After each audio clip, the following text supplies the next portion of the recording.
Thomas, are we recording? Yeah, we're recording, so we can go ahead and begin when you all are ready. Wonderful. And has Claudia joined us? I haven't seen Claudia pop up. Oh, there she is right now, so I'll go ahead and promote her. Fantastic. So welcome everybody to this City of Boulder Planning Board meeting for July 21st, 2026. I'm the chair, Laura Kaplan, and I believe we have a full house tonight. We have 5 of us in the room and 2 online, all board members present. So I'm calling this meeting to order.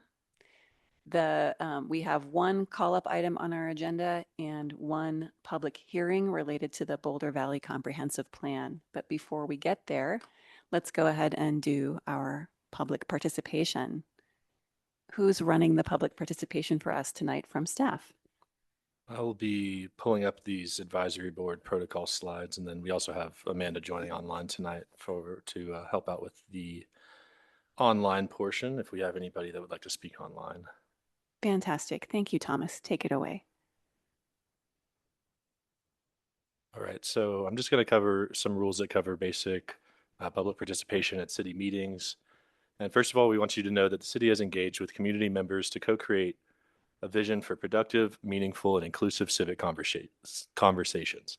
This vision supports physical and emotional safety for community members, staff, and board and commission members, as well as democracy for people of all ages, identities, lived experiences, and political perspectives. You can find more information about this vision and the community engagement process at our website at the link below. And the following are examples of rules of decorum found in the Boulder Revised Code and other guidelines that support this vision. These will all be upheld during this meeting. All remarks and testimony shall be limited to matters related to city business. No participant shall make threats or use other forms of intimidation against any person. Obscenity, racial epithets, and other speech and behavior that disrupt or otherwise impede the ability to conduct the meeting are prohibited. And participants are required to identify themselves using the name they are commonly known by. And individuals must display their whole name before being allowed to speak online. When we give the call for the open comment or public hearing opportunity, if you would like to speak, please go ahead and click the raise hand icon at the bottom of your screen. If you're calling in, you could press *9 on your phone to signal that you'd like to raise your hand. And if you don't see that raise hand icon, you might see this reactions icon, which you can click and expand, and then you should see the raise hand button there.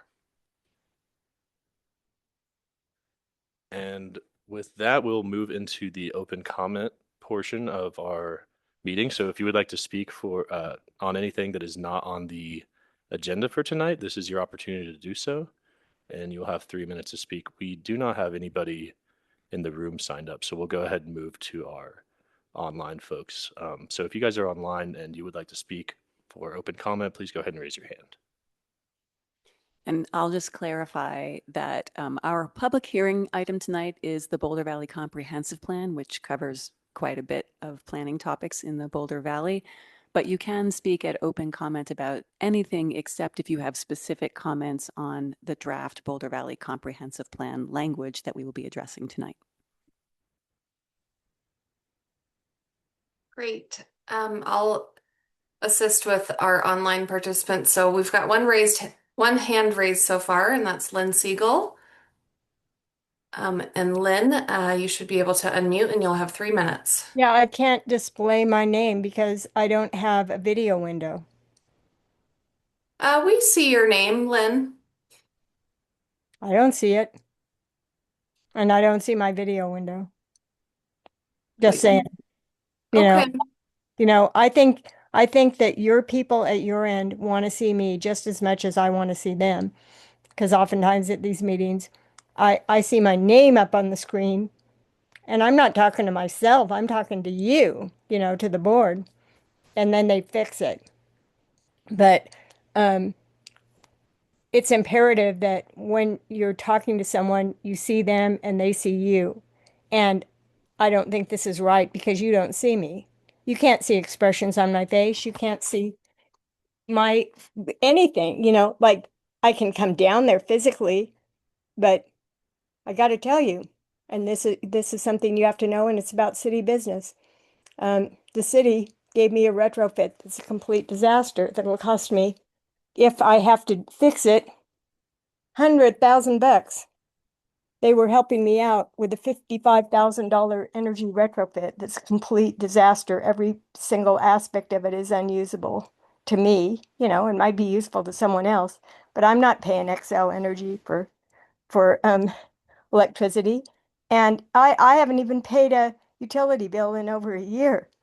And I'm still going to go for geothermal anyway. And I'm at 98 degrees in my bedroom in the addition of my house.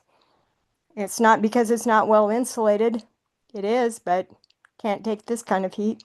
98 degrees up there, 88 degrees on the main floor. That's what I'm speaking to you from right now. I ask any of you on this board, if you live in, or Chris or the other people that are here, if anyone lives that way. I've lived that way for 26 years. And I'm sick of it. And I'm 73 years old. And it really lowers my productivity. In the summer, it's way too hot for me to think straight. In the winter, I'm so freezing cold, I just hibernate. So why should this be? You know, I guess that's just fate. But I want to fix this thing. And I've been disabled from fixing it because I don't know where I stand financially now that they've stuck the stuff on my house. The reason they stuck the stuff on my house without my input was that the county,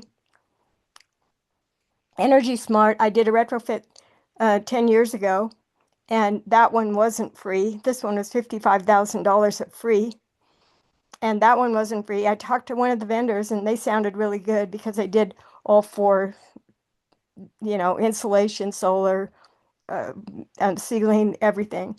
And I went back to the county and said, they sound good. And they said, sorry, we dropped them.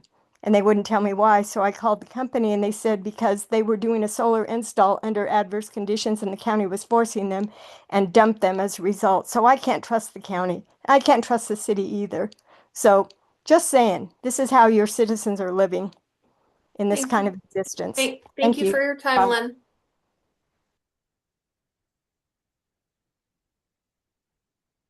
Okay, I don't see any other hands raised at this time. Is there anybody else joining us online that would like to speak?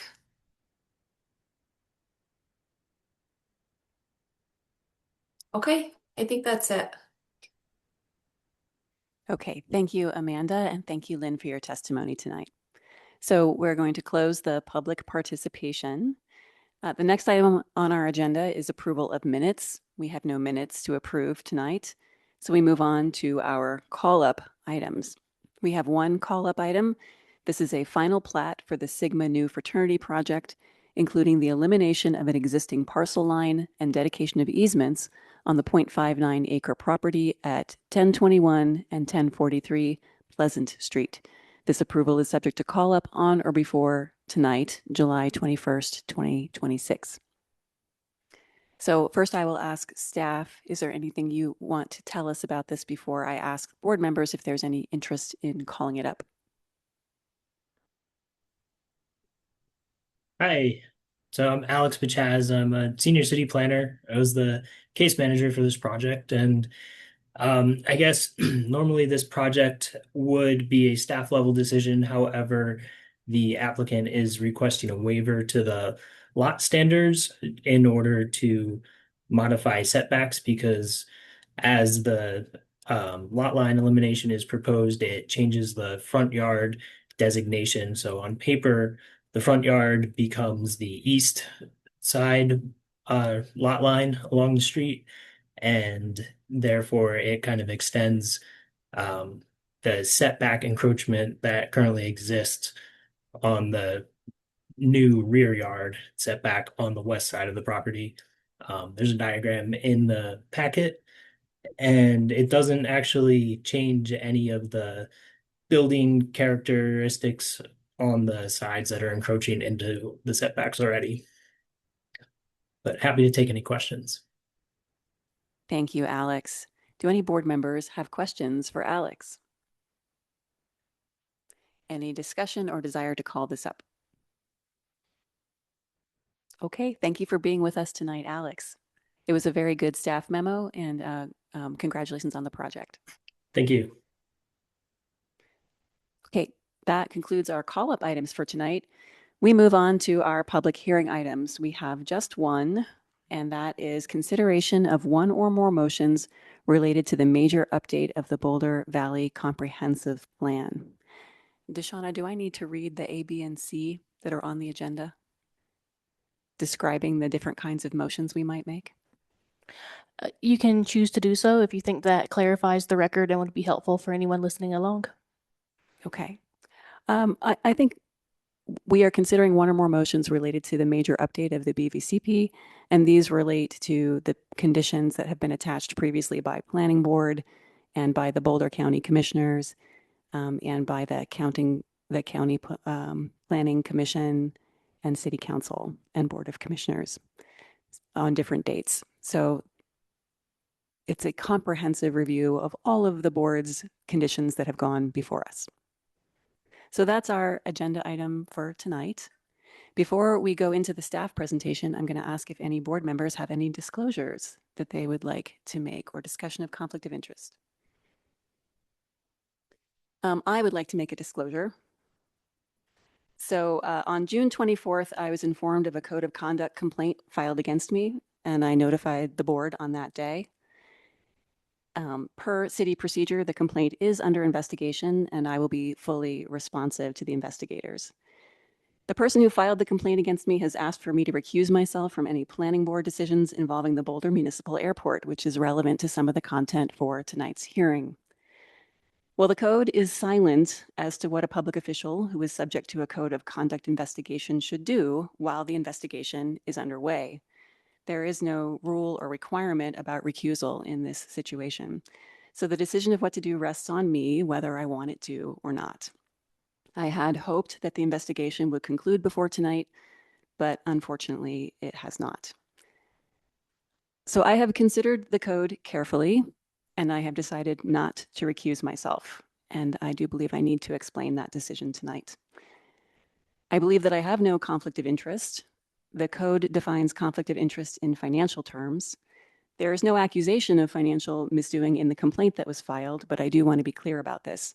So I affirm that neither I nor a family member nor any contract partner will receive any benefit from my participation in the discussion and board action on the BVCP airport language or anything else related to the airport.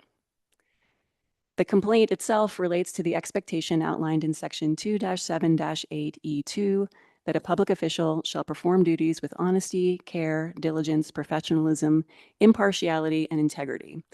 The allegation centers on just one of those words, which is impartiality, and whether my past and current involvement in activism as an individual, particularly my role in the campaign to close and repurpose the airport, means I cannot be impartial on matters related to the airport in my role tonight with Planning Board.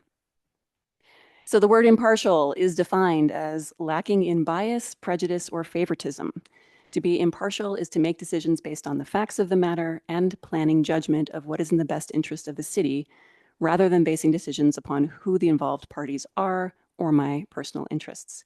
And I believe that I have met that standard. My judgment is not based in bias, prejudice, or favoritism toward any party, nor my personal interests, but rather on the facts of the matter and what I truly believe is best for our beautiful city of Boulder. I will continue to meet that standard tonight and into the future. And I would like to note that I both agree and disagree with people on both sides of the airport issue, and that includes the people that I have worked with and the people who filed the complaint against me. It's not about the people, it's about the facts of the matter in front of me. So to be official about it, I affirm that I will use sound judgment to make the best possible decision for the city, taking into consideration all available information, circumstances, and resources. And I will continue to perform my duties as a planning board member and chair with honesty, care, diligence, professionalism, impartiality toward all parties, and integrity. I want to close by saying that I considered recusing myself tonight out of an abundance of caution, but I feel strongly that that would not be the right precedent to set for our city. Recusal should not be the expected action while a complaint is under investigation and no findings have yet been rendered. That could encourage strategic weaponization of the complaint process against public officials who are about to make certain decisions. Okay, so that's my disclosure. And I do want to make a little bit of space if anybody on the board wants to talk about this because it does affect all of us. Comments, questions? I see Mark has a hand up and then Kurt. I'll just simply say that I support your decision to continue as chair while under investigation. I think your explanation was beyond sufficient. Anyway, I concur with your decision and I support you continuing as our chair tonight and in the future. Thank you, Mark. Kurt. Yeah, and I was just going to say basically the same thing, and I really appreciate your very clear and cogent statement. So thank you for making that explicit. I think that that's really helpful for all of us and for everyone listening. Thank you. I don't want anyone to feel steamrolled. Any questions, comments, concerns? Anyone not comfortable with me continuing to chair tonight? ML has a comment. I'm just going to agree that I support your decision. I think, as always, you're very thorough and completely relevant. So I'm glad you came to that conclusion, and it's going to be great to have you in the conversation. Thank you, ML. I see Mason reaching for the mic. Might as well not be the odd one left out. Totally agree with everything that folks have said. I would just add one more thing, which is I think to do the opposite would actually be dangerous and not good for the way boards, city council, et cetera, operate. Thank you, Mason. I did consider it quite seriously. Okay, all right. With that done, sorry that took so long. Let's move on to our public hearing item. I'd like to turn it over to staff for the presentation about the major update of the Boulder Valley Comprehensive Plan. Where are we at? Good evening. Gonna get my slides ready. All right, where are we at? I guess first, good evening. My name is Kathleen King, Principal Planner on the Comprehensive Planning Team, here tonight with my colleague Christopher Johnson. We are in the second round of consideration for the major update to the Boulder Valley Comprehensive Plan. As you know, initial deliberations in June resulted in several conditions of approval and recommended amendments to the major update proposed by each of the 4 approving bodies. There is now a second round of public hearings at each body in the city and the county to consider any remaining conditions and recommendations. Staff all attended the Board of County Commissioners a few hours ago. So we've got some updates from that board to share tonight, and we're going to walk through all of the amendments. So as a process reminder, County Planning Commission met on July 15th, and you received an email from KJ last Friday with a summary of their discussion. Board of County Commissioners met earlier today. We're going to talk through their latest actions, and then staff is going to meet again with council this coming Thursday evening. Because all 4 approval bodies need to come to a final agreement on all conditions of approval and recommended amendments to approve the plan update. So tonight we're going to present the remaining conditions and amendments. Planning Board will be asked to reconsider their conditions of approval since they were not accepted by all of the other 3 bodies. We've got some time for clarifying questions on the amendments, and then we've prepared some motion language for you to consider on all of the proposals. So we're going to start with conditions of approval, which were proposed by Board of County Commissioners. Due to scheduling, the BOCC reconsidered a number of their conditions earlier today before Planning Board reviewed kind of the first round. So the presentation includes the latest iteration of their conditions.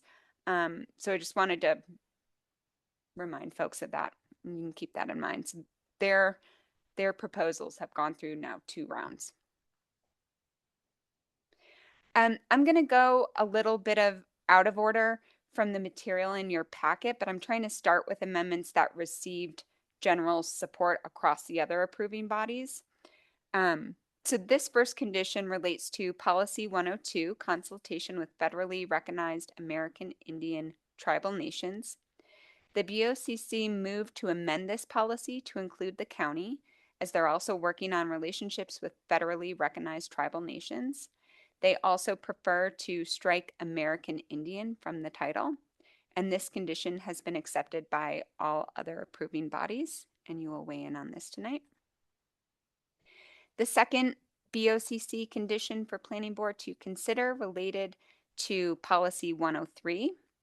The BOCC revised this to remove the county from this policy. They explained that this is about how the city undertakes its engagement activities, and since the county is not a partner in all of those activities, the county should not be included. This condition was accepted by City Council. Members deferred to the county related to their own engagement efforts. Planning Commission voted to remain neutral regarding this change and support the plan with or without the edit.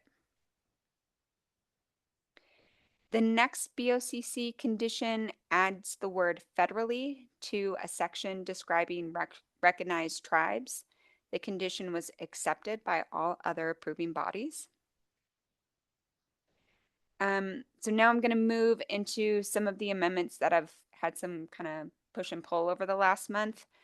This condition of approval from the BOCC relates to the 50 years of planning, looking back and moving forward section of the plan. 2 of the 3 BOCC members felt that this section offered a selective description of the Boulder Valley history and was missing some important historical events and contains unsubstantiated claims regarding past planning decisions and their impacts. BOCC reconsidered the condition this afternoon and did not revise the motion. The vote was 2-1 to retain this condition, and I think Brad's going to speak a little bit to this. Yeah, good evening, Planning Board members. Brad Mueller, Director of Planning and Development Services. I'm going to interject with a couple things throughout the presentation as well. Just as a matter of kind of format, we're going to recommend at the end of our presentation that you consider any motions that you make in the order of the slideshow, and we can just re-show all the slides and have you talk about them maybe in that order. Of course, it's completely your prerogative, but we're offering that as a way to organize a lot of different things.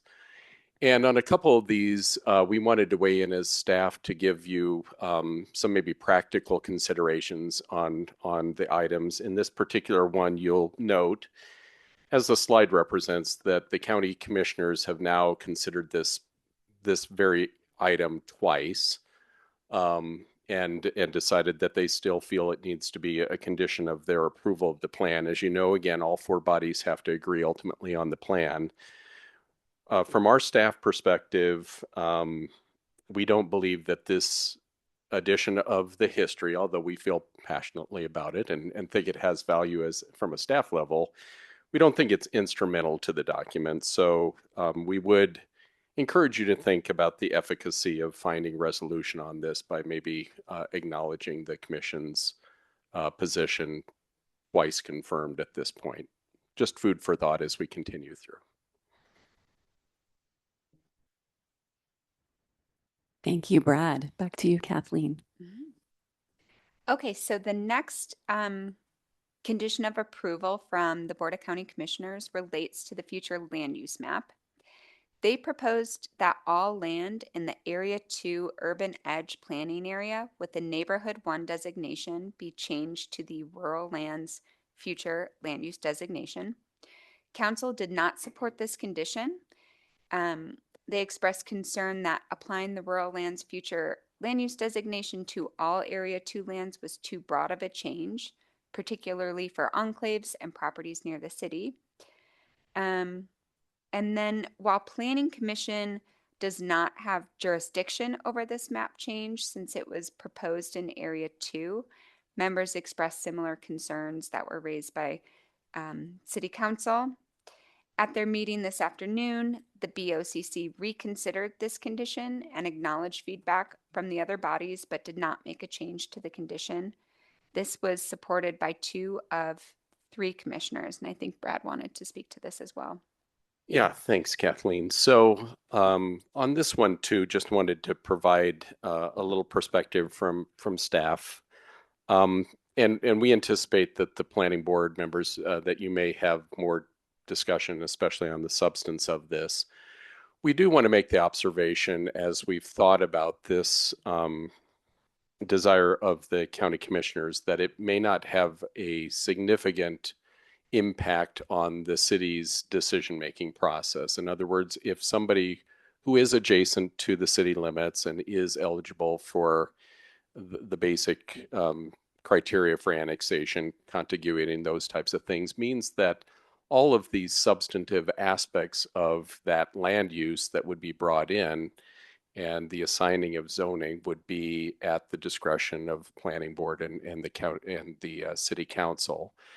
We don't want to represent, or at least I don't want to represent all of what the county commissioners were thinking, although it was clear from their testimony that they are trying to balance the interest of feedback that they've gotten from unincorporated residents. But we did just want to make the point that the actual operational impacts of it going to rural would be manageable in the future and would still give a high level of discretion to planning board and the city council. We don't know, of course, how city council is going to vote on this same item. You can see from the chart that they did not agree on this condition as it was first introduced to them by the county commissioners.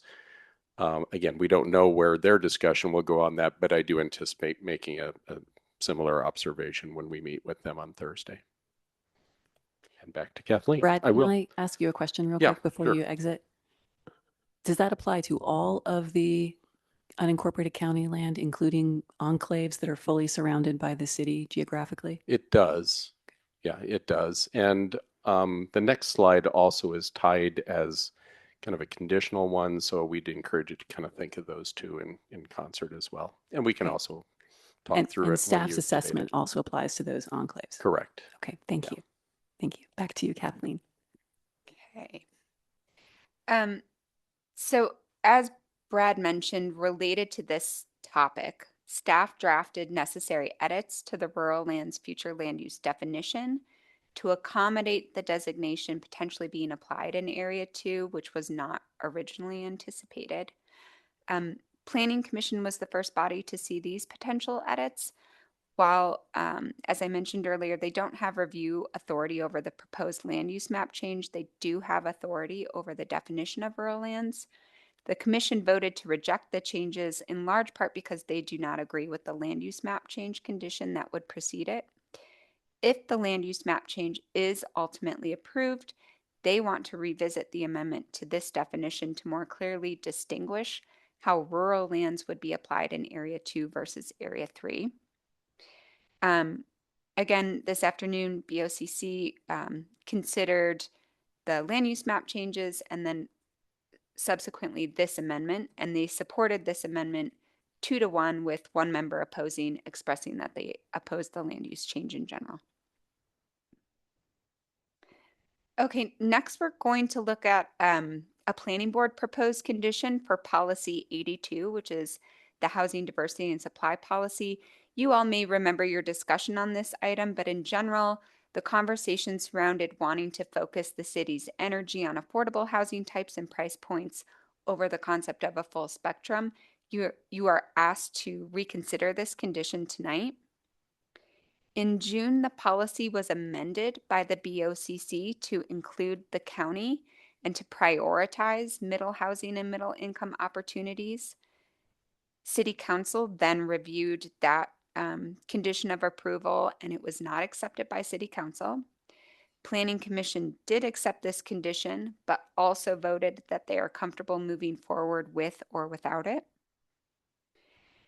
Earlier today, BOCC reconsidered their condition and voted to remove the reference to the county and remain neutral on remaining edits.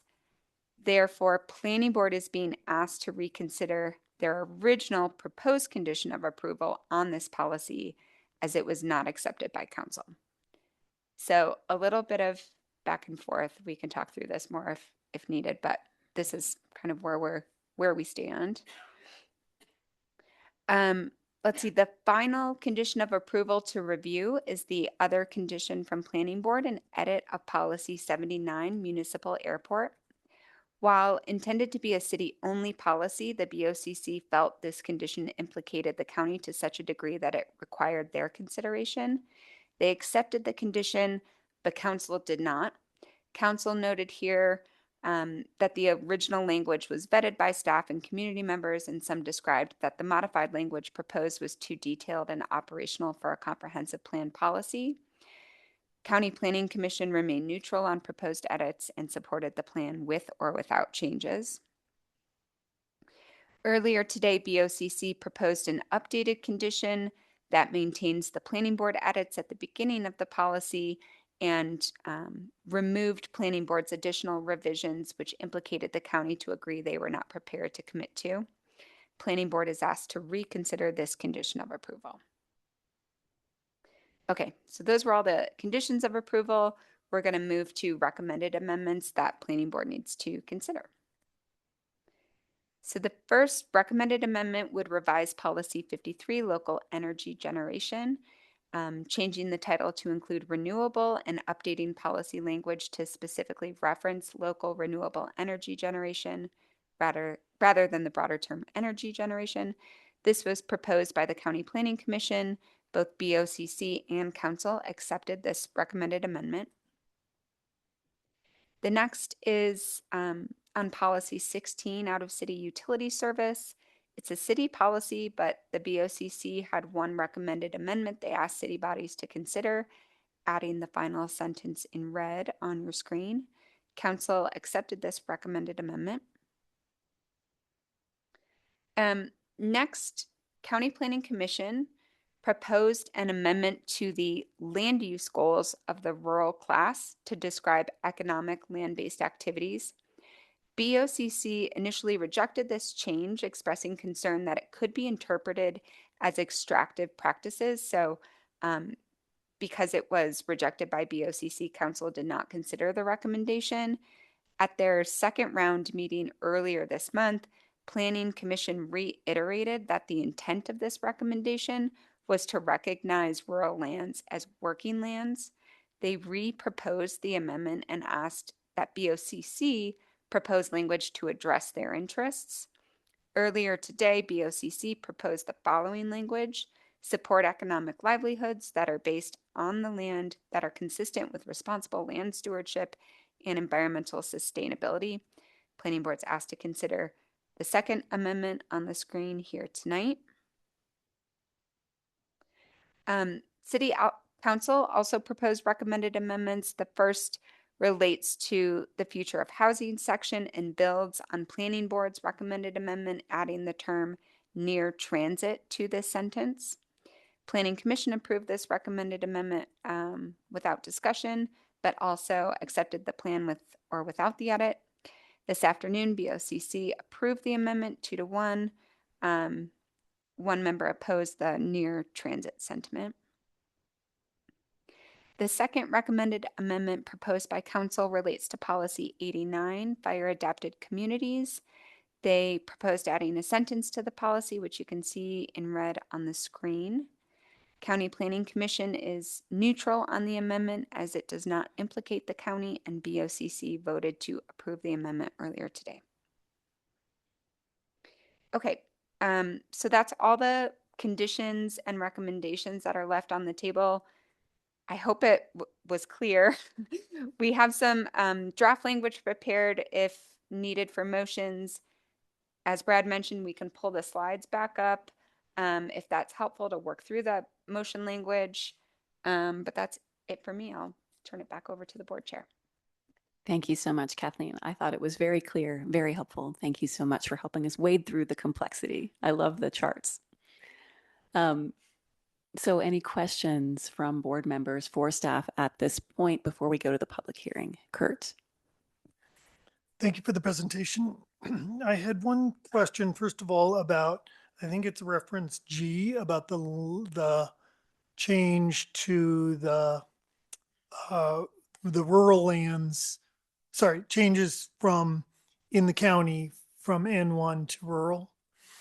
I thought that city council considered a modified version that would only apply that to gun barrel.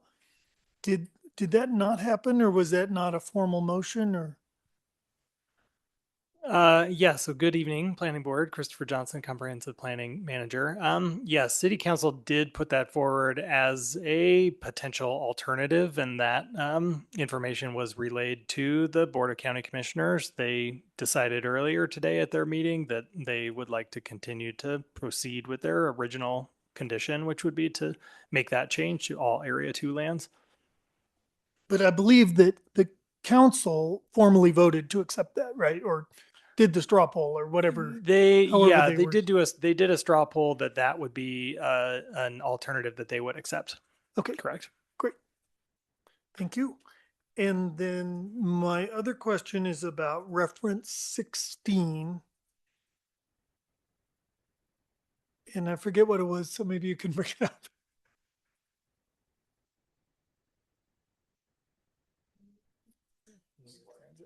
Yep, I can bring it back up.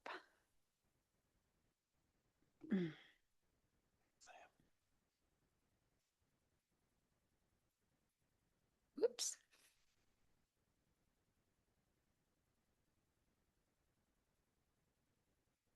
Did I skip it? Reference 16. There you go. Sorry. Oh, okay. You have a different 16. Oh no, same 16. Okay, sorry. The county commission today voted in favor of the near transit language, right? And so they did not, I thought that they also said that they would accept it without the near transit language. Is that not correct?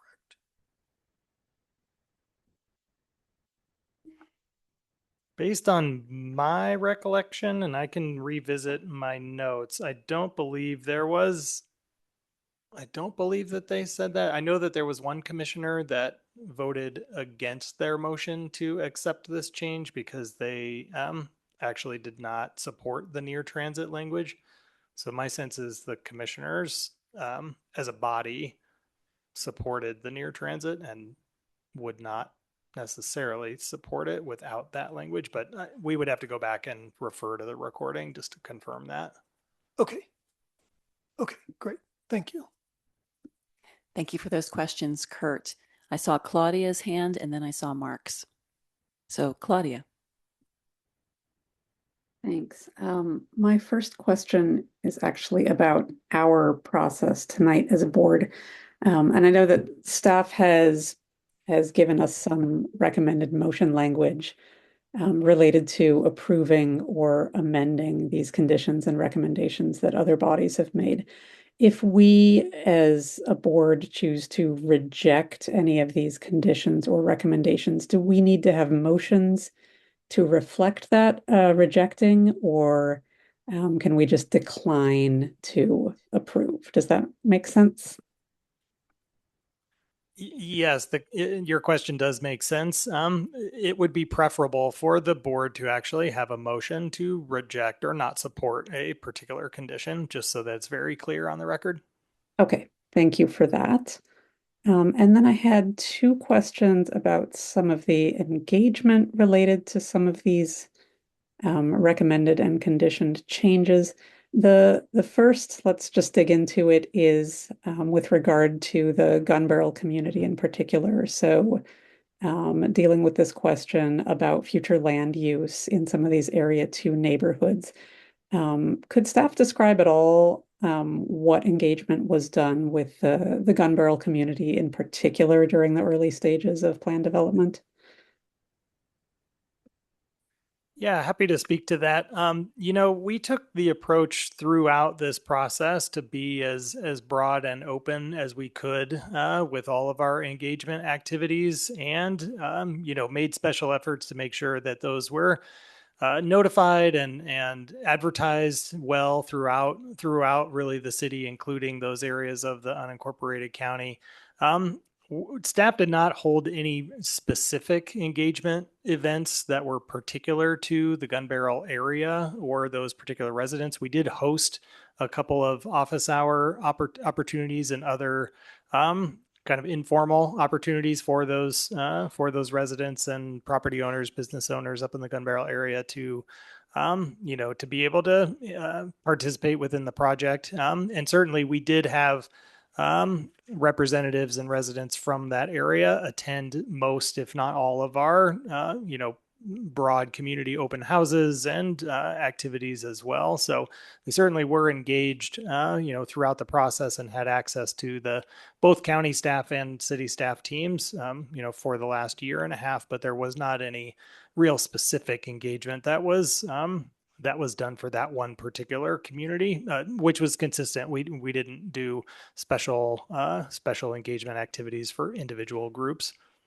Okay. And was there anything in the if I can interject and add to that, there was some staff that thought that the county may have done some special reaching out to that area, but we don't have firsthand knowledge of that.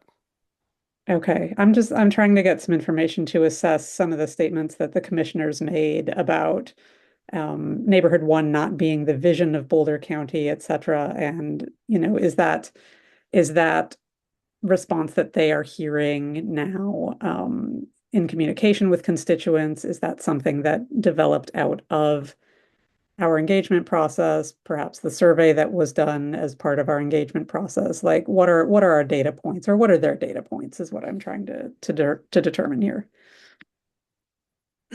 Yeah, sure. I think it's difficult for us to put a real precise answer on that, but certainly I would say as the draft plan was released in the spring and through some of those public hearing opportunities, in particular in May, as we started to really formally review the plan, there were a number of Gun Barrel residents that expressed their opinions and participated in those public hearings. And I think in part that is what the county commissioners are trying to be responsive to.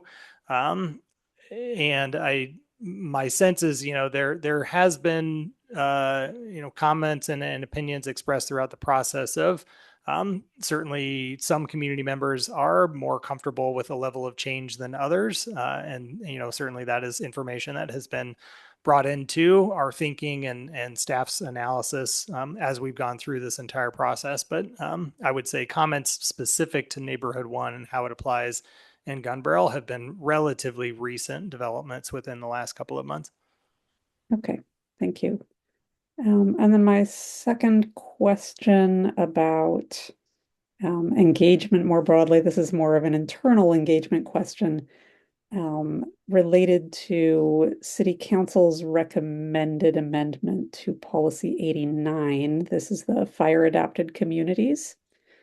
So City Council recommended an amendment which adds language about egress capacity and residential density. And I'm wondering if those are issues that came up in the development of Policy 89, maybe in discussion with Boulder Fire, or if Boulder Fire has had any input on the necessity of that kind of language. Yeah, it's a great question. Certainly, we had representatives and subject matter experts from the fire department and our Office of Disaster Management participate throughout the process. And I will say that was a frequent comment of theirs in terms of really being, critically thinking about egress capacity and other aspects in terms of disaster-related evacuations.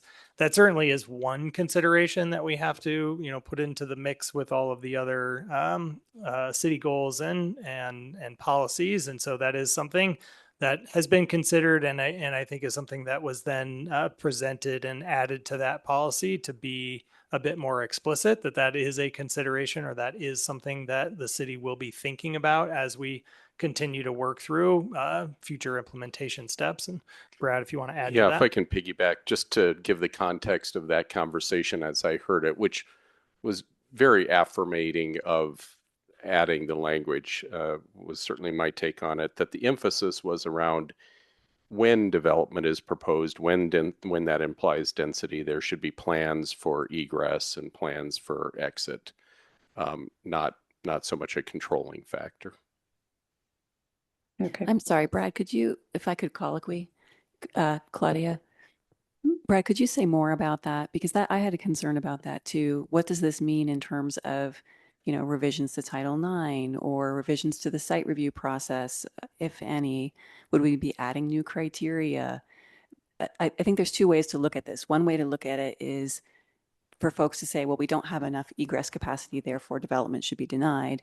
Another way to look at it is to say, well, we're considering adding development, therefore we need to be really careful about our egress capacity and evaluate that and upgrade it if we need to, right? So Yeah. I'd really like to understand better. I mean, I think that, Yeah, no, I appreciate the question. And I think it really speaks to a common theme about the comprehensive plan, which is how does a particular policy get implemented? And I don't know the answer of that. There may be a desire to implement it through a variety of different techniques. The context of a lot of wildfire discussion right now is a priority around how do we make sure that there is a strong plan for egress? What is that capacity? What is the mechanism for that, whether it's having buses available, walking routes for folks that can't drive out, that kind of thing. I can't project how that may evolve over time, but I think it was very clear to me, at least, I won't speak for all of staff, it was very clear to me in hearing council talk about it, that they thought that the emphasis and the acknowledgement of egress and safe exit routes and a plan for all that was a priority, and wanted to make sure that that was reflected in policy. But I think nobody could say exactly how that plays out, and I think that's for future boards and yourself to determine just what that means in the future. okay, thank you, Brad. Back to you, Can Claudia. I also colloquy? Yes, go ahead, Kurt. Thank you. If that's okay with you, Claudia. Yes, She's please counting do. us. And my questions are finished, so please continue. Okay, thank thanks. you. Yeah, I had another question about that. Specifically, it calls out residential density only in the proposed language there. When you've had discussions with the fire officials, for example, and the Office of Disaster Management, have they expressed that there's particularly greater concern about residential development than, say, an office building or, an industrial facility or that sort of thing? Is there some reason why we're focusing only on residential? I can speculate a bit on that. And just for context, I'm on the wildfire executive team, which is several of the directors and some key staff that kind of look at the entire program for the entire city. So I and a couple folks, not these folks, are more directly tied to that. And I would say this whole issue of egress and creating safety plans and safe route plans is relatively new. Not that it hasn't been thought about for decades, but looking at it with fresh eyes and finding ways to emphasize that. And I would just interpret the term residential here as an acknowledgement that the vast majority of development that's in the high-risk WUI areas are residential, and that represents the majority of density. I wouldn't say that it's to the exclusion of other types of land use, just an acknowledgement that, and also the fact that that's where, round-the-clock activity typically exists, as opposed to commercial areas where it's 8 hours, 10 hours, that kind of thing. I'm quite confident that there won't be kind of this interpretation of heavy segregation to residential only, just an emphasis. Okay, thank you. Mark, you were next with questions. Thank you. I want to go back to the N1 to rural proposal by the Boulder County Board of Commissioners. And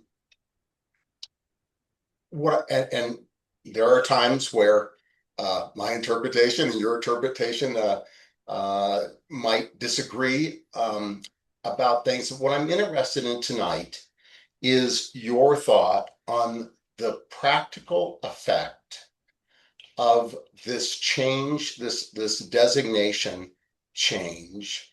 Should annexation not, let's just say in the next 10 years, we don't have a big move to annex portions of Gun Barrel, etc. What would my first question is, what would the practical effect of this change from N1 to rural be, should there not be a move to annex any portion, particularly of Gun Barrel? I would say that if there are no annexations, then this change would have zero practical implications. Really, the only implications would come into play during an annexation, and really at that point, the only practical effect is that city staff would not have a direct understanding of what that future land use should be. We would have to just evaluate an annexation on its own merits, at the time that it is brought forward within the context of the surrounding area. Brad?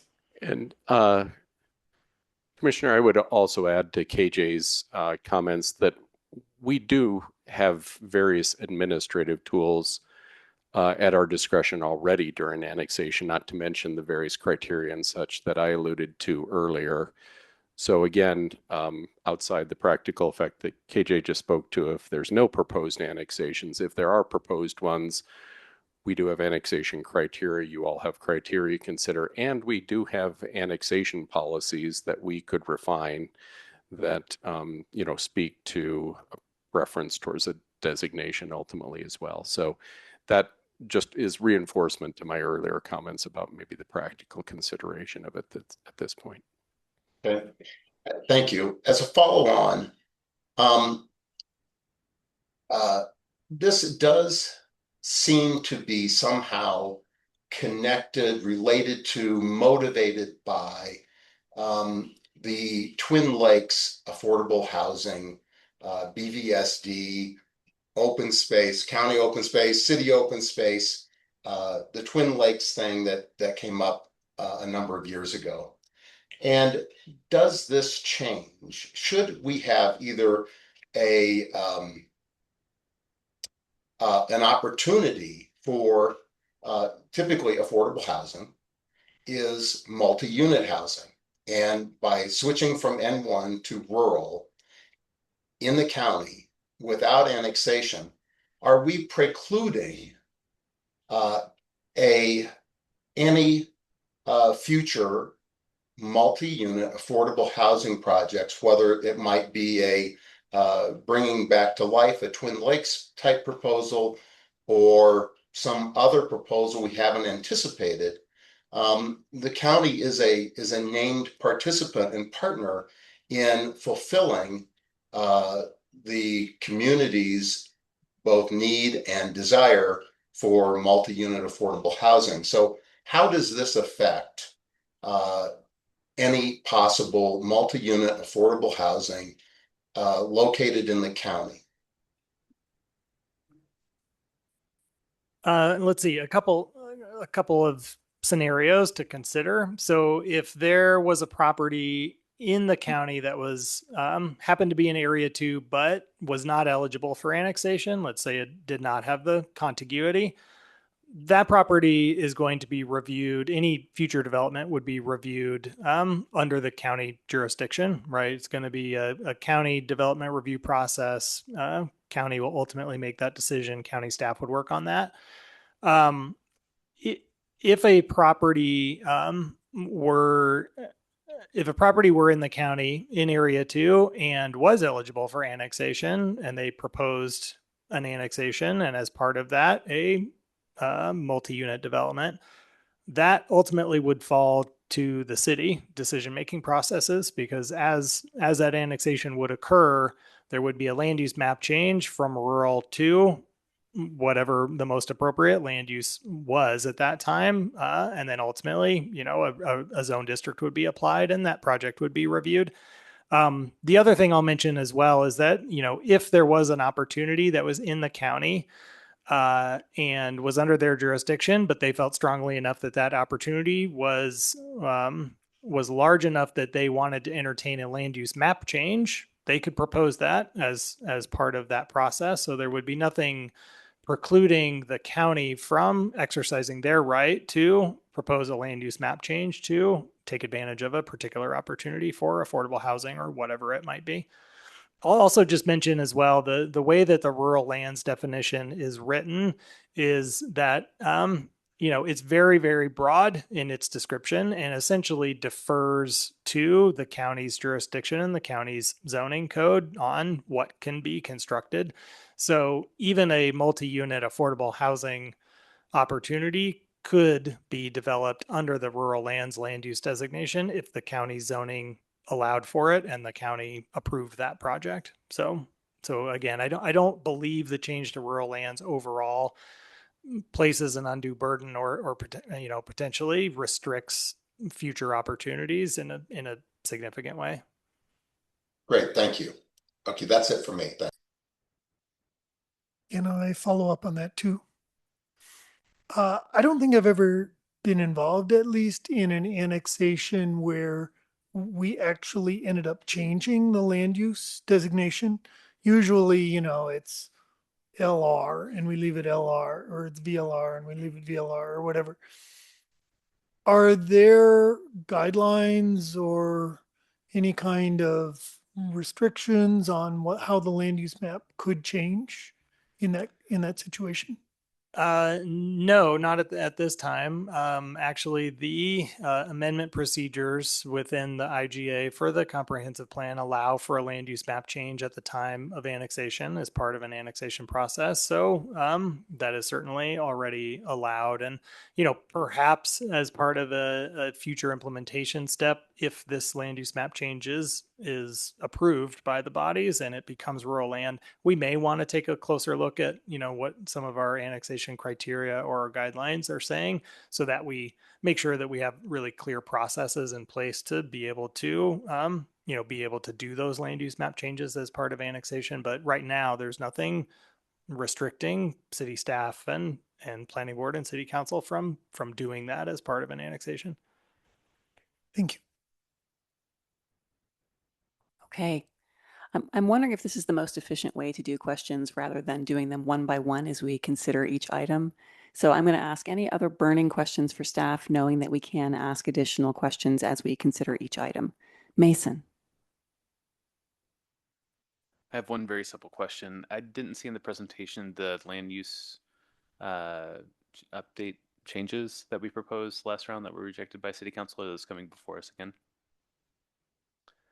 No, those were recommended amendments as part of your initial review, and those were not supported by City Council. So those have since fallen off the list.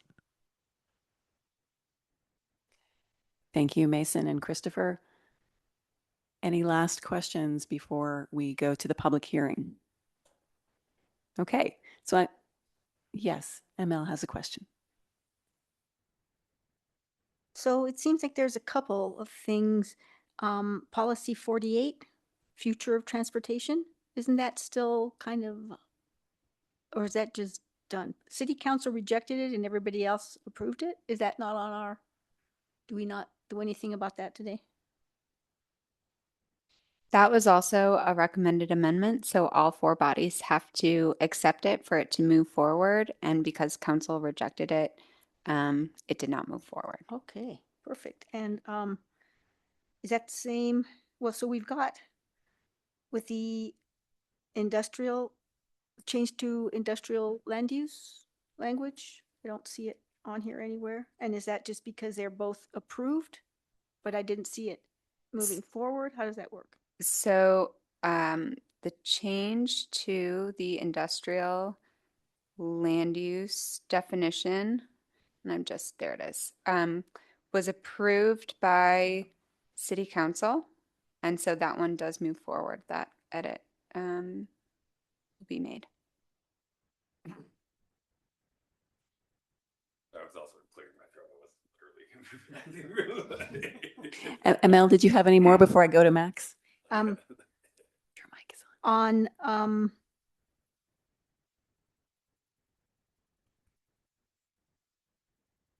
so these again, they're recommendations, and if they didn't both approve them, City Council hasn't seen it, so irrelevant if they're not all approved. Okay. I think I'm policy 53. That's a recommendation, and all the other three bodies have approved it. Do we not weigh in on that? Yes, that was one of the items we presented this evening, policy 53, to add the term renewable to that policy. Oh. So yes, you'll be looking at that. You'll need to make a motion on that tonight. Okay. And policy 16? That's also for your that's up there. consideration Got it. tonight. I see it. Okay. Thank you so much. Thank you, ML. Max. Yeah, just a brief synopsis. Anything that's already been approved across isn't coming back in, and anything that we had as a recommendation that was turned down is also not coming back up. And I believe that we only had 2 conditions. So almost all of this is other bodies' conditions. And I kind of get that, especially for the sake of our beloved staff. But it's worth noting that there are some weird ones that slipped through for odd reasons. And one that springs to my mind is the modification that we made to Neighborhood 1. The county commissioners shot down. So then the council just brushed off the table because it was already gone. But it's worth noting that the county commissioners didn't want it. And they're also getting rid of all the Neighborhood 1 in the county. So, or a large portion of it. So it might be worth talking about that one again, because Neighborhood 1 is primarily a city thing, and the county commissioners are the ones that got rid of our recommendation. It never even made it to council. So I will say as chair that it is my philosophy that we are not done yet. We have not approved a plan yet. And so if any board member would like to exercise their prerogative to try to revive something that didn't make it through, that is your prerogative tonight.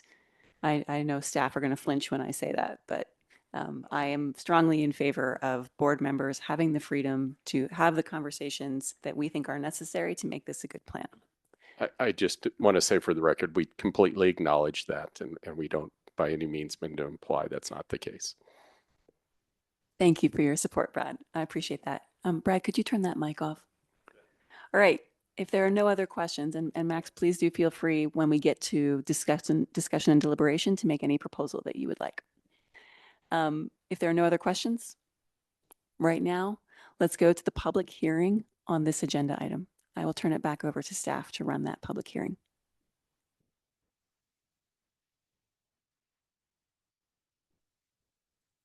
Thank you, Laura. We have nobody joining us in the room for the public hearing tonight, so we can go to our online participants. If you're joining us online and would like to speak for the public hearing, this is your opportunity to do so. Please raise your hand at this time to indicate that you would like to speak. First up, we have Lynn Siegel. Lynn, you'll have 3 minutes, and please go ahead when you're ready. Wow, I get the only word. It's like nobody else cares. It's fabulous. You know, the problem is if you're talking about, mitigating fire on these places and egress windows and stuff, the origin of the problem is the structure itself. You're building structure that is fuel. Why are you doing that? I don't want my kids to go up in a fire, much as I might like to have kids. If I have to, I'd rather that they don't go up in a fire. And the more you build, the more you create fuel. It's like the understory. And it's like, if you're going to go and make little sprawl cities, right? Just like Weather Vane, it has nothing, but it's a little city in itself. People want to get out of those things. like in Boulder, I have pretty much everything I need here. But if you do little sprawl cities, you have to develop a huge infrastructure for people to want to stay there. And there's also the issue of transmission lines. There shouldn't be any. We should be to the point where we're doing microgrids and we're doing distributive solar and we're doing reactive energy and balancing the grid intuitively in our communities, and for energy savings and for making housing more affordable, integrally making it more affordable, rather than filling in a missing middle or filling in with multiplexes and density that is even more fuel, more bodies to burn in the building, you know? I don't know. What's your logic for this? We need, an open discussion, an iterative discussion on this, which is not happening, which has really never happened to my experience in Boulder politics and Boulder government. And there's a huge intellectual community in Boulder. People lots smarter than me. Well, smart's a bad word, but but with a collective intelligence that's very good, that's not being utilized.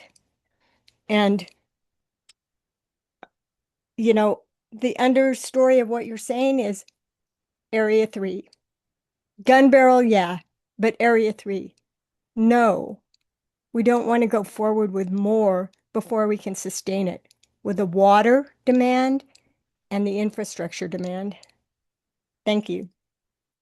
Thank you, Lynn. If anybody else would like to speak to the public hearing, this is your opportunity to do so, and please just go ahead and raise your virtual hand. And I'll give it just a moment, but seeing none going up, I'll pass it back to you, Chair. Thank you. Okay, thank you, Thomas. I'm going to propose that we go ahead and take a short break, both for anybody who needs a break, but also for staff to be able to pull up their next item, and anybody who wants to write some language based on the Q&A and what you hear. But maybe we'll take a 10-minute break and folks have a little bit of a chance. Does that work for everybody? Okay, so we're going to take a 10-minute break. We'll come back at 7:17.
Are we back online? Have we got our two board members? I see Claudia, I see Mark. Fantastic. All right, I know it's been exciting. Simmer down, simmer down. We've had some chocolate covered cashews and we're all a little hyper. Claudia, I'll get you some when you come back. I saw that face. Mark, you too. Okay, so we are back, ready for our deliberation. Deshauna. Yes, if I may address the board, based on conversation prior to the recess, there appears to be interest in perhaps reopening maybe 2 or more items that had fallen off after a subsequent body deliberation.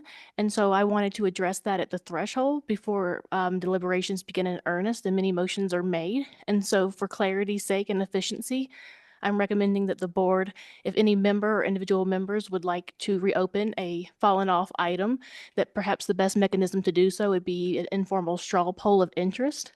And then if there is sufficient interest, a formal motion to then add that item to the list of things to consider tonight. I love it, Deshauna. Thank you. Would we like to build that list now at the beginning of deliberation or wait until we have gone through the items we know we need to cover? Now? Okay. So I think there is a suggestion that we go ahead and flag any items that we want to reopen now. And Deshauna, I appreciate your suggestion. We will, by straw poll, determine whether there is board interest in adding these items to the list. So who would like to propose reviving an item that has fallen off of the list?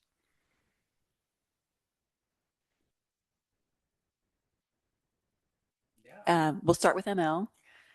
Oh, Real quickly, can I add too, in most cases, we may be able to pull that up on the screen if that's helpful. Fantastic. I was thinking that staff could do that for us, and so I'm glad to hear that confirmed.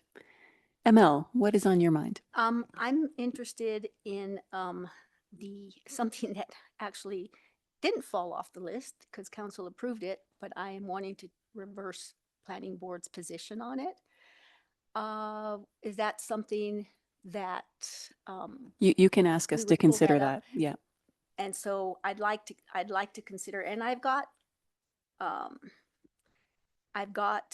lot of substantiation as to why we should reconsider it, which I almost would like to read before we do a straw poll to say, do we want to reconsider it? Because all we've got to go on at this point is the prior conversation. I will allow it. Cool. And I wrote it down, so I've got a page and a half.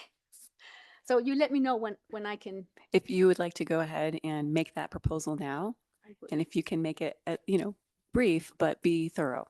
That's my point. That's why I wrote it down, so I'm thorough. And can you tell us which item it is so that we can? So this is in regards to planning board's recommended language change to industrial land use. And can we pull that up on the screen? Do we have that in the historic record? The historic record will be my working spreadsheet, if that is okay with everyone. You're going to see behind the curtain a little bit here. Whatever you can have for us, Kathleen, is better than what we've got. So we appreciate you. Thank you. ML, go ahead. It was also in our packet on that chart. Okay. So Steph's position on this was, and I quote, "This is a significant change to the definition of industrial land use and original intent. Staff finds the change inconsistent with community and policymaker feedback about concerns with losing industrial and innovation activity that were expressed during several recent planning processes, including the East Boulder Subcommunity Plan, Boulder Junction Phase 2 Amendment, the Comprehensive Plan Update, and the Intent of Policy Number 86, Value of Industrial Land," end of quote. Staff goes on to further substantiate this position. My point here is that I think we're taking a wrong turn with this recommendation. And I feel that perhaps planning board did not carefully weigh this when we made our 3-4 straw poll that city council then took action on and accepted. So perhaps it's not as clear as it might be. I have known these industrial sites, especially east of Foothill Highway, for 4 decades, as my husband, who was a woodworker, had his various shops around 47th and Pearl. These were and remain the only affordable and viable business locations for small industrial enterprises such as auto repair, woodworking, printing, brewing, and the like in the city of Boulder. We rented from folks like David Height, owner of McGuckin, and Lou De La Cava, a large landowner and avid champion of small industry. These are not out-of-town national investors looking to maximize their profits. These landowners are community makers. In this industrial land, there are also many small enterprises that own their property, such as Rocky Mountain Blue and Indian Peaks Auto. Nobody's looking to flip their land based on profitability. They're just looking for workplace stability. So we see this show up in our values with the BVCP employment and business vision that states, having businesses in a wide variety of industries helps make local economy more resilient.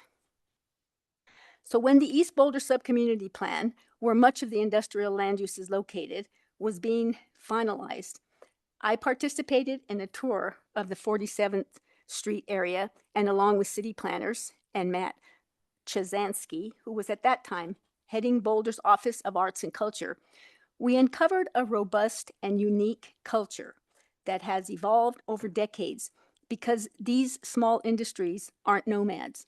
They set up shop and get to providing their meaningful work that Boulder counts on, staying put for decades, and thereby creating a remarkable and long-lasting culture.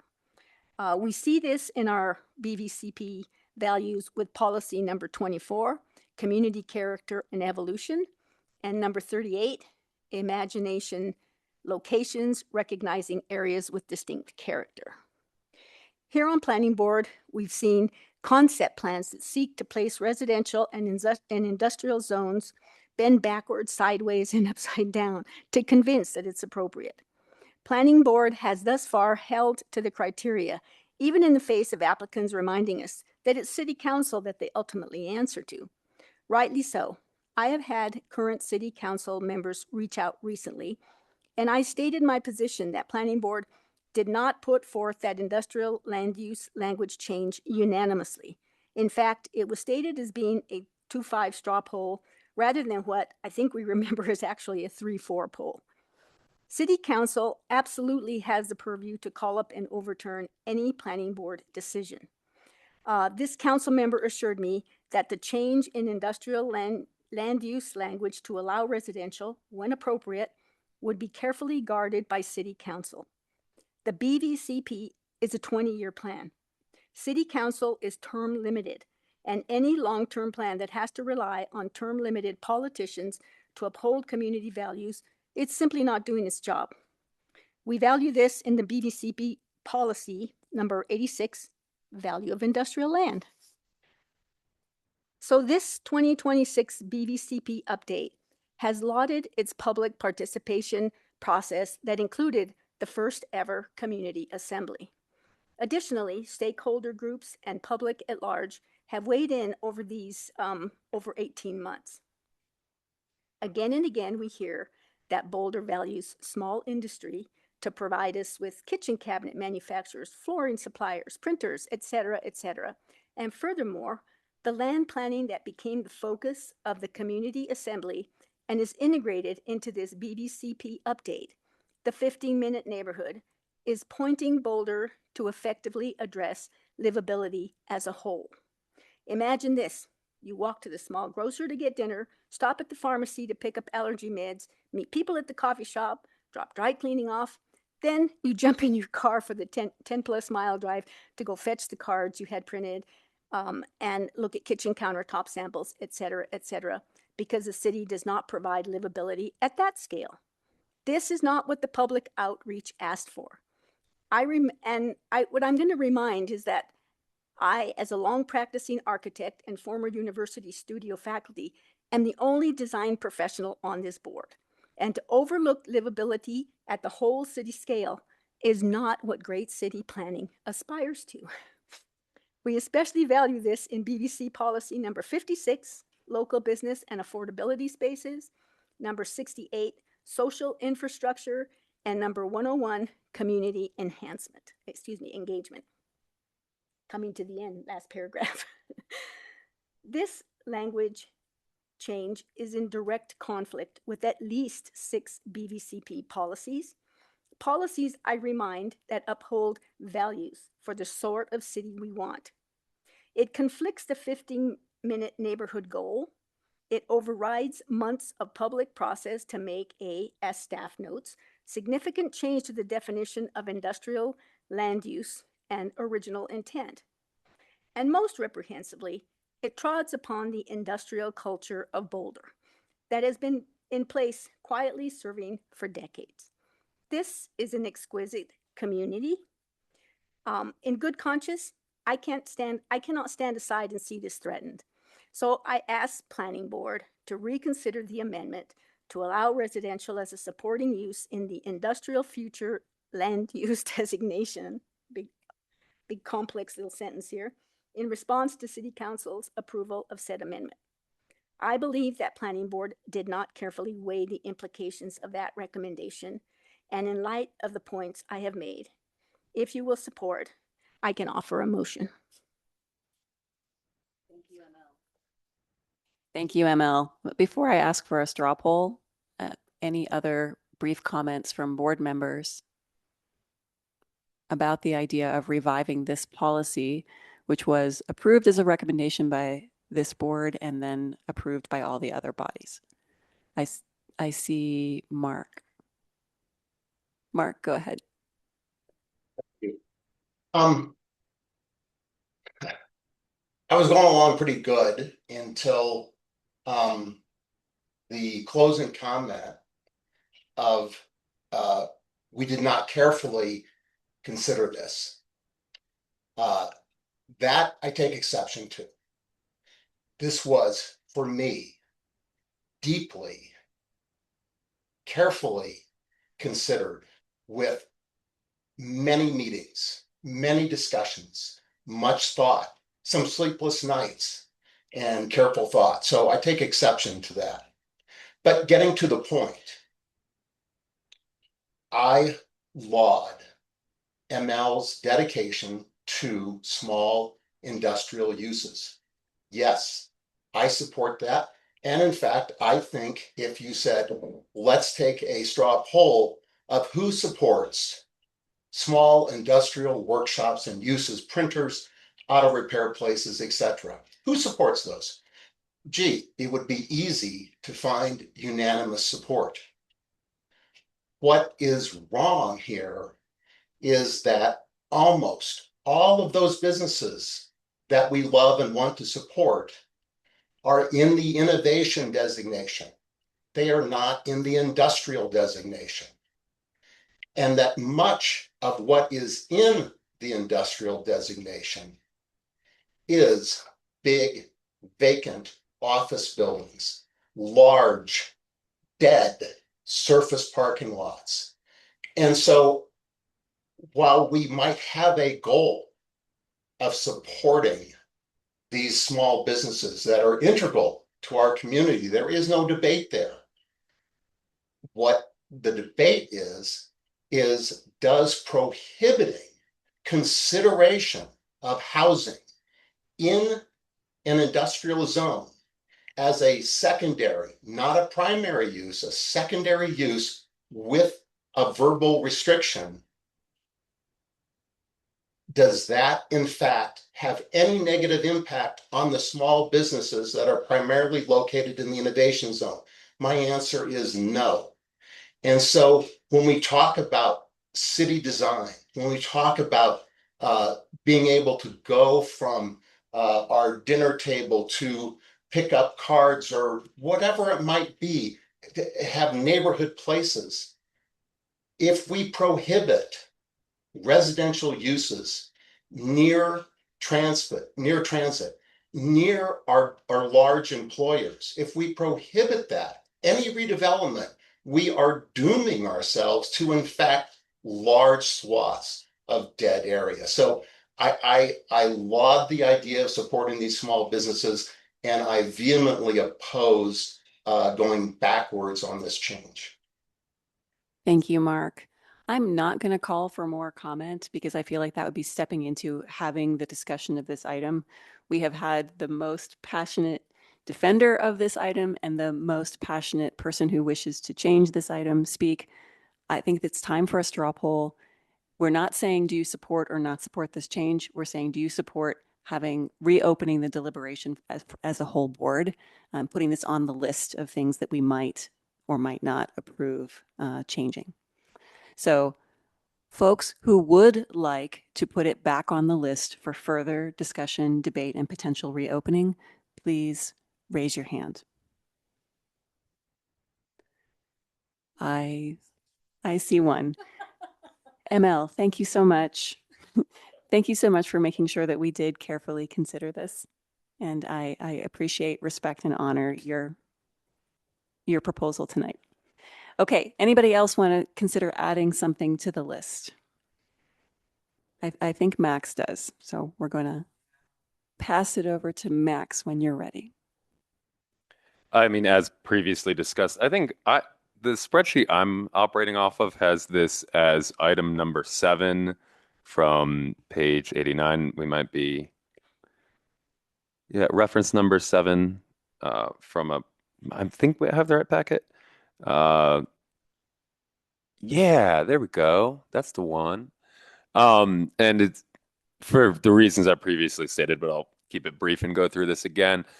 We had made this as a recommendation, and I admire planning board's spirit of collaboration with making recommendations. But as we are now being confronted with a long list of conditions, I think we may need to be a bit firmer on some things. And this is probably the biggest one to me because it was rejected by the county commissioners after a very thorough conversation with the planning board about Neighborhood 1. Almost all of the Neighborhood 1 falls under the discretion of the city, not the county. And this never even made it to the council.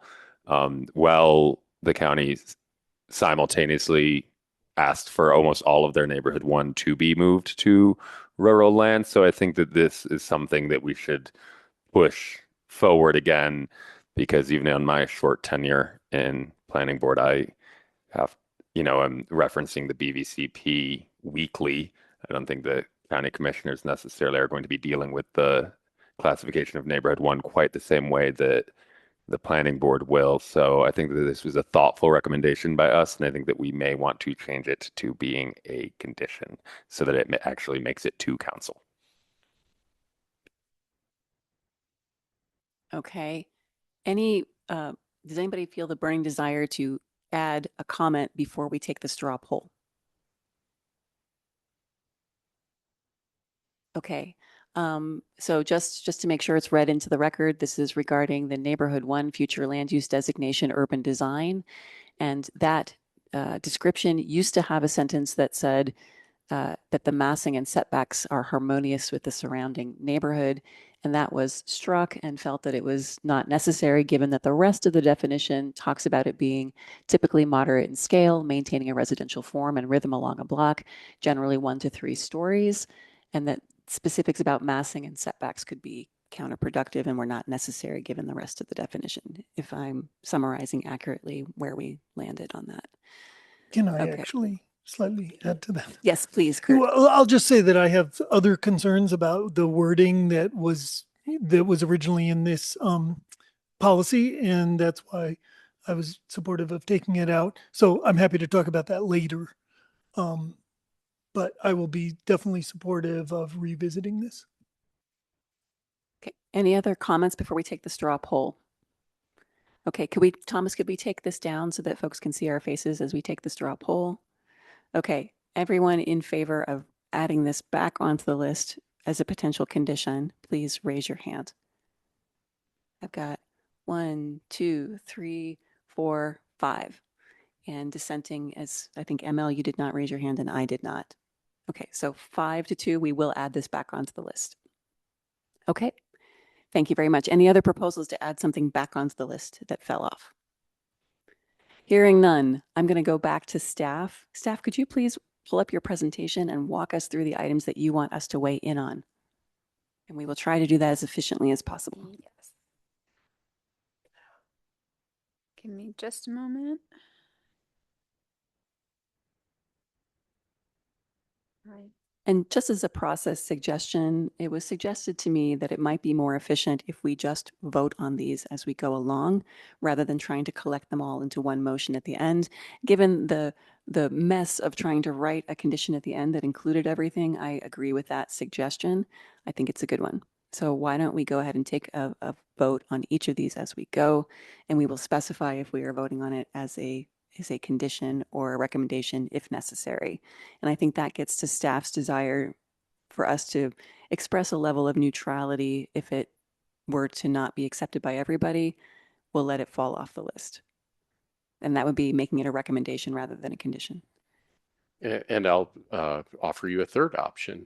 Much like Planning Commission did at the county, they put forward some motions that they would accept any future iterations of it. Or how was it expressed? I didn't say that very well. Yeah, it was essentially a motion that expressed their acceptance of the plan with or without the edit. So they There you go. expressed neutrality on a Third particular option item. for you.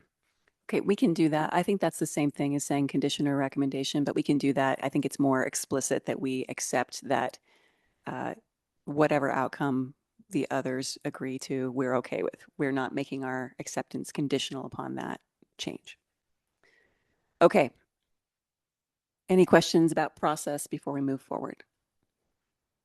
All right, over to you, Kathleen.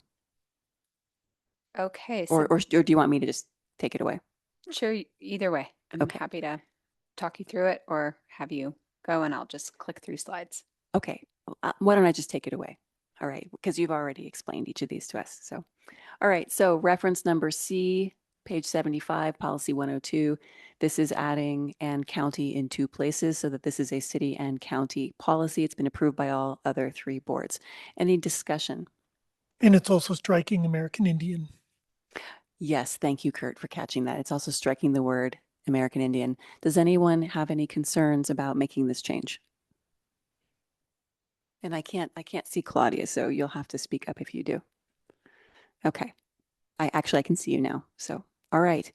So let's go ahead and vote on this. Deshauna, do we need to do a roll call vote?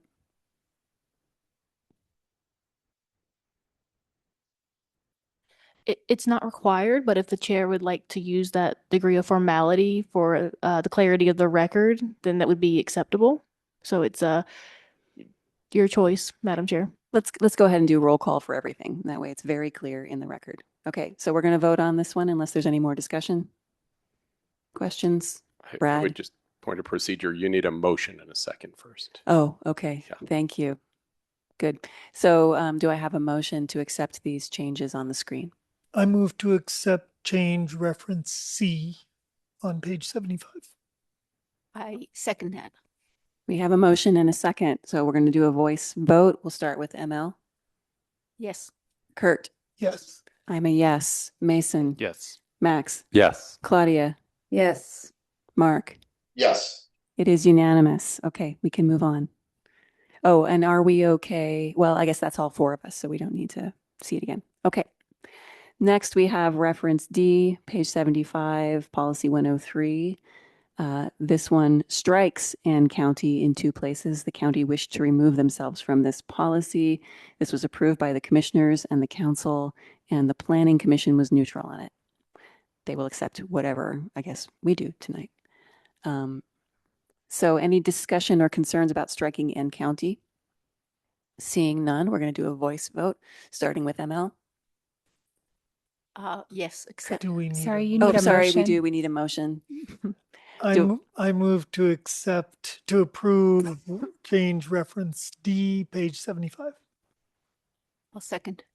Thank you. Okay, voice vote. ML. Yes. Kurt. Yes. I'm a yes. Mason. I'm feeling pedantic. That should be the city is. That does not affect my vote. Shouldn't do anybody, but yes. Is it fair to assume that it will be changed grammatically? Yeah. Yes, it will be changed grammatically. And Thank you. acknowledges the Yes, the grammar will be updated as well. Thank you to the pedants among us. Appreciate it. Okay, Max, Yes. Claudia, Yes. and Mark. Yes. Unanimous. Moving on. All right, this is reference number F, page 41, how the city and county address today's challenges. This is just to add the word federally to federally recognized tribes in this policy. Any concerns or questions? May I have a motion to accept reference F? I move to approve reference F. I'll second. It is moved and seconded. Voice vote. We'll start with our online folks. We'll go Mark, Yes. Claudia, Yes. Max, Yes. Mason. Yes. I'm a yes. Kurt, Yes. ML. Yes. Unanimous. Moving on.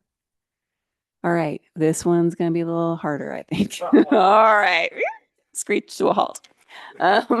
Reference number E, pages 14 to 17. This is the Board of County Commissioners has reaffirmed their condition to strike the history section, basically the 50 years of planning looking forward, or looking back and moving forward. And this is to strike the entire section. And staff has offered that they don't think that this is necessarily make or break for the plan. And it has been discussed previously that this section could be moved online. I would like to comment just briefly and say I watched the county commissioners meetings, both of them, and both times they felt very strongly that there were things in this section that they did not feel fully reflected the history of Boulder County. They felt that the assertions didn't match some of the data that they were aware of. They felt that it just needed a lot of work and that it was not appropriate to try to wordsmith it at this stage. And so they were more comfortable just striking it. Any other questions or commentary on this one before we, what are folks thinking? Yeah, Kurt.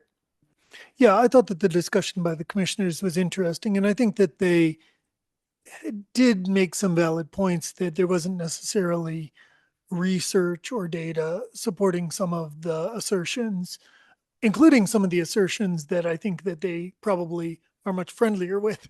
And so if we, I can understand, given that it's a contentious issue, it probably would have been better in hindsight to have had something actually, written up by an academic with real citations and something like that. So given all that, I really could go either way. So I would be accepting of keeping it in, but I would also be accepting of taking it out for the time being and trying to either move the content elsewhere or ideally rewrite it in a more defensible fashion and put it someplace. Thank you, Kurt. Other discussion? ML. I believe I understand that the Boulder County Commissioners have already come to this twice, and they are continue to stand on making it a condition. Okay. Claudia. So I'm having some difficulty with proposing removing this history. I am really sensitive, and maybe it's at this moment in time, to what feels to me like a movement to kind of eliminate a history that makes people uncomfortable. And what I see in this 4-page section that the commissioners are having problems with, I actually see this section as a result of some fairly deep community listening that staff has been doing throughout the BVCP update process. And that's something that's new, I think, and unique about this revision to the plan. So I mean, I absolutely understand their concerns, right? Like, history is a statement of values on some level, who we are listening to, what narratives we choose to put forward. I don't think we are going to necessarily have consensus as a community on what that should be. But I think that the statement that staff has come up with here really does reflect voices and perspectives that have been left out of some of our planning histories here in Boulder, and I feel strongly about supporting that. So I am not supportive of the county commission voting to take this out. Thank you, Claudia. Mark, I see your hand. Yeah, thank you. Up until a few moments ago, I had read this probably once, twice, and hadn't been struck by anything that I thought was didactic, salacious, fallacious. I just thought, okay, and as we've considered it here in the moment, because for me, hearing the county commissioners, reject this and stuff, for me in the moment, I think this sort of history, and it may not be perfectly accurate, but histories are always subject to different historians' views. And so as I read it again, and I think about a new generation of leaders that are coming up on planning board, younger people, people that haven't lived here for their whole life. I think having this as part of the document as a primer is important. And I'm going to say something else, and that is that, I came to the meeting tonight, and this will probably come up again. I came to the meeting tonight trying to be deferential to our elected bodies, to council and to the Board of County Commissioners, and to kind of take Claudia's position that she did during our prior deliberation was, let's go along here, and unless it's super critical, I'm just going to accept it. And I hope Claudia doesn't. I'm sure I have mischaracterized that, so I apologize. Anyway, what I'm getting to is the county commissioners, I think, are overstepping here, and it kind of bums me out, and makes it harder for me on other items to be as deferential as I might like to be. And I think in this case, I would recommend that they be the ones to feel the heat of their rejection of this, and that they might be more conciliatory. Thank you, Mark. That does raise a question for me for staff of what happens if we reach impasse on this particular item? In the past, items that have not been able to be resolved have just been left out of the plan. And historically, there was existing language that we could fall back to. So if there was a proposed change that couldn't be resolved, it would just go back to the original language. Since we don't have that luxury, given the full rewrite of the plan, I think our proposal would just be for this to be removed.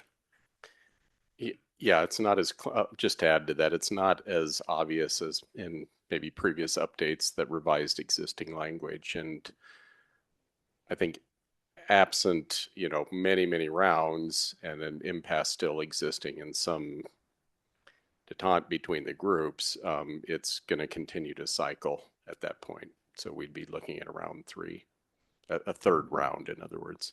Okay. We have expressed to council and did want to, and this is as good opportunity as any, that if we find ourselves cycling too many iterations, we're probably going to need to come to both you and council and ask for some special meetings. And I don't throw that out to be alarmist, but just the practical matter of getting into September and October with turnover of council and other things gets real problematic. Thank you. I have one more process question. So Brad, you might want to stay there. Is there any legal reason why we could not have a subcommittee? Not on this item. I think this item is too detailed. But if there are other items where we reach impasse, could we not have a subcommittee of one member from each of the boards that disagree? We could, and I have thought about that. I think the practical reality at this point is coming to consensus on how to pick a person, who that person is, what their charge is, what the scope is, and doing that in a practical timeline would be very, very difficult. Okay. I'm going to reserve the right to recommend that on certain items if it seems appropriate. I think one of the things that's hampering us here is that we are not talking directly to each other. We're not in the same room.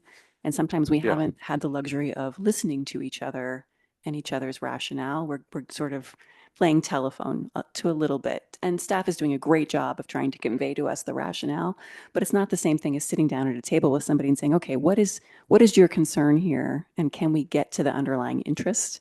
And we're being a little bit positional sometimes, I think. So I'm just going to say it, not for this item, because Yeah. I think this is far too extensive for a rewrite. But maybe for some of the other items, I might ask about that. Yeah, and I'll just say we understand that and support that. And actually, given a different timeline for the overall comp plan update, that would have been something we probably would have tried to build in at a version of this stage.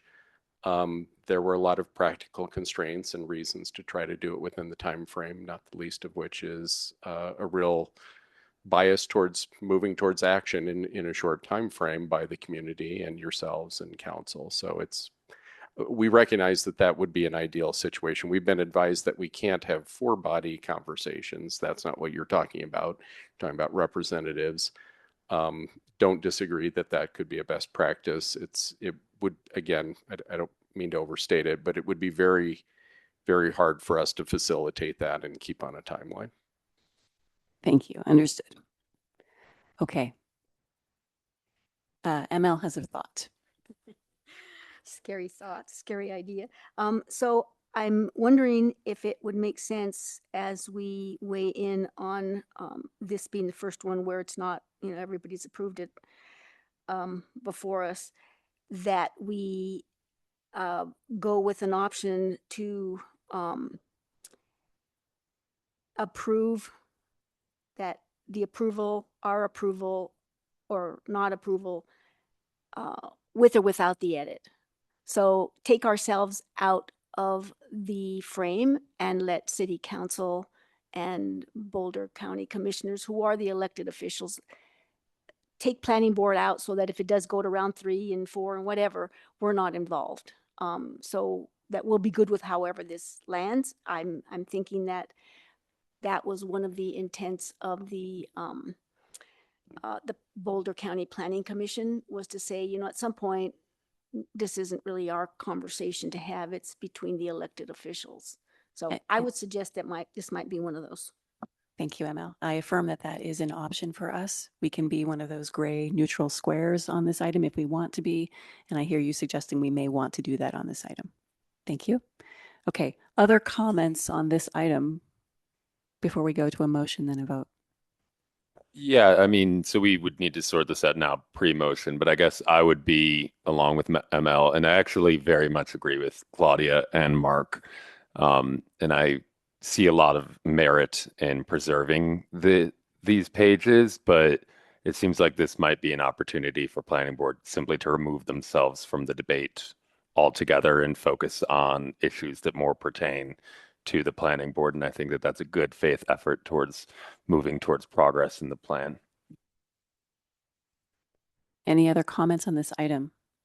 And when go ahead, Kurt. No?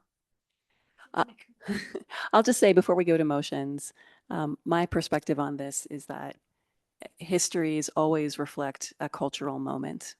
And if you go back to old versions of the plan and you read their history sections, you can see the culture or biases or, spoken or unspoken, whether we agree or not, of those versions of history. And what I'm seeing is that we do not have consensus between the city and the county on what that story should be, and how much factual backing it needs to have to be able to tell that story. And so I see this as the city's story that the county has said this doesn't reflect, at least from an elected official perspective. The County Board of Commissioners does not feel that that story reflects the way that they would like to tell the story. And this is a joint document. And so I would be okay with the proposal to remove this story from the document, knowing that the city can still tell this story in other ways and put it on the city website and claim it as the city's, rather than making it a joint statement with people who don't agree that it should be the joint statement.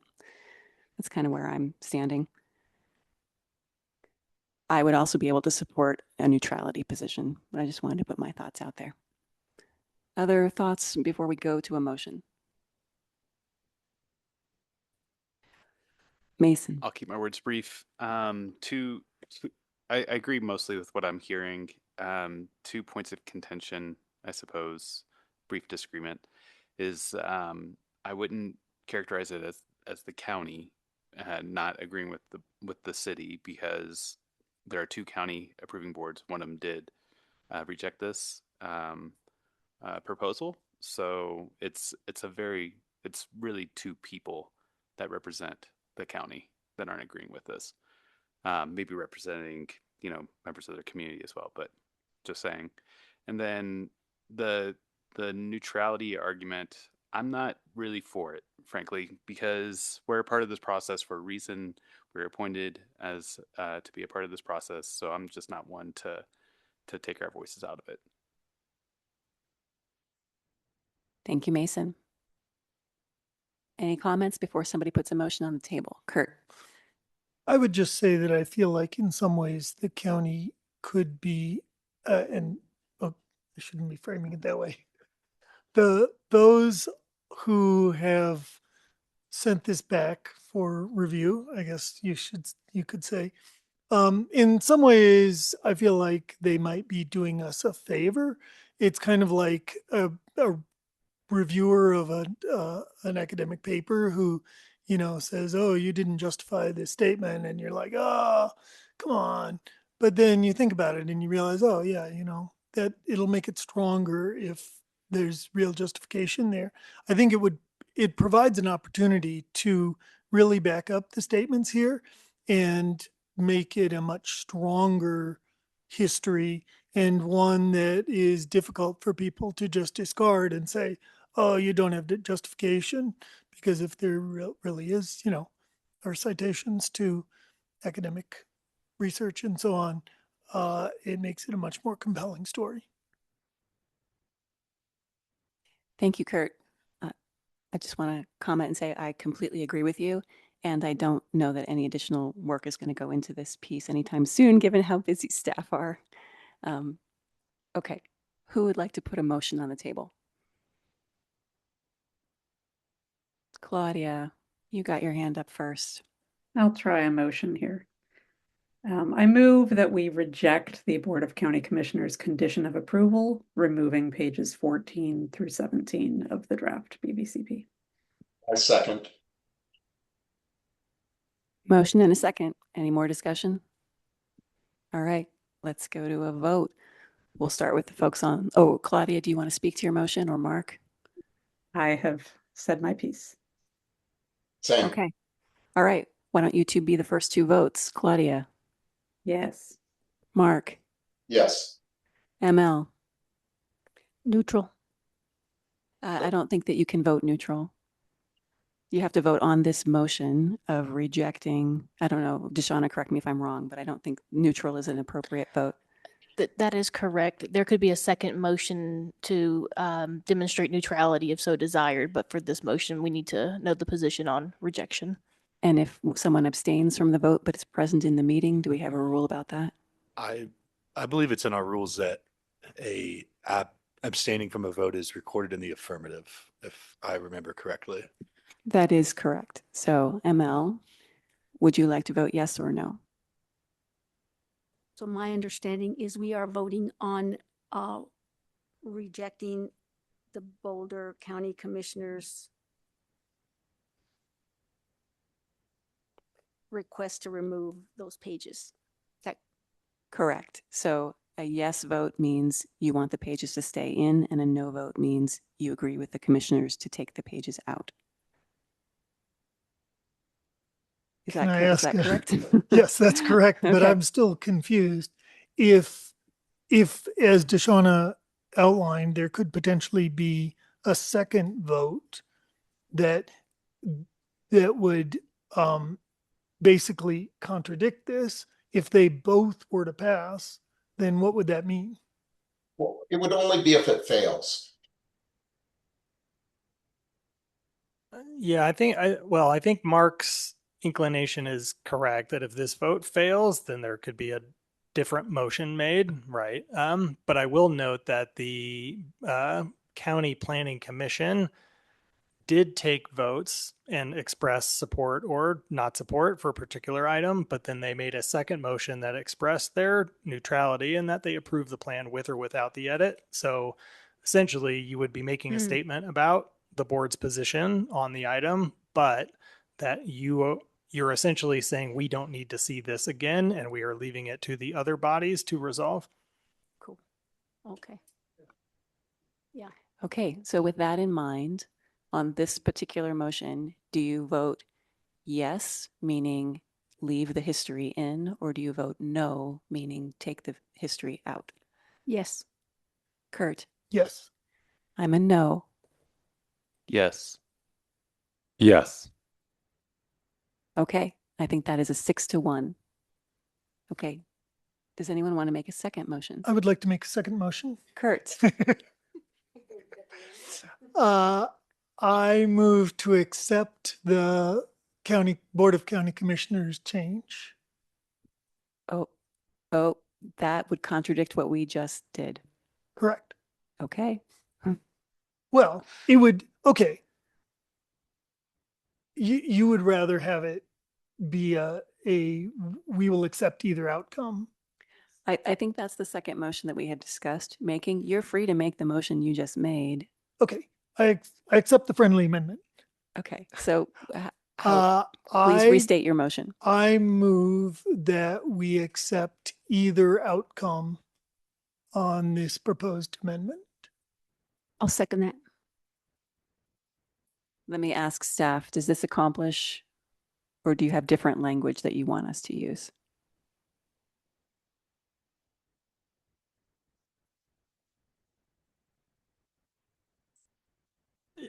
That language is slightly different than what the County Planning Commission used, but I believe that it accomplishes the same intent.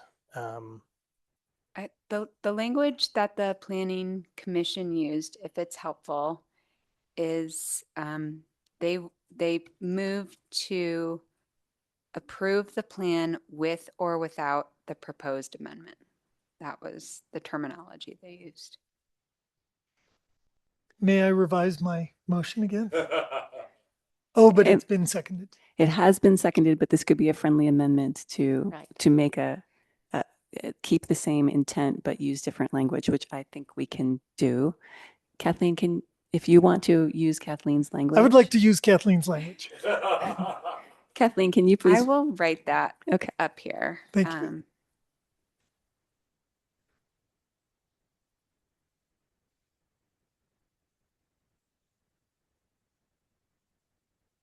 So what I've written is I move that we approve the plan with or without the proposed amendment. Second. Oh, wait. No, that was sorry. You're in. Kurt, would you like to restate your motion? The eighth member of the planning board. I move that we approve the plan with or without the proposed amendment reference E. ML, did you want a second? I will second that.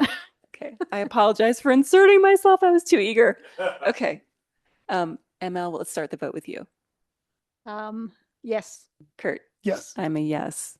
Mason. No. Max. Yes. Mark. No. Claudia. No. 4-3. It is approved. Okay. I think we're done with this item.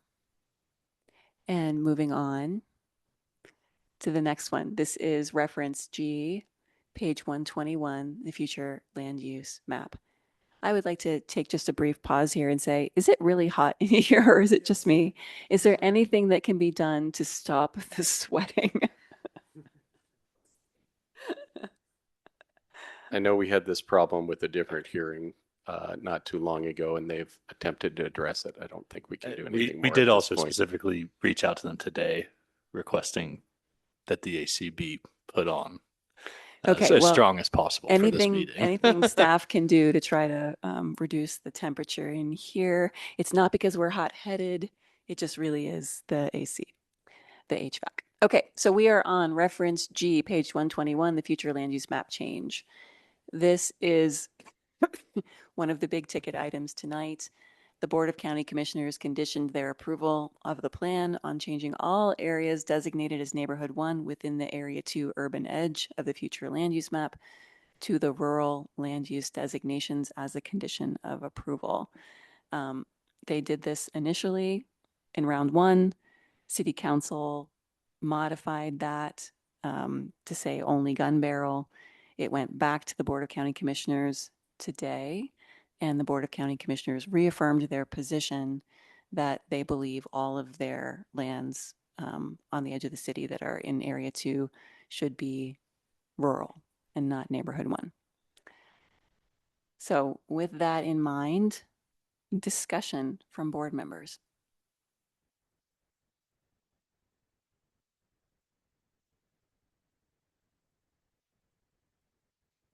Mark.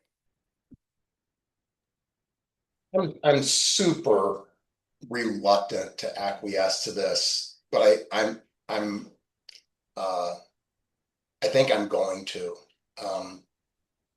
It kind of goes against a lot of what I have thoughts about. Area 2 is Area 2. It is not Area 3. It is not.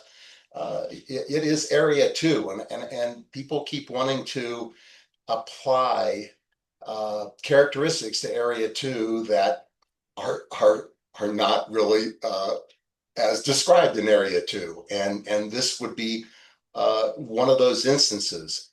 But being a practical sort, I think that having many discussions about this and trying to think about and understand the practical effects, as KJ and Kathleen had helped me explain to me earlier, just reaffirming what I've been hearing elsewhere. I'm super reluctantly going to go along with this, or I would in this case support a neutral position and let council battle it out with the county commission. Thank you, Mark. Claudia.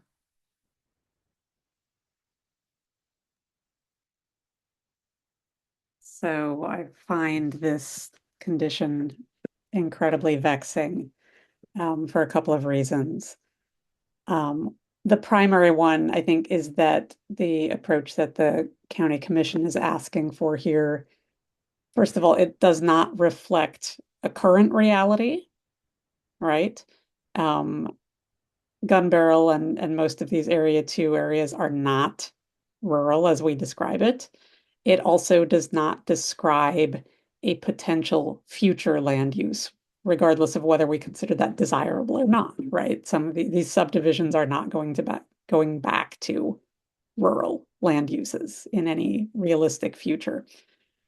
So I don't think we should be mapping them as such in what we intend to be a visionary document. That's what the BVC is supposed to be. I think that's not credible to do. And on some level, I think it makes a mockery of this entire exercise of long-range planning. Another issue that I have with this is that I think this update to the BVCP has done so much to improve readability and communication with the community about what we should be expecting in the future. And if we indulge in this kind of game, calling these areas rural, even though we know that's divorced from reality today and reality in the future, I think that is also corrosive to what we're trying to accomplish in a plan. Land use planning is so fraught. It's the focus of so much rumor and speculation and misunderstanding. And I think a lot of that is feeding, this pressure to relabel Neighborhood 1 as rural, or, to do this amendment in the first place. I think that when there is fear about unwanted change, that we have a responsibility to be clear about what the land use map is, what the lengthy process of making actual changes on the ground is, and also what the risks are of leaving land use designation essentially open to chance if and when there ever are annexations, as opposed to providing guidance. Like there's risks there too. And so basically, I don't think we should be telling feel-good stories just to get this through.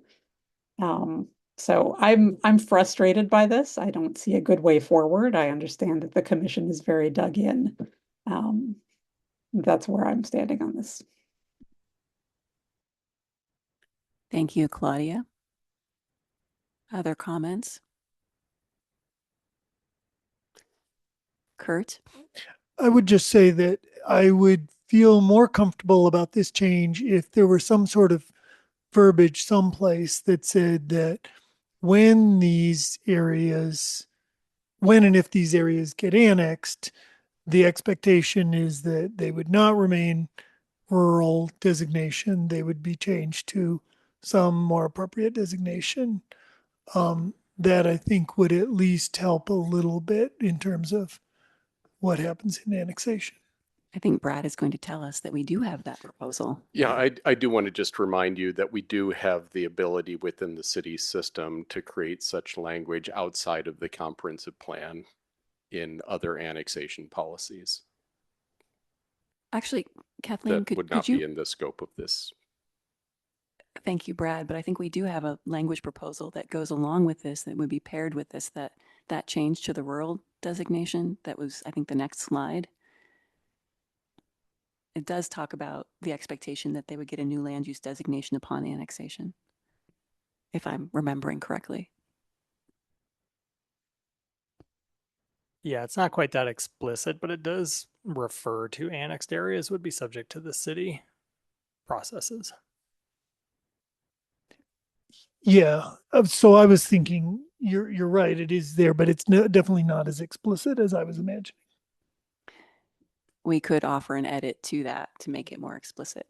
It is a little awkward because I do think these two things are paired, because this language change was meant to, if the land use map change goes back to rural in area 2, this change would be needed to square up the definition of rural. And it's worth noting that the Planning Commission, the Boulder County Planning Commission, was not comfortable with this language change because they felt that changing that within language in the first sentence weakened the rural definition, if I'm remembering correctly. In any case, the Planning Commission rejected this change.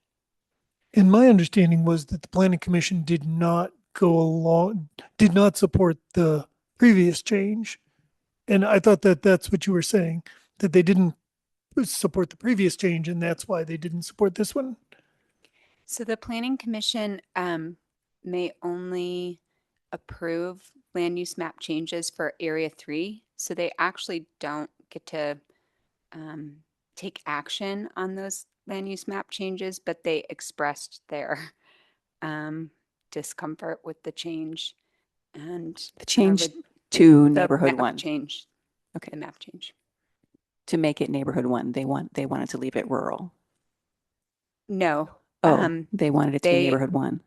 They want it to remain neighborhood 1. Interesting. Okay, I got that wrong. Thank you for that correction. Okay, I don't have prepared remarks. Going back to the land use map change from neighborhood 1 to rural, I didn't write this out, but it's interesting because listening to some of the discussion at the Planning Commission, they felt very strongly that saying that it was neighborhood 1 was misleading. They mirrored some of the arguments that we've heard in the other direction, right? Like folks, Claudia, you mentioned that you thought that leaving it rural was misleading.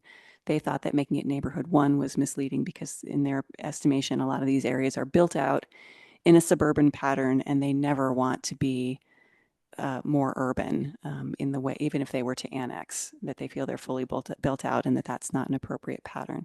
I will say that mirrors some of the objections that we've heard for some of the folks who are city residents, who also don't see themselves necessarily in that more urban pattern that is allowed within neighborhood 1, but might not be applied evenly across all neighborhood 1.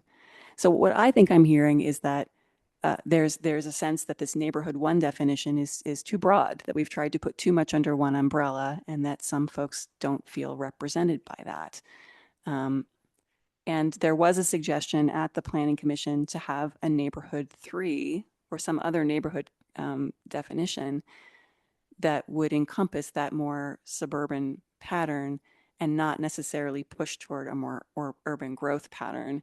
And some of the rationale there was, well, you're trying to do compact development and infill in the area where you have resources, where you have amenities, where you have transit, and that is not these edges of the city, right? And so they felt that neighborhood 1 was, at least one commissioner felt that neighborhood 1 was inappropriate description for these like very edge areas of the city. But that, I mean, we only have 2 categories, right? We have neighborhood 1 and neighborhood 2 if it's urban, and the city is comfortable with that. One of my questions is, well, what if it just doesn't annex, right? But it has a future land use definition that it will never be able to live up to if it's not annexed, right? Because the county doesn't do neighborhood 1, the county doesn't do that more urban development.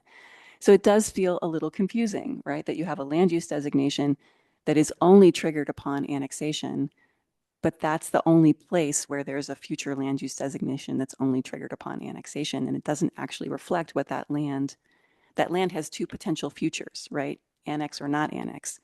And that land use designation only describes one of those conditions.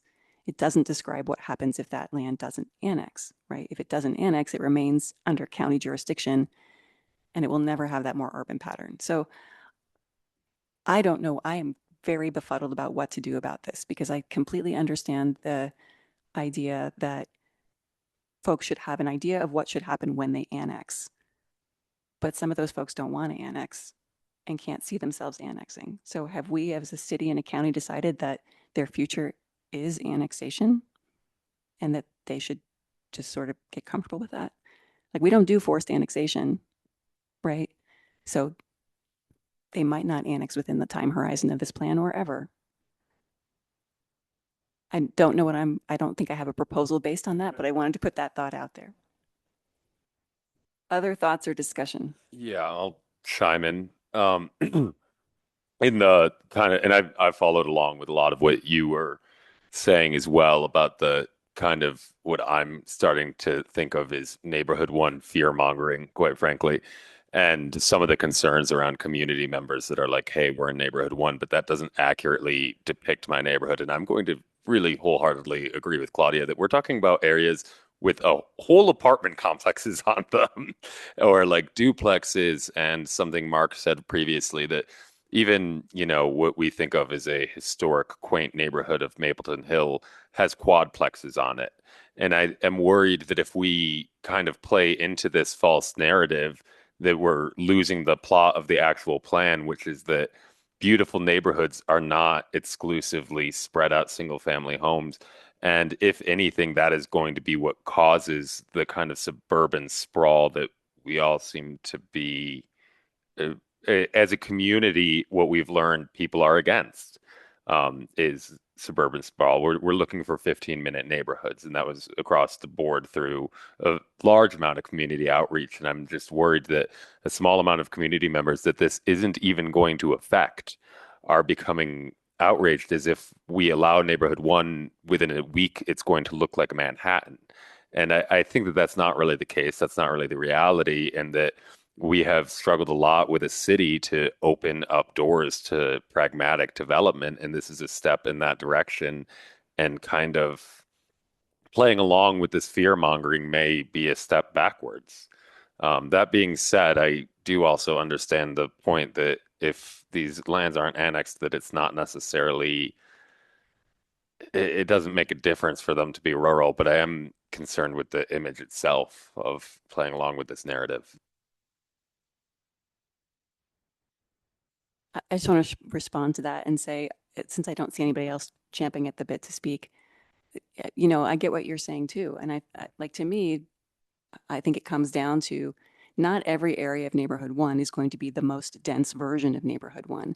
And not every area of neighborhood 1 is going to be the least dense version. And people can't see where they fit within that. So I don't know if that's fear mongering so much as just there's a category that's very broad, and people want to understand where they fit within that, right? And understanding that what is possible is not necessarily going to be the outcome. I don't know if that makes sense, but all right.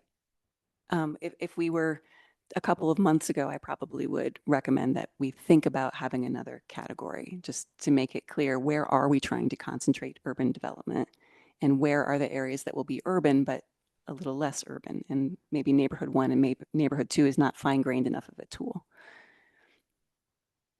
But we're not there. So any other discussion before somebody puts a motion on the table? Or does staff have something to say? I see staff conferring. No? Okay. Just Any other passing a discussion? power cord. Yeah, I'll just say that again, I would potentially be supportive of allowing for or accepting the county commissioner's proposed change, but also changing the terminology in that next one, which somehow I can't find in my notes, that we discussed, that would clarify that upon annexation, those areas would be expected to change from rural to some other designation. Do you want to express that as a motion?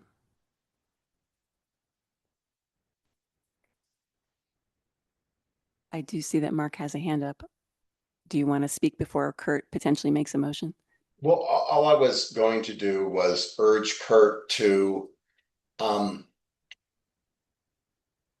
timing wise, to make his edits, that we don't have to do this in the order that it was presented, but if Kurt made his edits first to the portion he's referring to now, that would certainly help me with supporting, with acquiescing to the county commissioner's position. So if we go, I'm without having it on the screen here, I don't remember the letter number, the letter reference number, but I get what you're saying, Kurt, and I would encourage you to make that proposed change as a motion first and then come back to the other one. Does that make, am I making sense there?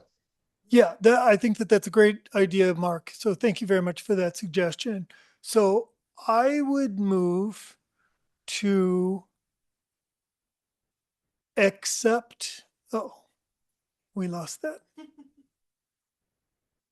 I would move to accept the proposed amendment to whatever, we don't have a reference number for this, but page 118, to accept the county commissioner's language here with the amendment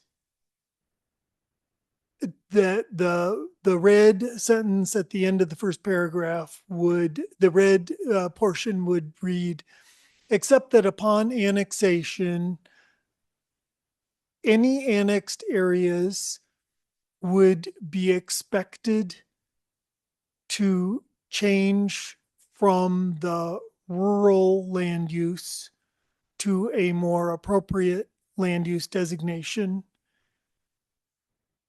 and would be subject to city processes, zoning, and policies.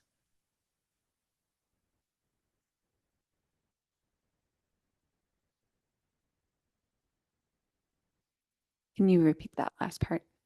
City processes and The city processes, zoning, and policies, which So- is the language that's already in there. Yeah, just finishing the sentence there. Yep. Right. Any friendly amendments?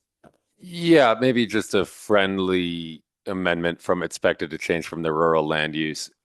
Maybe just say would be expected to update to the most appropriate land use. That way it doesn't sound like we're forcing the hand of a rural out of a rural. Does that make sense? So instead of has to change, it's essentially Any annexed areas would be expected to update to the most appropriate land use designation. Could we just say, and I'm just kicking around ideas here, would be expected to change to a city land use designation because rural does not apply in the city. So can we Yeah, just I say think that's a great idea. would be expected to update to a city land use designation? Kurt, Is would that, is that true that there's rural, that we're not allowed to have rural within the city? I mean, I know we currently don't, but Correct. The way the definition is currently written, rural lands cannot be applied in Area 1. okay. Can only be Then, can only be applied in then Area that 2 and 3. sounds great, what Laura said. I do want to make an administrative observation that I wonder if the word urban as opposed to city is the word you're looking for. I kind of like city just because it's the city of Boulder. And when you say urban, I think it gets into some of that fear mongering. Like, what is an urban land use designation? Oh, it's really Well, the only reason I urban. bring that up is city land use designation is an undefined term, Oh, okay. whereas urban land use designations are all those things that aren't rural. Is that defined in the plan? Not By implication. explicitly, but yeah, by implication, I would agree. Yes. Well, I'll leave it up to Kurt. Do you want city or do you want urban?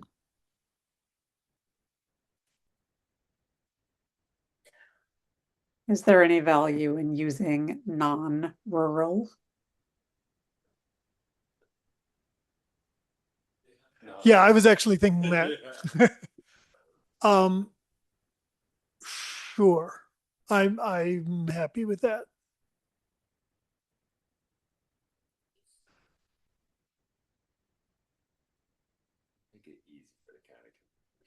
Yeah, right. So let me make this again.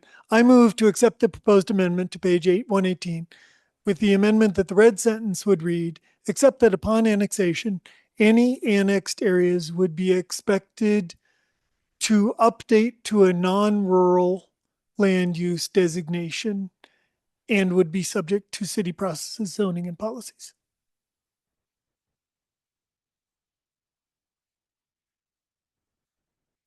Do I have a second? I'll second. Any discussion? If none, we'll move to a vote. I would like to speak to the motion. Mason can speak to the motion.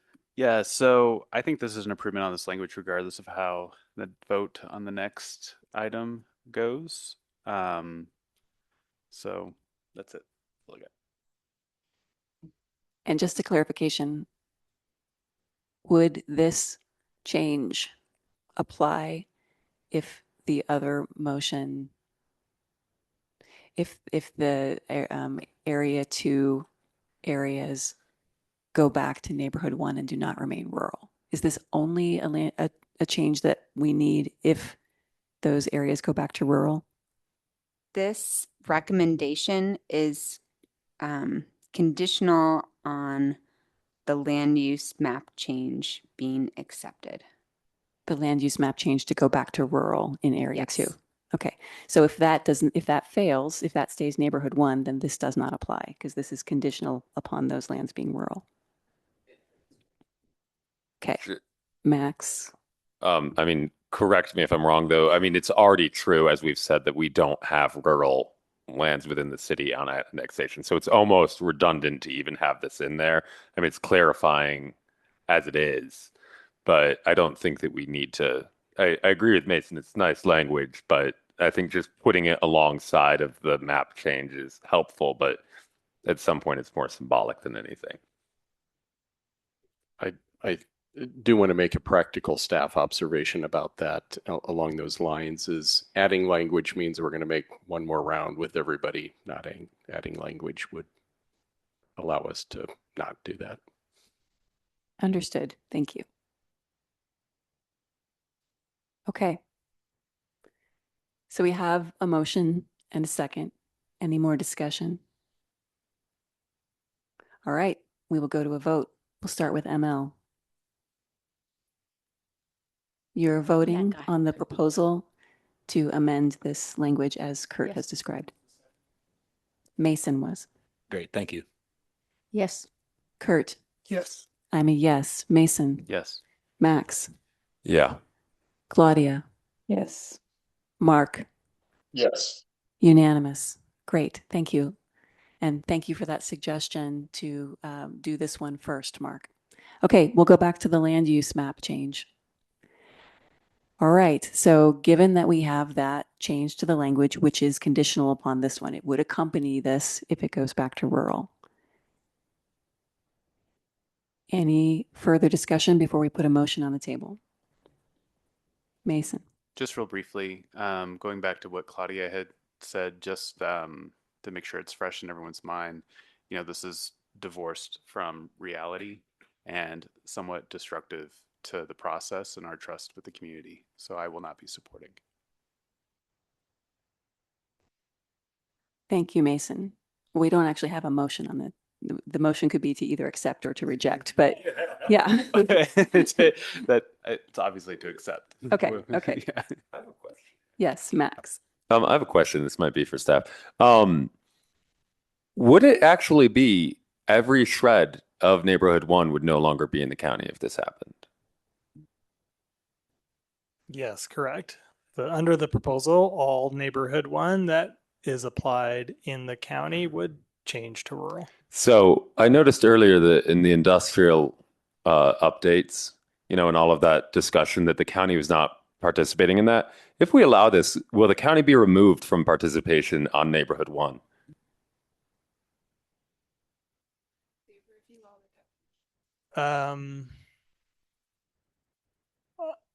They will still participate they would still participate in the review up until the point at which this plan is approved. If there were future amendments at the midterm update or the next major update, unless neighborhood 1 is applied in the county, then no, I don't think they would have any authority over that land use designation. That seems like a good compromise moving forward to me. You know, if there's this much back and forth about it.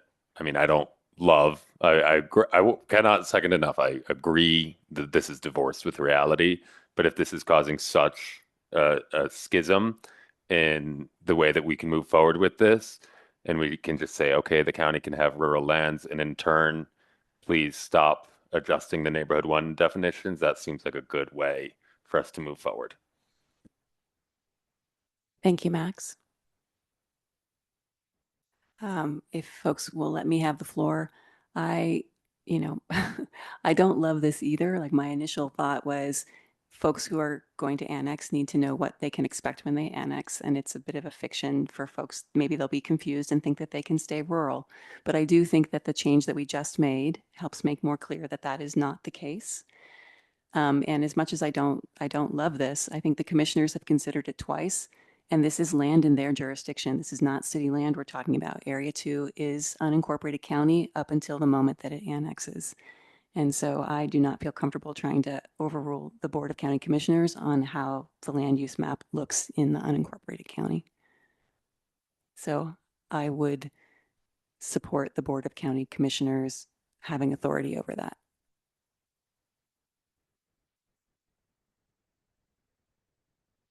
Any other discussion before we put a motion on the table? Mark has a hand up.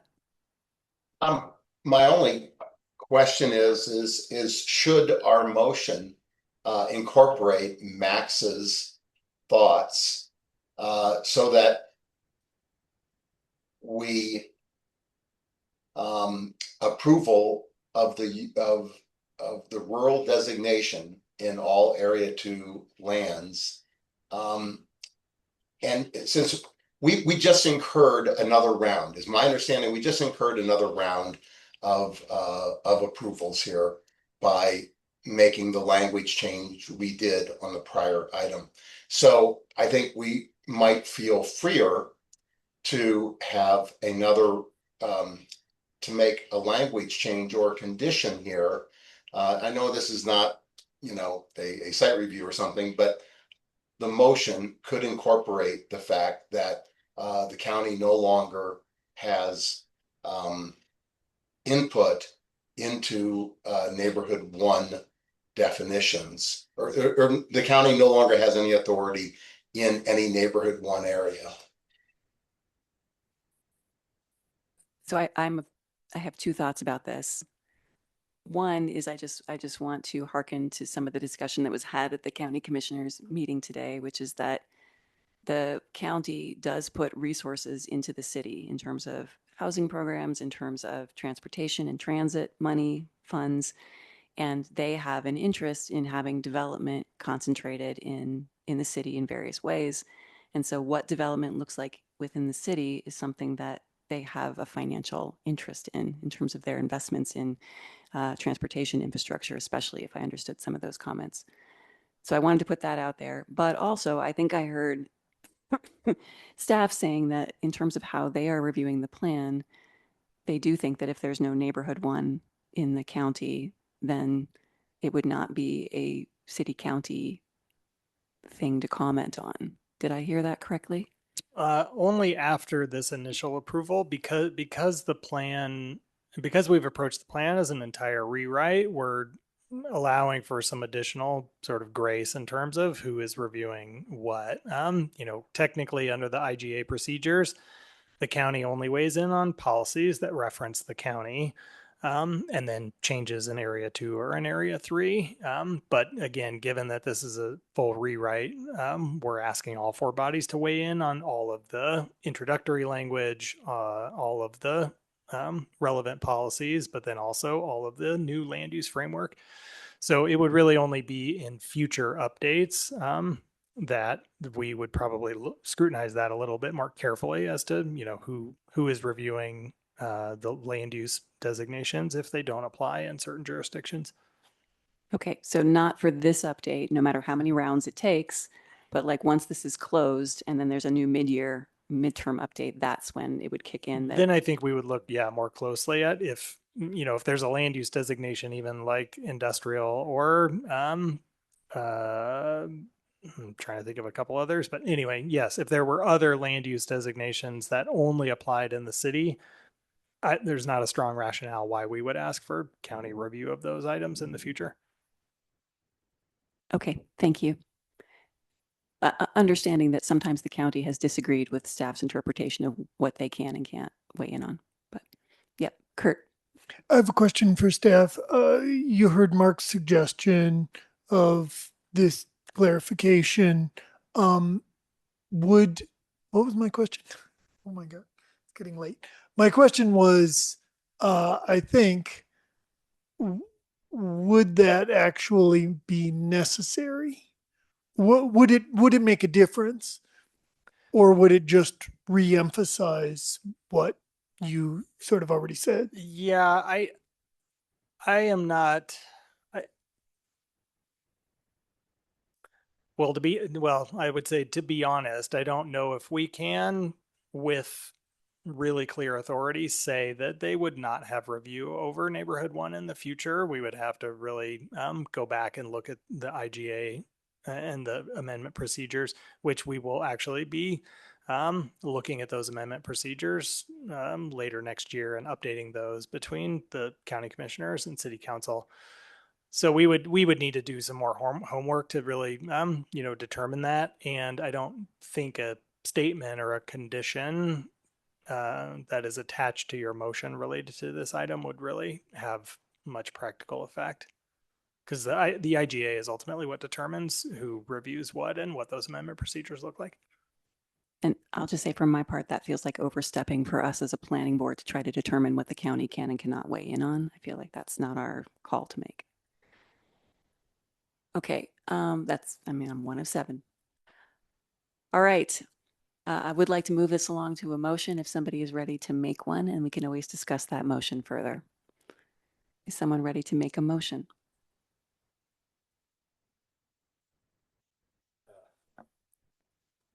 I make a motion that we accept the recommendation by the county, reference G. I'll second. Max, would you like to speak to your motion? As the motion maker, that is your right. I think to Laura's point that this is county land, and if this is what they wish, then so be it. And we can hope that they are as respectful over the things that fall under our purview. Thank you, Max. Kurt, would you like to speak as the seconder? Yeah, as everyone has expressed, this is a very frustrating topic, but I do feel that we need to move the process along. And if heels are going to be dug in, then somebody has to adjust. And I feel like the concerns that were expressed are completely valid, but at the same time, from a practical matter, it feels to me like it doesn't make an enormous difference, because really the change is going to happen upon annexation. And so I am grudgingly supportive of this. I want to make a comment, but anybody else want to make a comment before me? Don't see any other hands up. I'll just say, I think that neither solution is ideal. Rural doesn't exactly fit for these lands, and neighborhood one, the county board of commissioners doesn't feel fits.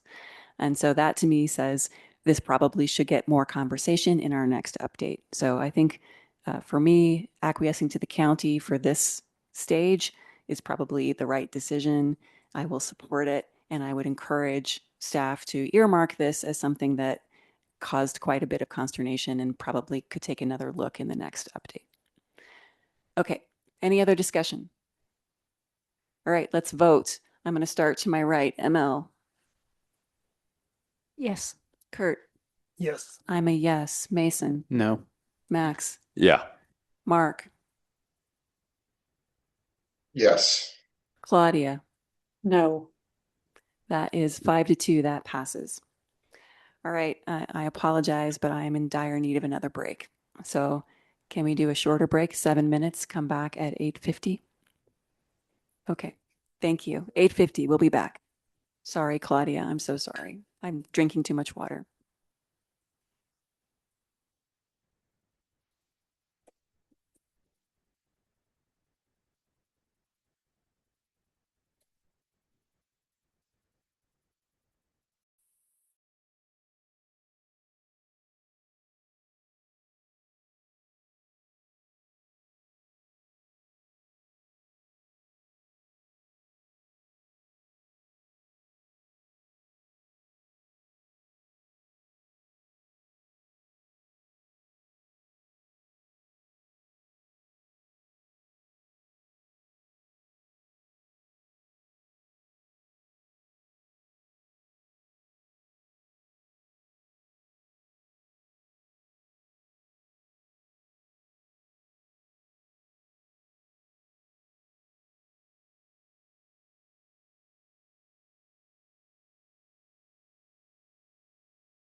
Okay, are we live again? It is 8:50 and we are reconvening. and 87 degrees, as Kurt says. It's quite warm in here. Okay, Claudia, you don't miss that. All right, Kathleen, what's next for us?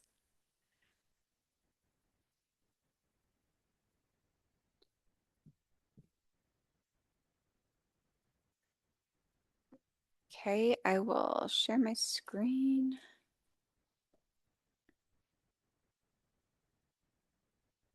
Okay.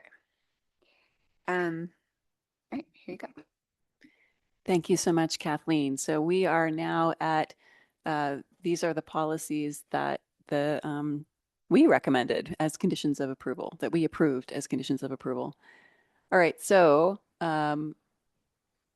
reference number H, page 70, policy 82, housing diversity and supply. There are a couple of changes in here. And this looks like the version that the county approved. And I thought we were going to go back to the original version that we proposed. Is that so? Yes, let's go. Yes, that is the version that That's right. that is the version that you put forward. Okay. All right. And that is because, remind us, the one that was just up on the screen, who rejected that one? Yeah, so yeah, if you want to flip to the next screen. So the sequence of events was that the Board of County Commissioners technically rejected your condition, and then they proposed their own, which was very similar to your original condition, except that they used the term prioritizing, and they also added the county to this policy. Upon further discussion today, they ultimately voted to remove the reference to the county. So this is now a city-only policy. And then they also voted to remain neutral on any remaining edits. So essentially, the county has now removed themselves from consideration of this particular policy. So that's why we're proposing that we are back now really to a decision for you on your original condition as to whether or not the board wishes to amend that, rescind that, or maintain that condition based on city council's did not support either your or the county's language. So city council did not support either version. That's correct. Okay, could we flip to our version? And could you remind us why council in particular did not support this? Let's see. In particular, council really was, I think, reflective on the level of just careful vetting and wording of this policy as it was developed by staff, and in reflection to community member input.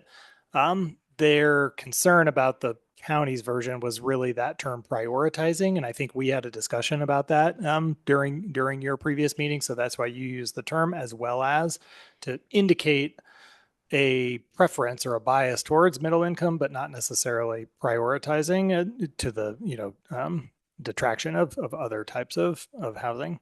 So I think it was council's discussion really was just around kind of maintaining that original language. Okay, so this is now just between us and city council. This is no correct. longer. Yep. The other two bodies have been removed. That's correct. It is just a city-only policy. Yes.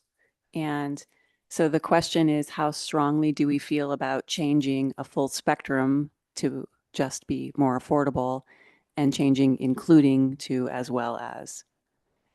And how much do we want to arm wrestle with city council about this? And I'm not trying to be too flip and indicate a preference there. I certainly don't feel too strongly about it, but I would like to see what other board members feel. Kurt. Well, I think I was the one who initially brought this forward, and I still feel strongly about it. I think some of the communication around this has not completely expressed my, at least, intent. And part of the problem is that I was never able to come up with what I would consider the ideal wording for this, but my primary objection was to this terminology, the full spectrum of housing types, because as I said before, to me, that implies including up to the 10,000 square foot, 15,000 square foot mansion, right? And the Board of County Commissioners, to their credit, today did pick up on that, and they had the same concern that that is not a housing type that we should be promoting. And so that was my concern about the full spectrum language. And I intentionally framed it as not affordable housing types, but more affordable housing types. And I think sometimes in the communication, it sounded like, oh, this is planning board trying to create more affordable housing, capital A, capital H. And that was certainly not my intent. It was just to focus on all the housing types up to, but not including the highest end, the super large, super expensive, super unsustainable housing types. So that was my intent. I still feel that it's a worthwhile thing to change, because I don't want policies that are saying, yeah, of course, we also want the giant $7 million houses, because that's the full spectrum. I feel like we are not only well supplied, but we're oversupplied with that kind of housing type. It takes a tremendous amount of land. It takes a tremendous amount of resources, and it moves us backwards in terms of affordable housing, of housing affordability, I should say.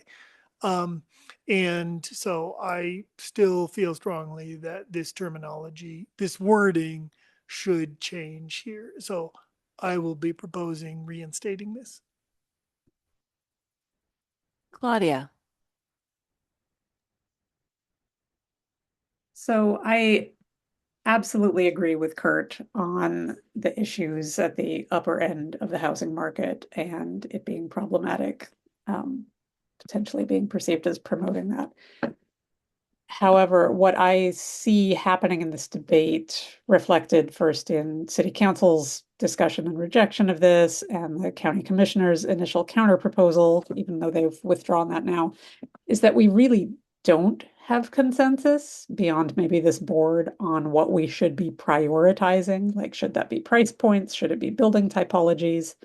There's just a lot of diverse opinions on where the focus should be as we seek to expand the housing supply. And then so small tweaks in wording, like Kurt is suggesting here, really change the different coalitions of support for this particular policy. I am in favor of keeping staff's original language, which I think is their best distillation of community process and where we can find consensus. And I would also say, in addition to that, I think the key language in this policy is actually in the second half of it, which talks about housing being throughout the city. It enables people to remain in and join the community as their needs, incomes, and household compositions change over time. And I think that key section, we're not talking about amending that, because I think there's real agreement there on the intent. That language describes the what and the why of this policy, and less the how. And I think that is the level at which we're trying to get this plan to operate. So I'm going to stick with supporting the original language as I did in our first round of discussion. Thank you, Claudia. Mark. So I keep, tonight is one of those nights where it's like Kurt speaks and I agree with him, and then Claudia speaks and I agree with her. It's been a rough go. But since Kurt has said that he will be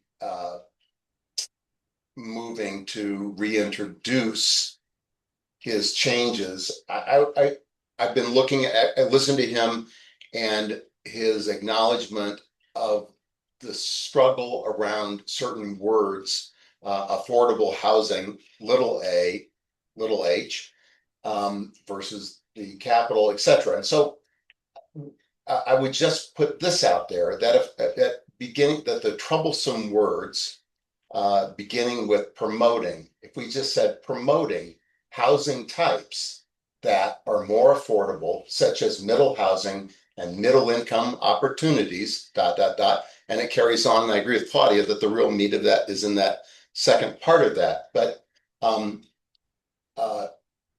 if we say housing types that are more affordable versus more affordable housing, it might clarify what our actual intent is.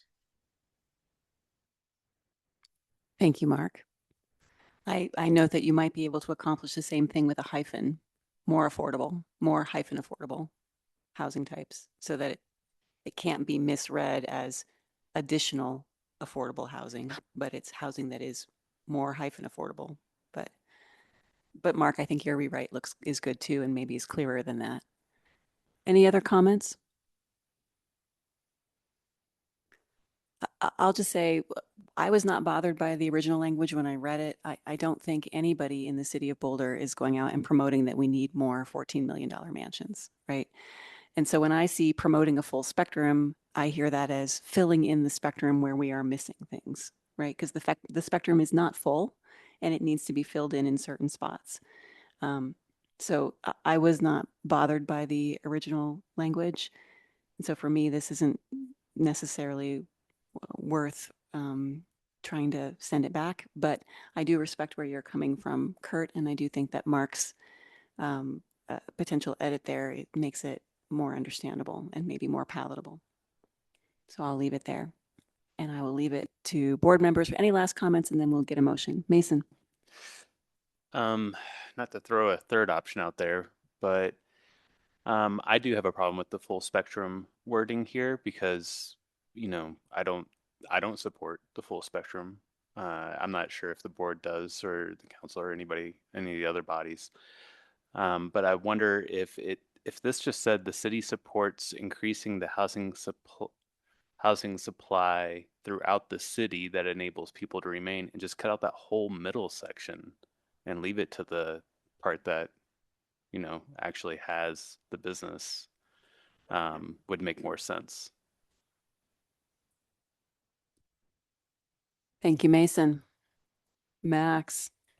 It just to remind everybody, on the first meeting, I think I said at the risk of becoming too pedantic, which I do think that this is, and I do think that there is a world where we leave it the way staff wrote it and it works as intended.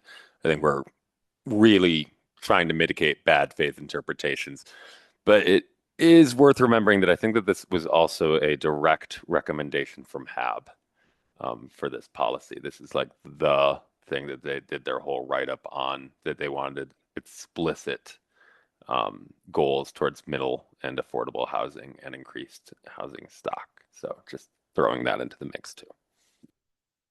As the HAB liaison on planning board, I feel obligated to mention it.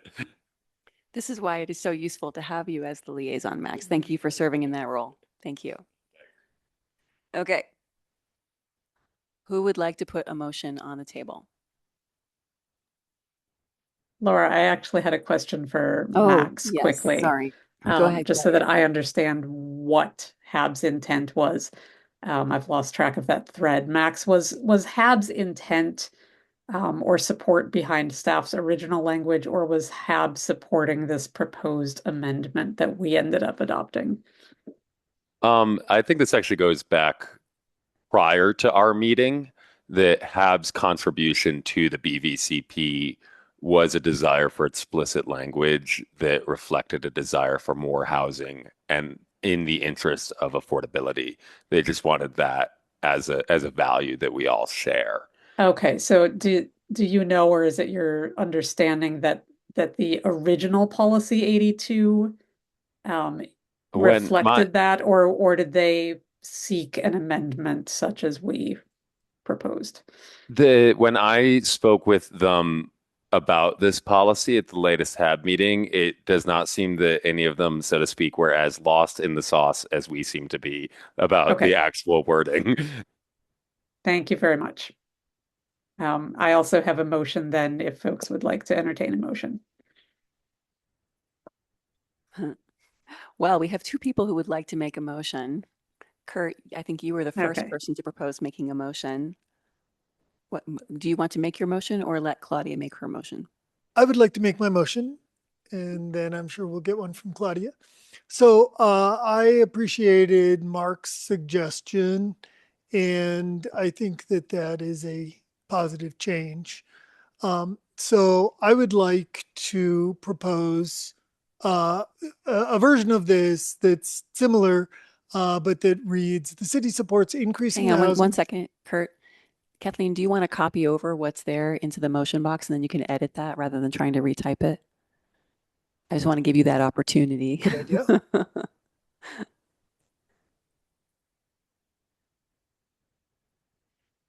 Okay, So back to you, Kurt. So I move to change policy 82 to read: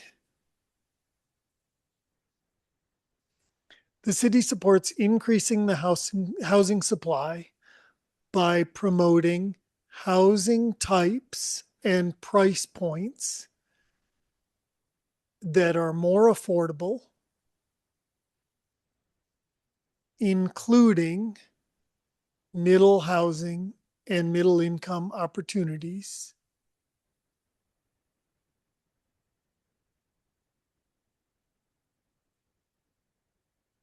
throughout the city that enable people to remain in and join the community as their needs, incomes, and household compositions change over time. I'll second We have- that. we have a If you're ready for me to second, I'll second it. I am ready for a second. Okay. I second. Any friendly amendments on the wording before we ask for comments? Seeing none. Kurt, would you like to speak to your motion? No, I think that Mark's wording is great. It better captures what I was going for initially. And I think that it's definitely a positive to get rid of this, even though I understand the idea behind the full spectrum terminology, it still just bothers me that it is not literally what we want. And so I think that this better captures what the sense of the city, what the sense of the board, what the sense of the city is. So that's why I'm proposing this. Thank you, Kurt. Mark, would you like to speak as the second? No. All right. Any other discussion? I think that this would be HAB approved. Okay. We have the HAB liaison giving us an opinion about what HAB would approve that we appreciate. We appreciate your perspective on that. Okay. ML has a question. So given that we've got new language for council to look at, and the Boulder County Commissioners, what was their objection to it? I mean, is this going to pass muster with them? I'm wondering. The county is no longer going to be reviewing this. They took themselves out. Yep. So it'll just be going So to it's council between us on and council. Thursday night. And council liked the original language. Is that correct? Council preferred the original staff draft. Yes. Right. Okay, thanks. Okay. Ready to vote? Let's vote. Max, Yes. Mason. Yep. I'm a yes. Kurt, Yes. ML.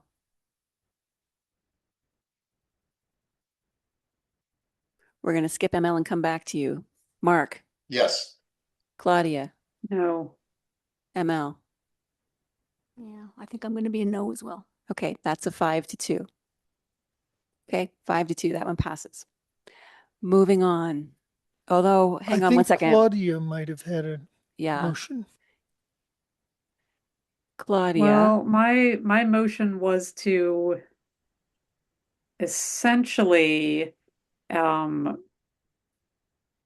remove this as a condition for approval, right? So that is the action that was requested, that we reconsider if this is required for approval. So we could accomplish that by using that language that the Planning Commission used. Kathleen, do you want to, if you want to make that motion, Claudia, I would suggest that you use that neutrality language, that we would be acceptable with either outcome, basically leaving it Okay. in City Council's hands. Okay, could we get that language up on the screen for me, please?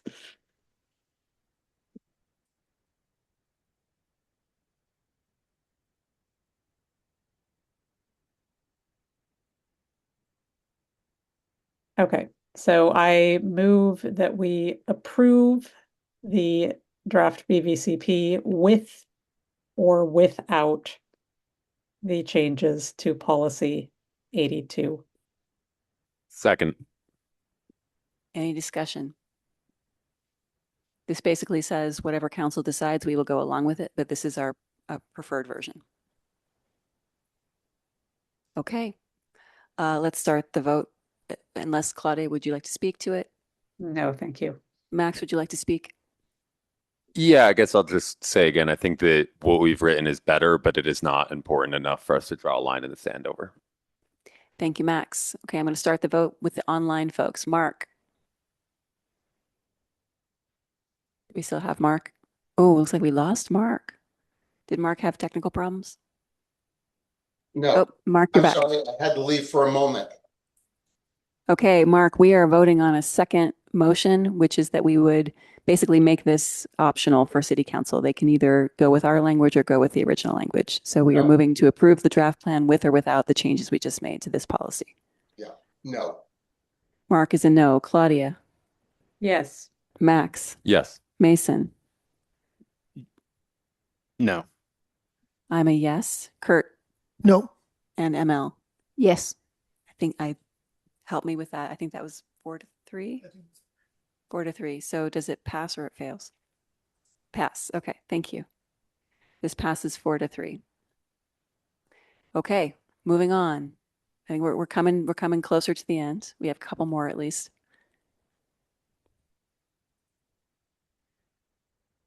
All right. All right. Okay, everybody. Buckle up. We can skip this one. No. I want to honor everybody. So reference B, page 69, policy 79. So this is the changes that were made to the airport policy. The version that we're seeing here is the version that we approved and that the Board of County Commissioners approved initially, but I believe there were additional edits made today by the Board of County Commissioners. Okay, so Kathleen, is this the version that we're considering now? So Deshauna, I believe would you move to remove this condition and then consider the new condition if you wanted to include this language? Yes, though rescission is not required. The board could vote to maintain, of course. And so as a threshold matter, the first question would be addressing planning board's original condition language and whether it should be retained, modified, or rescinded. Probably retained or rescinded in this regard. Okay, so it sounds like we have a bundle of options. One option is that we could stick with the language that we have here that was our original condition of approval, which is the plan that we have approved. Looks like this.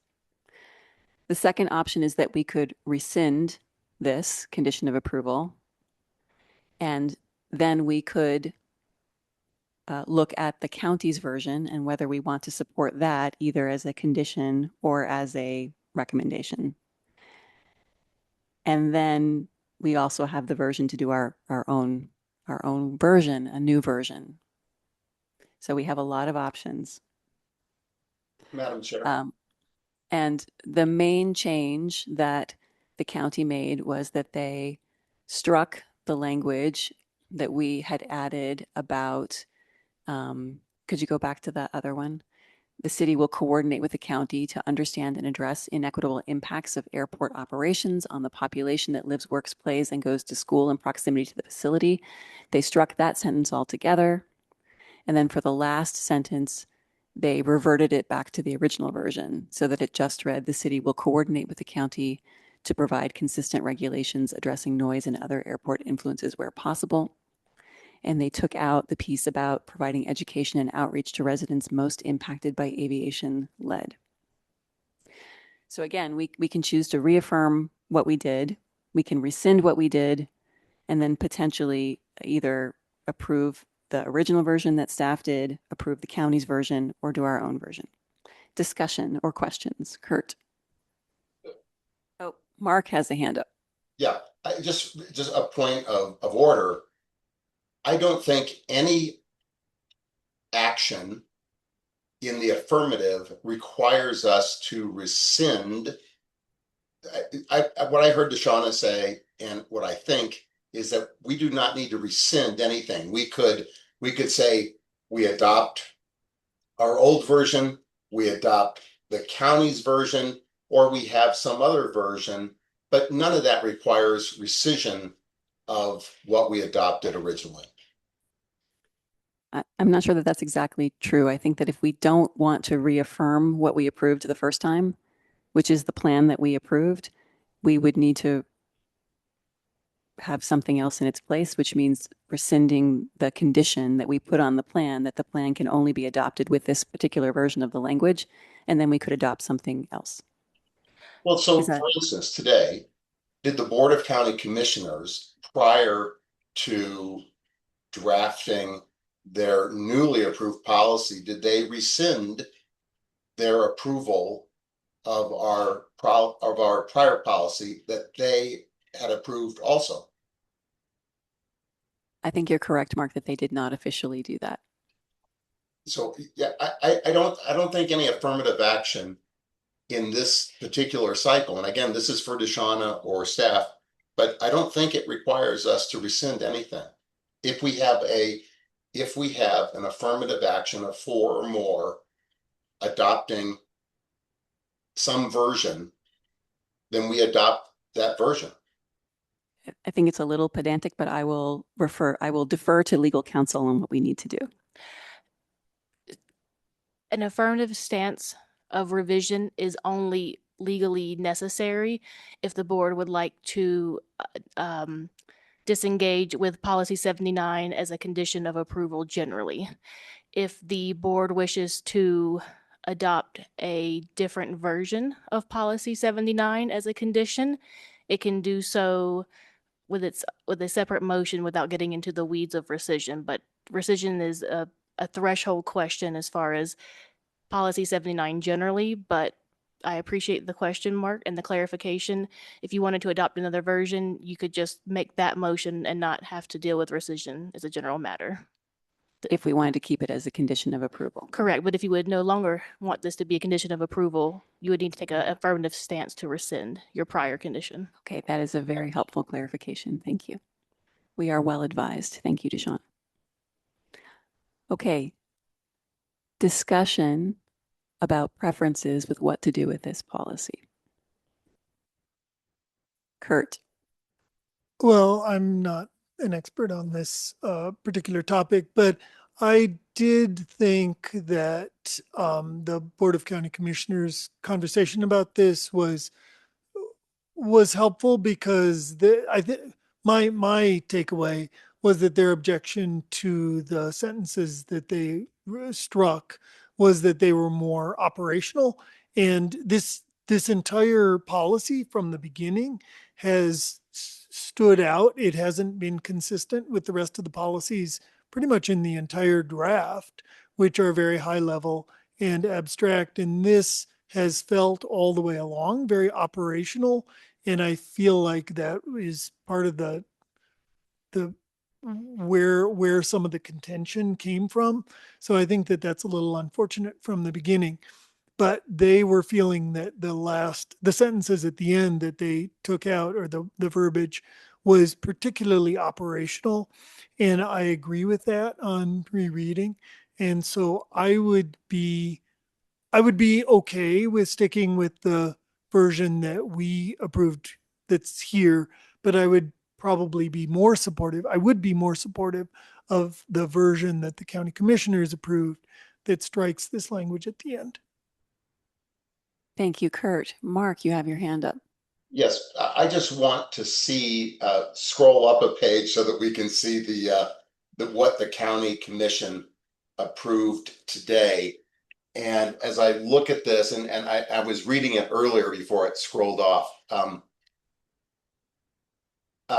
Yeah, I concur with Kurt, and I'm especially in favor, given the subject, given the topic, given the controversy, that brevity and reduction here actually is a benefit to everyone. And so as I read this, I am also in favor of this briefer county version that they adopted today.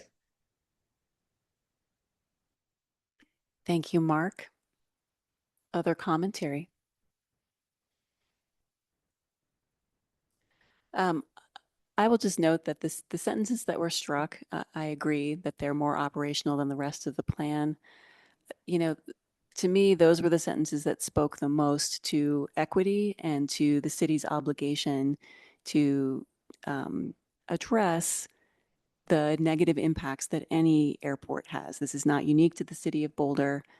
You know, airports create impacts on surrounding neighborhoods. And so I am disappointed that it was controversial to talk about equity and addressing impacts in that way. But the sentence does talk about promoting, or the policy does talk about promoting electric aircraft. It does talk about working in partnership to offer unleaded fuel. It does talk about noise abatement procedures. So I would also be okay with going with the county's version.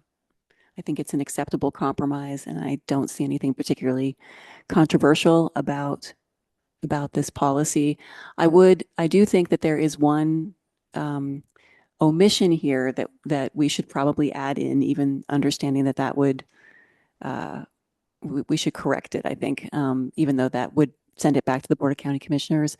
I would add the word voluntary in front of noise abatement, voluntary noise abatement procedures, because there was some concern that this policy could be seen to violate ANCA, which is the Airport Noise and Capacity Act, I think is what it stands for, which basically says that noise abatement needs to be voluntary. So we do have a voluntary noise abatement procedure. It's already part of our procedures. It's on the website.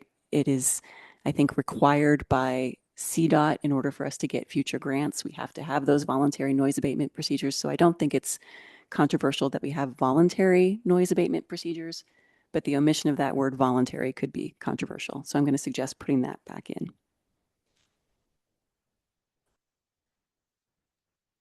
Yes. Just Kurt. one quick question. Is it really necessary? If it would be illegal to require noise abatement, do we need to say that it's going to be voluntary? I mean, that was one of the it's just not gonna objections. happen. That's one of the objections that was raised in city council meeting, was that this could be seen as illegal if it doesn't have that word in it. So I would suggest putting that word in it. Well, they didn't suggest that word. They just wanted to reject our changes. But I think that adding that word removes any possibility of arguing that this could be illegal. Mark. I'm ready to make a motion unless I'm not trying to cut off commentary, but I'm ready to make a motion. That is your right as a board member. Mark, please make your motion. I move to adopt policy 79 as amended by the Board of County Commissioners and referenced in, I think it was B or D. Anyway, yeah, in reference B.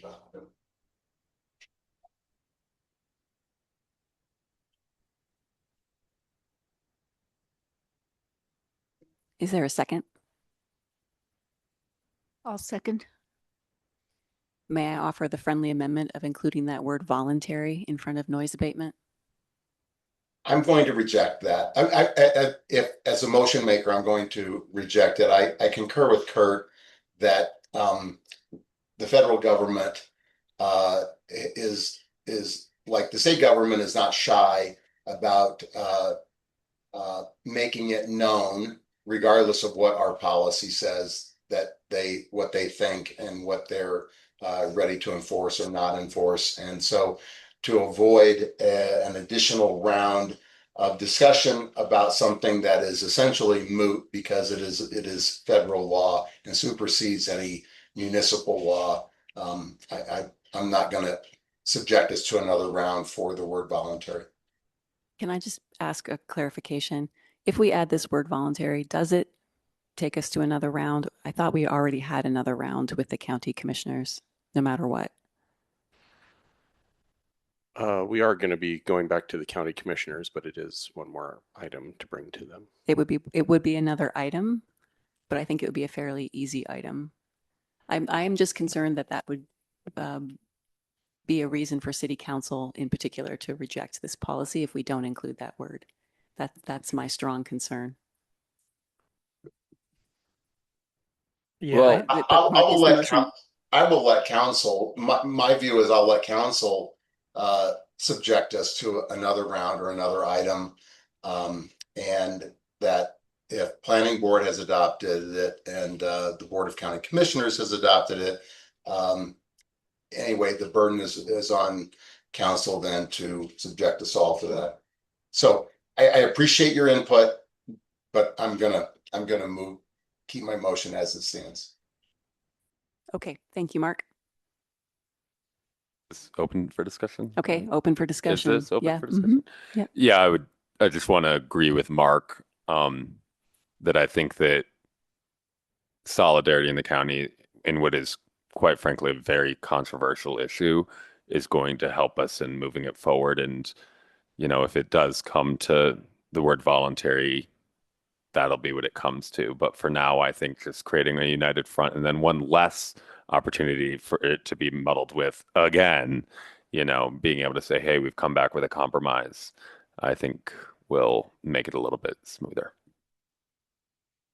Thank you, Max. Other discussion? Okay, seeing no hands, are we ready to vote? Or I don't know, Mark, did you want to speak to the motion? No. Kurt, did you want to speak as the second? Oh, sorry, ML, did you want to speak as the second? Okay, we're going to vote. Let's start with Max. Yes. Mason. Yes. I'm a yes. Kurt. Yes. ML. Yes. Mark. Yes. Claudia. Yes. That is unanimous. Thank you. All right. Does anybody want to make a second motion about this one? Is there a need to clarify that this is a condition of our approval of the plan still? I think it remains a condition unless we change it as per what Deshauna advised us. Okay. Is that true, Deshauna? Yes, essentially planning board has maintained its position. It's a condition of approval. It's just moved to change the language to align with the county commissioners. Okay. So noted. I think we have one more to go. Is that right? Just one more. We will move to the recommended amendments. There's a handful of those. Oh, yes, I forgot about those. Okay, I got over eager. I'm sorry, folks. I'm sorry. Okay, all right. Okay, the recommended amendments. And so these are not conditions. And so it's just up to us whether we concur or not. And if we do not concur, then these get killed, dead in the water. Okay. I move to approve reference 13 on page 63. We have a motion on the floor. Move I'll to second that. and second. Yes. Yes.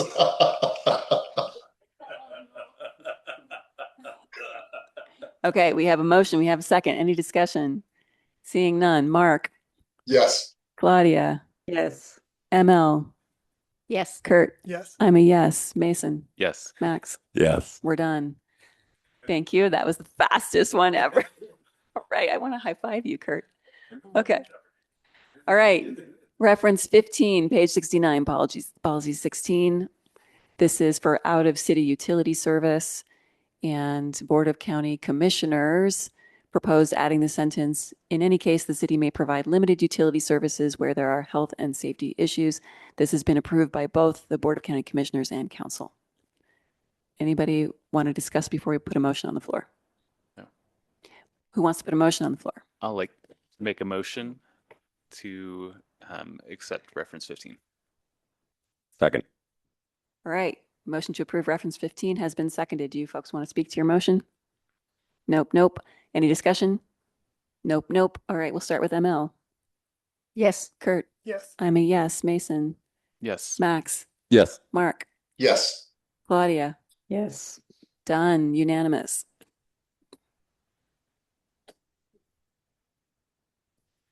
Okay, this is County Planning Commission recommended amendments. This one went back and forth a little bit. The County Planning Commission initially changed this to say, this is to add another bullet point under the description of the future land use in the rural class, land use goals. They had that sentence at the top there, enable economic livelihood based on natural resource management and land stewardship. As Kathleen said, and I'll remind us, the Board of County Commissioners had a concern that this could be used to justify resource extraction, like gravel mining.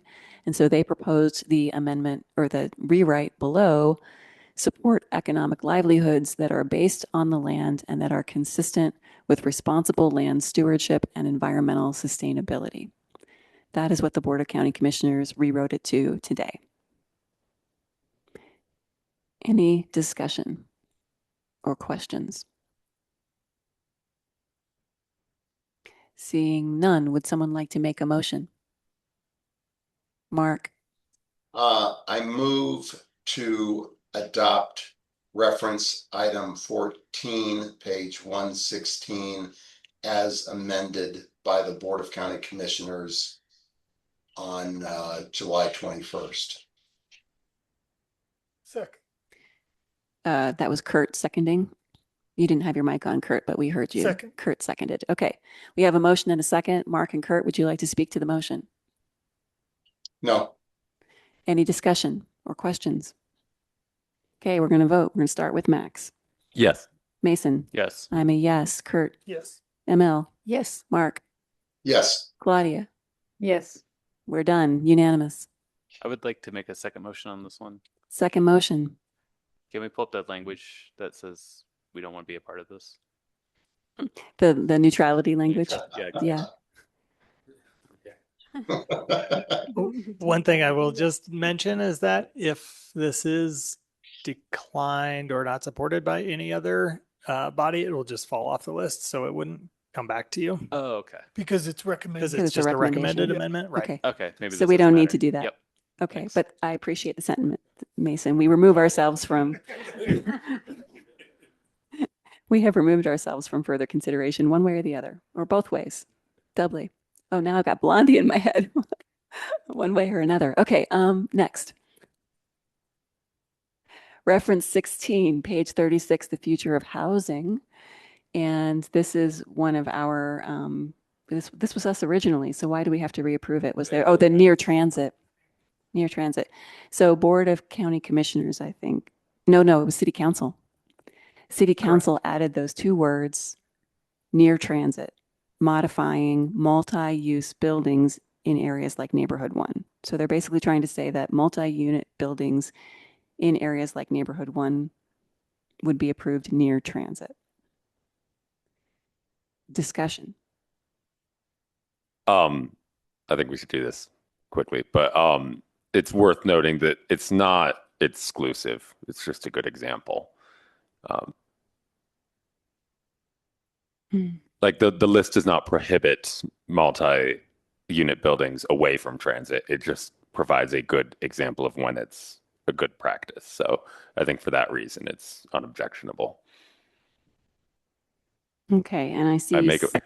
I see staff nodding along. Is that the way that you would interpret this as a non-exclusive example, or would you interpret this Yes. as guidance that multi-unit buildings should be near transit? No, Max is right. This so partly this section is in some of that introductory context language in the future of housing. So it's not a policy; it's just additional information, and it was proposed as an example of where an appropriate location might be for multi-unit housing. But correct that staff would read this and understand that that is an option and that is a potential factor to think about when considering where multi-unit buildings might be most appropriate in Neighborhood 1, but it would not be exclusive to only those locations. And may I ask a question, just a clarification question? multi-unit buildings to me includes things like duplexes, triplexes, row homes. Or are you interpreting multi-unit buildings to be more than that? More than that. So multi-units more, the way that it's described, and I believe we do have a definition in the glossary, that it's more about the format, that it's a stacked unit, whereas townhome, row home tend to be side-by-side attached units. So there is a minor nuance and distinction there. It's about stacked units. Like what about like a San Francisco style stacked flats, but it looks like Technically, that would be a house. multi-unit as opposed to a duplex or a triplex. Interesting. Okay. All right. Discussion. Kurt? Yeah, I appreciate the input from staff. I would be very much opposed to this if it were interpreted as being exclusive, partly because there are lots of other places that are appropriate places for multi-unit buildings, you know, near rec centers or near parks or near downtown or whatever, that in places that are not necessarily near transit. But given that it's not to be interpreted as exclusive, then I'm much more comfortable with it. Mark? I'm also in support of this, and I understand the concerns about near transit, but you know, I think it was during our adoption of the elimination of parking minimums, we talked about how much of the city is near transit. It may have been a different issue, but anyway, it depends on how you define near, but I know that we did not, we talked about adjacent, we talked about near. And so if you take a 15-minute neighborhood, well, if I walk one direction for 15 minutes and I create a circle that size, that's big. And so what this does is says almost all the city, as we discovered during the parking issue, almost all the city is near transit. So yeah. Thank you, Mark. And Claudia, I apologize. Mark was showing on the screen, but I think you actually had your hand up first. Claudia. Well, I will present the counterpoint. I am not as trusting as some of my colleagues. I think I do interpret this, or I think it could be interpreted in the future as being exclusionary to multi-unit housing, away from whatever we define as transit corridors. And I want to remind folks that one of the more recent conversations that we had about middle housing on this board, I think this was the family-friendly, vibrant communities, we were talking about adjacent to transit as being like 1.5 blocks away from a bus line. And that's an incredibly restrictive measure. And somewhat arbitrary. So I worry about this amendment being a backdoor way of ensuring that we keep putting roadblocks in front of middle housing in the wider areas of neighborhood 1 in the city. I think it's a way of, saying, oh yeah, we're opening things up to housing, but to still limit that middle housing and somehow keep it as second-class housing that is concentrating it in very intensely used traffic-heavy areas of the city, and I think that's inappropriate. So I suggest we reject this. Thank you, Claudia. Other thoughts? Mason? Oh, no. No, I'm sorry. I thought I saw you going for your microphone. Other thoughts? Yeah, I'm going to say that I'm with Claudia on this one. I had the same reaction to the addition of near transit. I don't see a reason for adding that unless you are hoping to try to limit it to areas near transit. So I'm not supportive of adding that, even though I appreciate that it is listed in a such as list. It feels like it's expressing a policy preference there that I don't necessarily support the same way that Claudia doesn't. Yeah, Max, did you? Well, I think that I might be wrong on this, but I think some of the impetus for this was actually to encourage transit, for what it's worth. But I could be wrong on that. Like you said, it's a bit of a big game of telephone, but I don't think that this was designed to prohibit so much. Could be. Could be completely wrong on that, but Yeah, and I'll just respond to that briefly. Is I'm just trying to think of how I would interpret this as a new planning board member, not knowing anything about the intention behind it or who introduced it or how it got into the code. I would read this as, oh, we want to encourage duplexes, triplexes, row homes, small houses. But for multi-unit buildings, there's a qualifier, which is near transit, that none of the others have. And so that seems to me to be calling out multi-unit buildings as being most appropriate or mostly appropriate near transit. And I agree with Claudia that that's too restrictive. Other thoughts? Yeah, ML. So there's that long list of duplexes all the way down to, I believe it says ADUs, right? Or is that scratched? Are the ADUs out? ADUs are in. ADUs are in. ADUs, as well, I know. Can you make it big? Thank you, As well Kathleen. You get as a us. You multi-unit. get us. It sounds to me that it's an inclusive list. That it's just, so we know that ADUs can happen everywhere. So that automatically creates a near transit is not the limiting factor. So it's a very curious sentence, because it makes this big old list and then it says as well as, which almost tries to isolate multi-unit buildings to being part of the near transit rather than having it be this comprehensive list. And it should have just had them all and put the as well as being near. I don't, it's an illogical sentence if you're trying to make sense of where can I put these things, because they're all there and we know legally you can do them beyond transit areas. So My understanding was that the intent was to apply the near transit only to the multi-unit buildings. that's a whole third way of looking at it. That's how I read it as well. That the near transit was modifying multi-unit buildings in particular. Okay. Kurt, yes. So I'm compelled by Claudia's and Laura's comments here. So I move that planning board reaffirm its original change.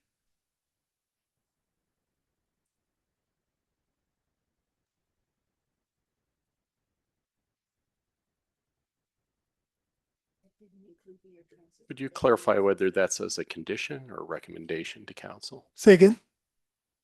What's that?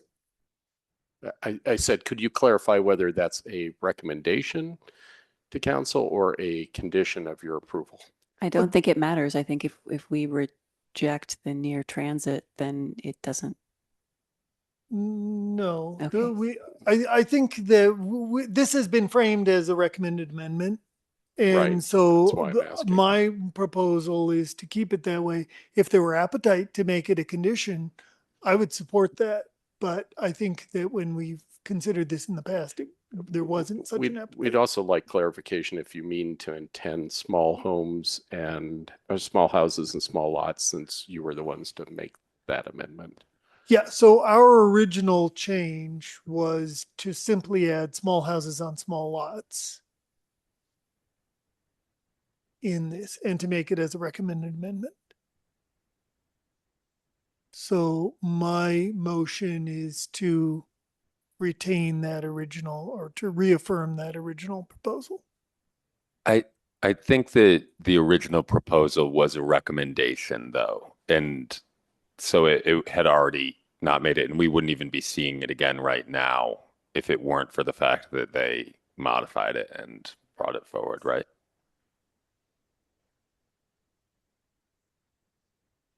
So if we reaffirm it, it would have already failed, I guess is what I'm saying.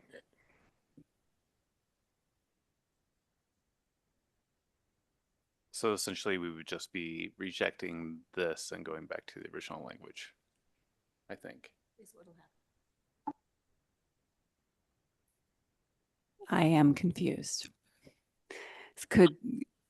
I think the intention here that I'm hearing from Kurt is that we want to reject the near transit and send it back for reconsideration by all bodies. And the question is just, when we send it back for reconsideration, if the other bodies reject it, then what happens? Yeah, and I actually think that if you reaffirm your original recommended amendment, it would actually only need to go back to council, because the planning commission and the board of county commissioners only saw your initial recommended amendment and they accepted that. And then it went to council as the fourth step, as the fourth body, and that is where they added the near transit. So I don't think we would have to go back to the county to basically, they've already approved your change. And so ultimately it would come down to council, and they would essentially have the choice to either approve your original motion, your original amendment, or not support it. And then it would just go back to the original staff language. So what I would suggest is that, Kurt, if I may suggest a friendly amendment, are you okay if council rejects our rejection of near transit? If they want to keep near transit in, do you think it needs to come back to us, or would we accept that? Like, are you okay with a fallback that if they don't like our change, that we would accept near transit as the motion maker? No. So you want to make this a condition rather than a recommendation? Well, no, I'm making it as a recommended amendment without the near transit language. So as we originally proposed it, if council wants to include the small houses on small lots, but also include the near transit language, then they could send it back to us as a recommended amendment.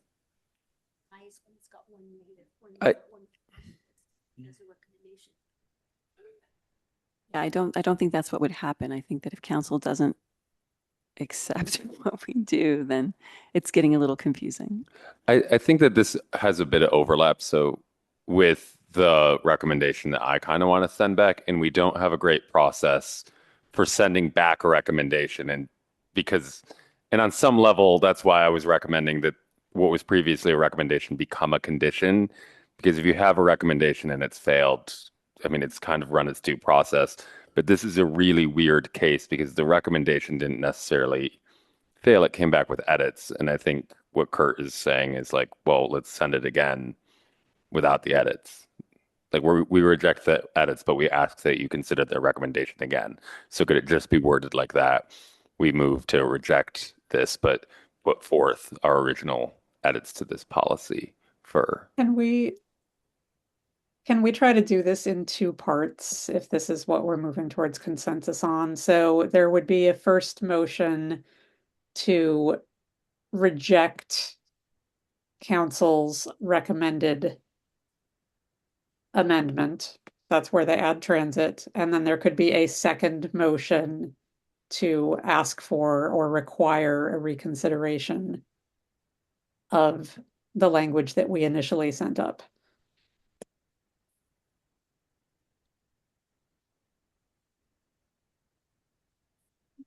Would that work as a process?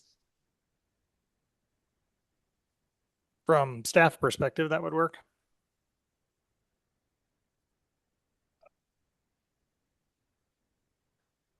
As a process point, I don't see how that would work because it's all a recommendation and we haven't said this is a condition. So why would it come back to us regardless? So unless I think the first step is to have a motion that says that our edits, that we agree, the planning board, for affirmative votes, agree that what we modify tonight, we are making a condition.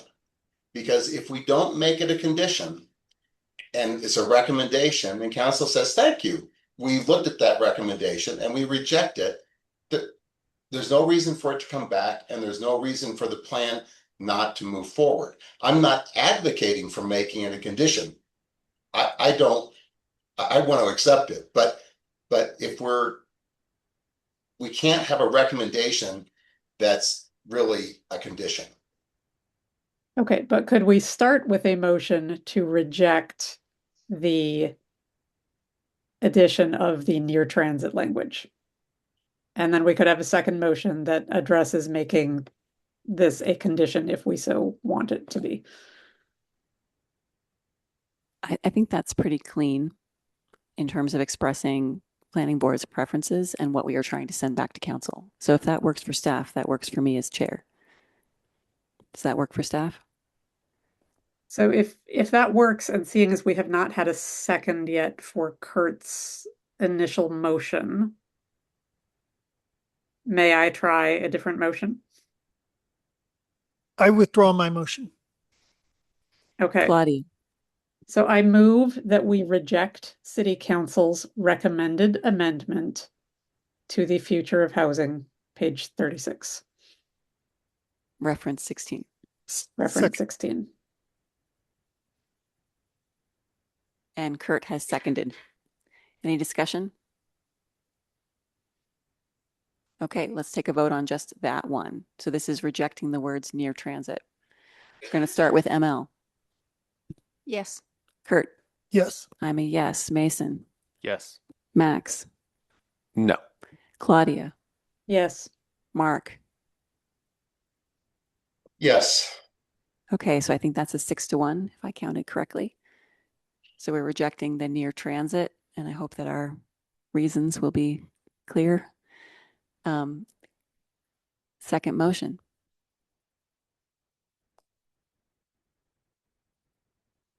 Kurt, did you want to make it?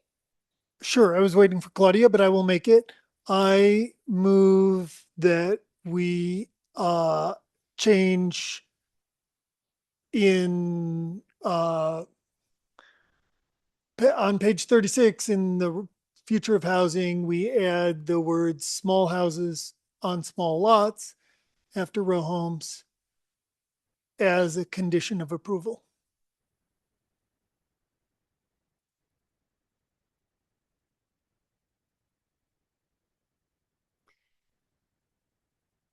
Friendly amendment, can we put quotation marks around small houses on small lots?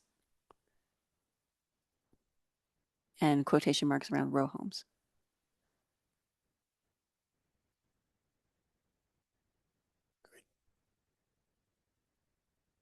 Anyone want a second? I will second. Discussion?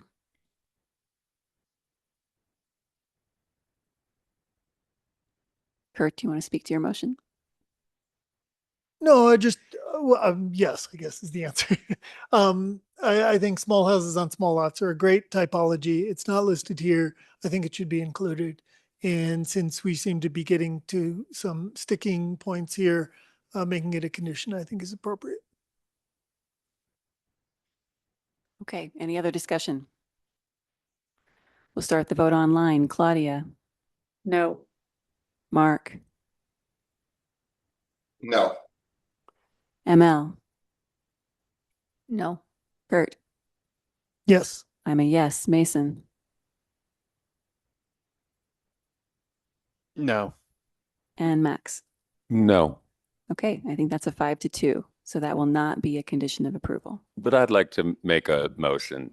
Another, Yes. yeah. Yes, Max. In the same vein that because of additional context, it's worth sending back 8. I think that I would support, I make a motion that we send back reference 16 as our original recommendation because, yeah. Okay. Any second? Can I jump in? Yes. I'd like to clarify the last vote was 2-5, not 5-2, just for the record. Pardon. Yes. 2-5. Thank you, Thomas. 2-5, it failed.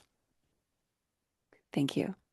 All right. Any second to Max's motion to take this language about small houses on small lots and send it back as a recommendation? I second. Yes. Oh, go ahead. Kurt has seconded. Max and Kurt, do you want to speak to that?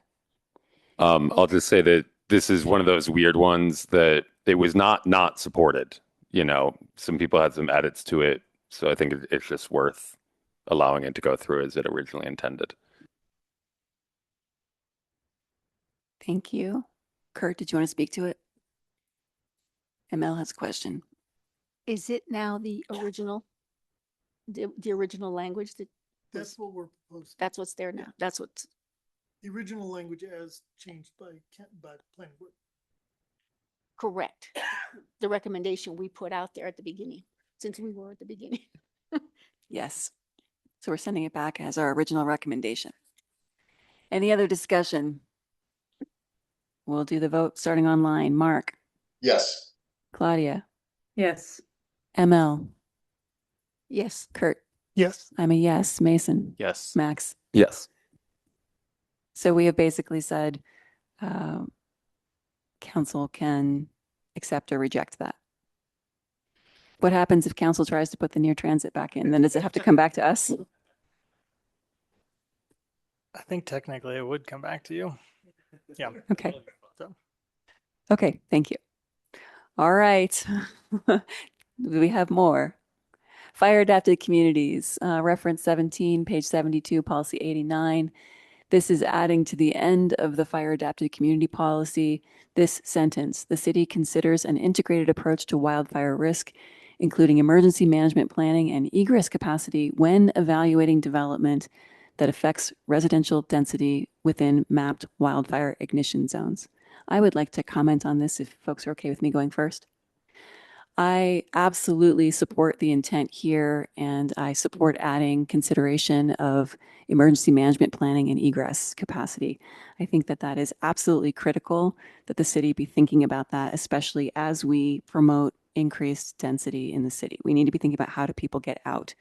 We need to be supportive as we can of emergency management planning and egress capacity. That said, I'm a little concerned about the precise language here, and I would like to suggest an edit from a planning board perspective, that instead of saying when evaluating development, that we say, hang on one second, I wrote this down.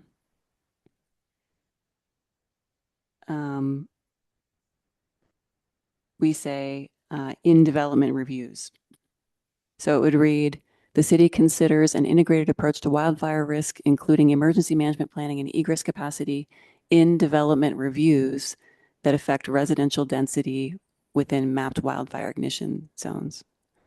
And I think that that is a little clearer, that we would be doing that in the development review process, making sure that emergency management planning and egress capacity is considered. I'd like to ask staff if they have any objection to that, or they think that causes any unintended consequences, or that's not what you were anticipating.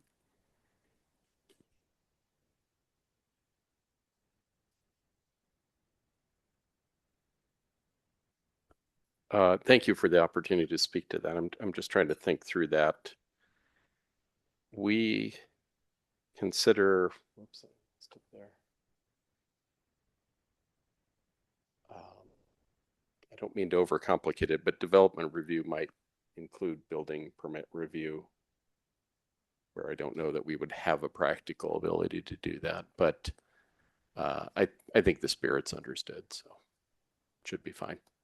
Is there another context in which the city would evaluate those things when evaluating development? I don't want to be too exclusive if that's going to take away an opportunity. I think it's probably fine as you're suggesting it. I had thought whether there was merit to just lopping off the second half of that, but it was clearly council's intent to talk about egress capacity and emergency management in the context of development. So I wouldn't want to kind of take away the spirit of that. So I guess on reflection, I feel like that would be okay as you propose. Yeah, I guess the only thing that comes to my mind is that development reviews is a fairly narrow suite of things, and I think the intention of this is, especially as broad comprehensive plan policy, that the city wants to recognize that we are considering and thinking about egress capacity and those types of factors when we're thinking about development broadly across the city, as opposed to any very sort of Yeah, maybe narrow that's what I was. individual, project by project. So we Mhm. want to be sort of kind of considering that in the aggregate. And I think a change that is specific to only reference development reviews perhaps removes that intent. Yeah, I appreciate that clarifier. I think that's why I was struggling a little bit because, okay, maybe a building permit would be considered development review, but creation of an area plan would not be development review. Mm-hmm. Development of an action plan would not be, even though it's tied to the anticipation of development, wouldn't be development review, but it would be evaluating the impacts of development. And again, I think that's kind of where council was going with the language they Okay, proposed. could we add to it then in development reviews and planning processes that affect residential density within mapped wildfire ignition zones?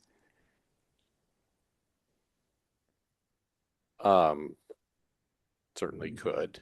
I guess I would With that- offer the personal opinion that I'm not sure that that provides any more clarity than what's drafted already. My concern is around what does it mean to be evaluating development, right? And I just don't know what that means. If you say, when I'm doing a development review and a planning process, I understand what that means.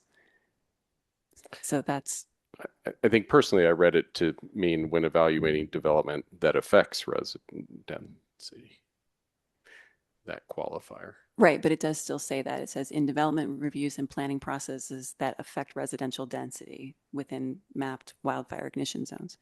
I'm just trying to quantify what does it mean to be evaluating development? Because when I read it initially,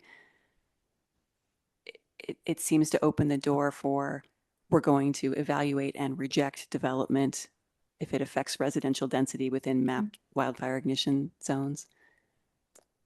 Yeah. I And this understand seems a your little more point. specific to me that we are going to include emergency management planning and egress capacity when we are doing development reviews and planning processes.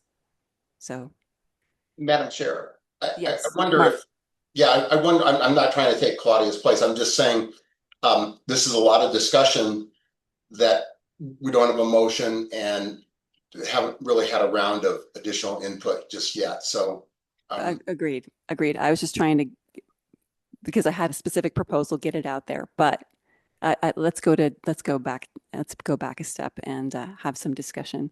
Claudia, did you have a hand up first? I did, and it was initially go for to it. ask for some clarification about why you were proposing this change in language.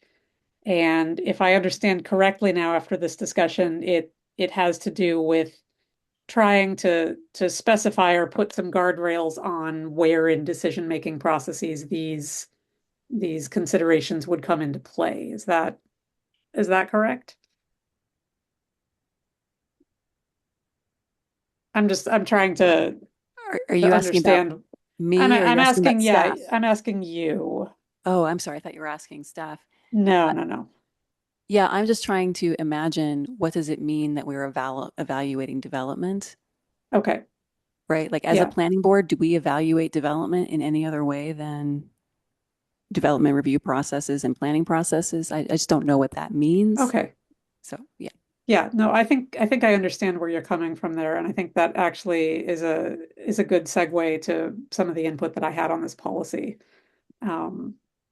And my reading of this, first of all, is to say that I think the draft policy, the original that staff put forward, is written at a very appropriate level. And again, it's dealing with the what and the why of fire adaptation, right? And that's what we're trying to do in the comp plan without getting too much into the how we do that. And I think that is something that we want, essentially staff and emergency management professionals rather than community and elected officials to decide. I think fire adaptation and all these various forms of planning and mitigation are a very serious topic. They're also an incredibly emotional topic right now for the community. And I think we should be measured about how we address that in a document at this level. So I appreciate that original policy from staff really talks about our values. We talk about coordination, right, with other regional authorities. We talk about resilience. we talk about adaptation, we talk about equity, right? These are all things that we need to consider as we do disaster planning.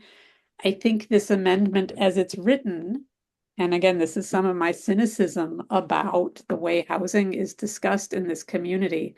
I think this is another potential back door for rejecting forms of housing that are not the kind of traditional large lot single family houses that we find on the periphery of the city. And so I worry about it from that perspective. And I will probably be voting against this for that reason. Thank you, Claudia. Mark. So I spent some time with the council member on this, who drafted it originally. And I think their intent is good of heart, and is in fact geared towards life and safety. And I think that what it says, if you take it on its face, and I understand Claudia's concerns about a backdoor tool to tamp down density and keep my neighborhood exactly the same as it is now, but if we're doing this as an integrated emergency management planning, not as neighborhood, well, I have a hard time getting out of my neighborhood now, so it's going to be terrible. So reject this plan.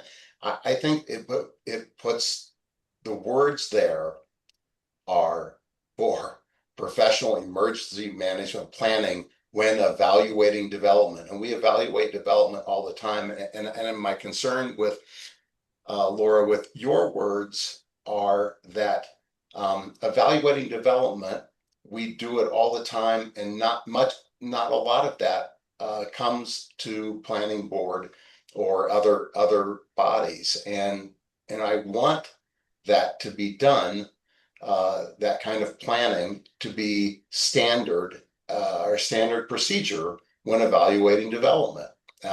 So I actually support this in spite of the risk of it being used as a tool to tamp down density. I support it as it is currently.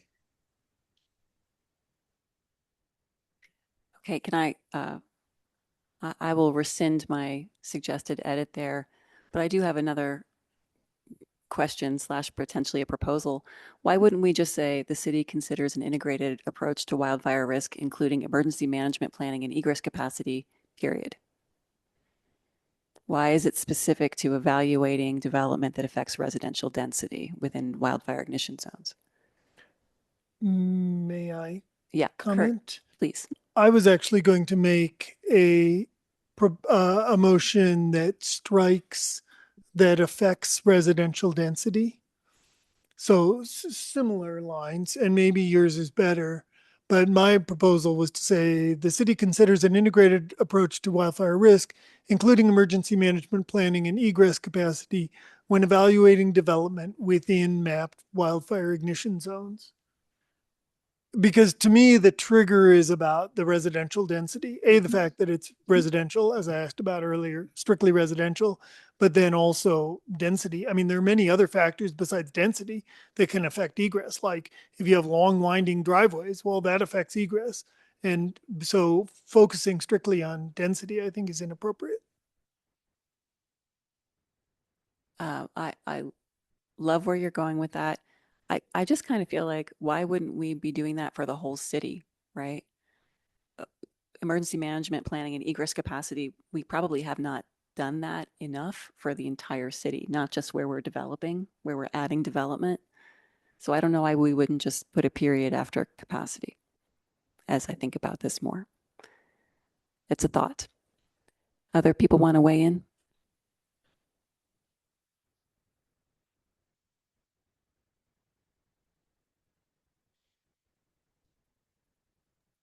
I hope Kurt makes a motion.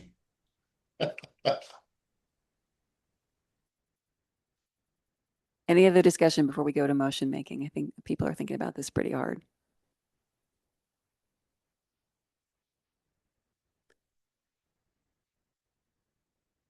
I think if you want to make a motion, Kurt, yeah, that is your option. And you're right. It's also your option, and you're right.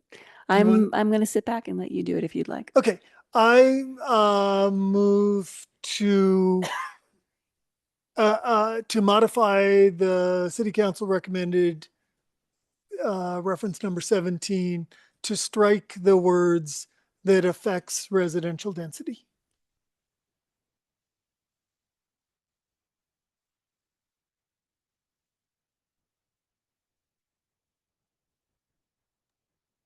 I'd like to second that. Any discussion?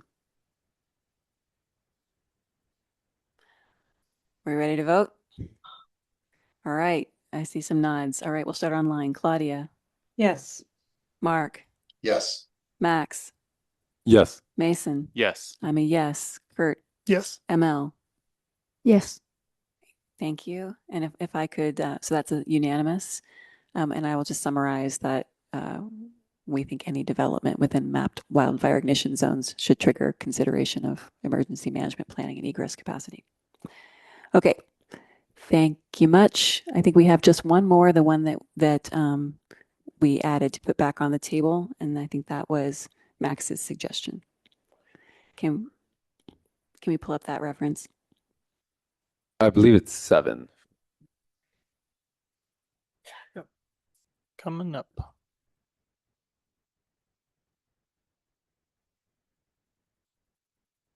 Yeah, that's the one.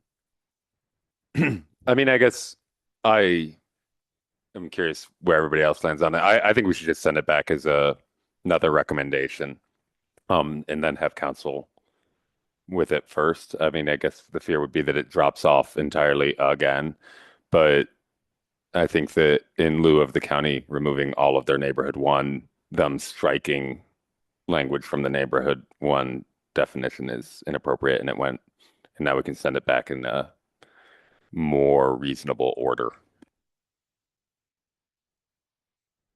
Yes, Kurt. Yeah, I've been concerned about this language all along. Both in terms of the terminology with massing and setbacks. You know, one of the underlying goals of the Boulder Valley Comp Plan was, or the underlying theme we were told was connection. And the way you build connection in cities is putting things close to each other. And so that is the existing large setbacks that we have, especially in lower density areas, really impede creating connection between people sitting on their porches, people walking down the streets, between people sitting on their porches and the people across the street, and so on. And so I think that trying to preserve the existing overly large setbacks is inconsistent with that theme of connections. I think it's inconsistent with our new water reality. You know, when you have large, especially front setbacks, they end up being unused or very strongly underutilized landscaped watered space, irrigated space. And I think that just is not consistent with, you know, the current realities of climate change and water resources. We also added, with lots of support, this notion of small houses on small lots. And I'm very appreciative that people supported that. But that becomes much more difficult when you have these suburban style setbacks. Those are designed for 7,000 square foot lots. If you're trying to do a 4,000 square foot lot and you've still got these enormous setbacks, it just makes it really hard to work. So those are my concerns about the setbacks. In terms of the massing, I could see this terminology actually getting used to prohibit, in theory at least, to prohibit small houses in the context of some of these expensive neighborhoods that we have with, you know, all these large houses, because a small house in a bunch of large houses is arguably not harmonious with the surrounding neighborhood. So I'm strongly supportive of striking this. I would propose sending this back as a condition. I feel strongly enough about it, but I would support it either way. Thank you, Kurt. Discussion. Should he just throw it as a condition, Kurt, and let's see if it goes, and then Well, I do see a hand. So, but thank you, Max. I appreciate you moving us along. Claudia. Yeah, mine is a bit of a process question. I definitely want council to have a look at this. What do we do about the county commissioners rejecting it at this point? Do we need to make it a condition of approval in order to get them to remove their block? Or does their block just disappear if they're no longer dealing with neighborhood one?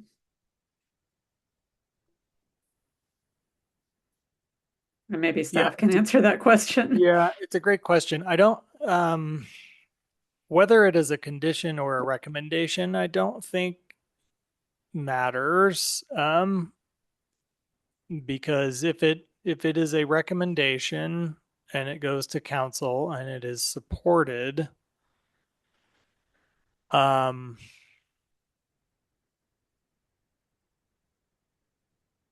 technically we would still need to take it back to the county.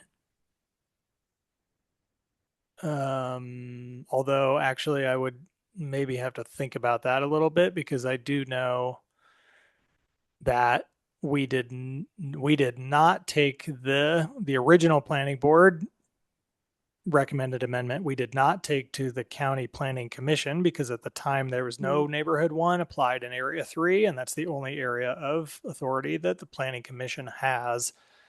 So if we follow that same logic and you propose this recommended amendment again and it goes to council and it is approved, I would probably consider that to be approved, because at this point, neighborhood 1 does not apply in area 2 either.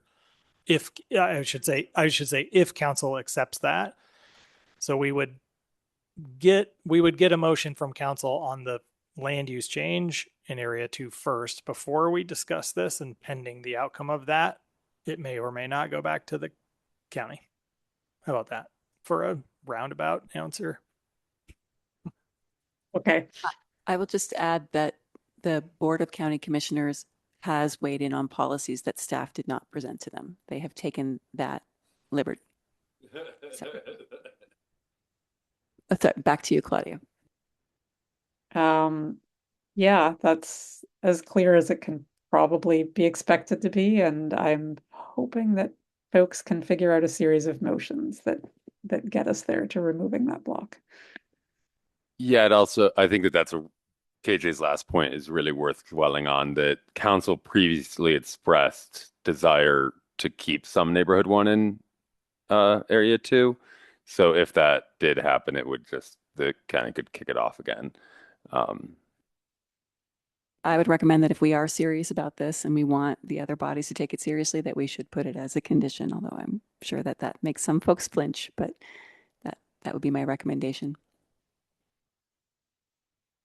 The other possibility that I was thinking about, if the county commission was going to continue to not be supportive of this, would be to say, to change it to say, blah, blah, blah, maintaining a residential form and rhythm along a block, generally 1 to 3 stories, and period. And then say, in area 2, massing and setbacks are harmonious with the surrounding neighborhood. So basically give the county the existing the draft language for area 2, but change it for within the city.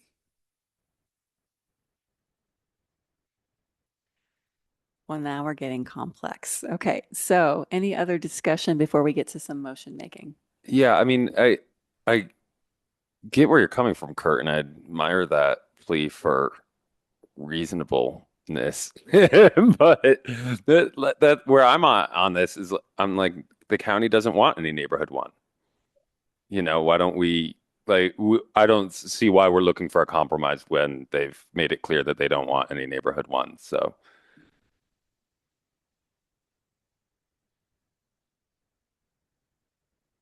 Mark has a hand up. Kurt, did you want to respond directly to Max? Okay, Mark. I concur with Max, and I think we might do that in our motion, formalize this in our motion by striking with ending in neighborhood, but say in any neighborhood. You know what, in any neighborhood 1 area under city jurisdiction. I'm trying to think of a qualifier that would just take that would explicitly take it away from the county. Or we can just trust staff to make the decision that, hey, gee, we've had these procedures, we're following our procedures, and our procedures are, if the county doesn't have a say in a matter unless they have that land use designation under their jurisdiction. And if staff would assure us that, in fact, that's the case, then I'm fine with it, with or without a qualifier, knowing that we would simply take it away from them. Yes, I can assure that to the affirmative, that if council accepts the land use change to remove all neighborhood 1 from area 2, then this would not go back to the Board of County Commissioners. Okay, why don't we just do it like this? Make a motion to send number 7 back as a condition of approval in the event that we have no more neighborhood 1 within area 2. So it is a condition so long as there is no neighborhood 1 within the county. Kurt, I think you want this to go back regardless of whether there's neighborhood 1 in area 2. Is that? I do. You want it to go back as a condition either way. Yes. Yeah. Okay. We don't have a motion on the floor yet. So any further discussion before I call for a motion? I am calling for a motion on the floor. Did you make that as a motion, or were you just saying we could? I was we saying, could would make that it be, as a process, would that be good to tie it as a condition to the rural lands, just so that it's clear what we're saying? It's unambiguous that we're like, this is a condition of approval if we move all of the area 2 to rural. That way, if that doesn't happen at city council, it no longer becomes a condition, it becomes a recommendation. And that way, because at that point, the county does have more jurisdiction over neighborhood 1, and you know,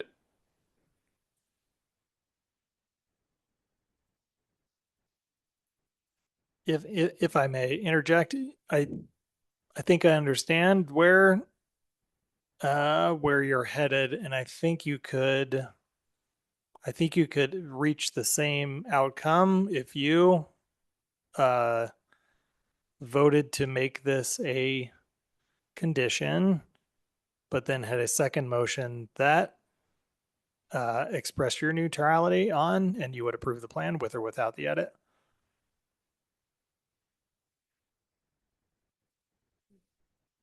But maybe I the neutrality would hinge on whether or not that all of area 2 was moved into rural. I think, Max, what you're saying is that you don't want to step on the county's toes if they do indeed have neighborhood 1 in their jurisdiction. Okay. But if it's only a city decision, then you would make it a recommendation and council could accept or reject. If it's only a city, I would say make it a condition. It's just like the change in the rural land definition. It only happens should this occur. Like since neighborhood 1 would only be in city, then we would make the definition more specific to the city's desires. Whereas if neighborhood 1 sells in the county, then yeah, it needs to cover more bases. Or we could do it as a recommendation and then another motion that says, in the event that the county no longer has neighborhood 1, this is a condition of approval. Okay. Kurt, you wanted to speak? I'm going to make a motion. Make the motion. I move a condition of approval, which in the in the description of, thank you, on page 89, in the description of neighborhood 1 future land use designation, the language is changed to read, maybe you can copy that entire thing and put it in.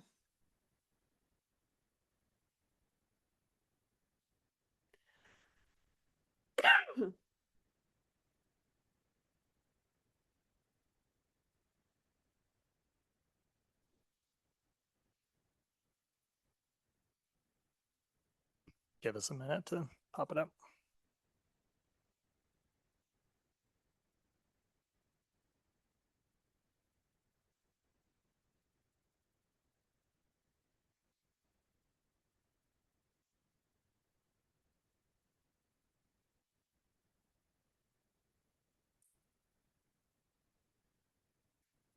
Great.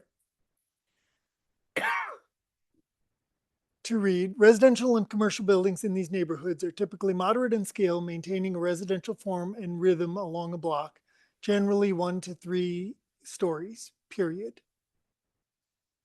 In area 2, massing and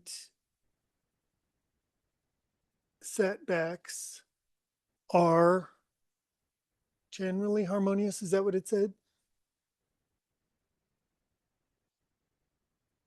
Can you put that, what you cut, back in? That's okay.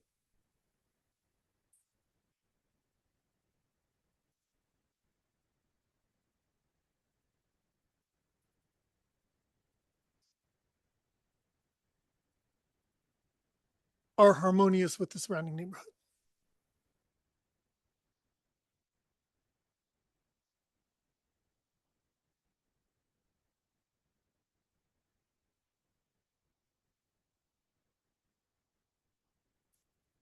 Was that a comment, Max? Okay. Mark has a hand up. Mark, you're on mute. A point of clarification. Kurt,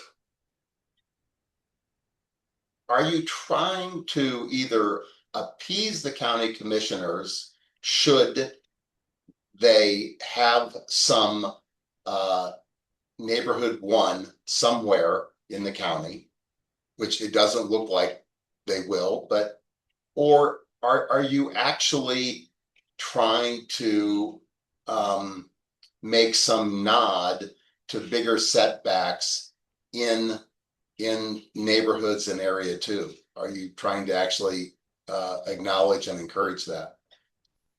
The former. I'm trying to achieve what Max was going for earlier, just in a different way.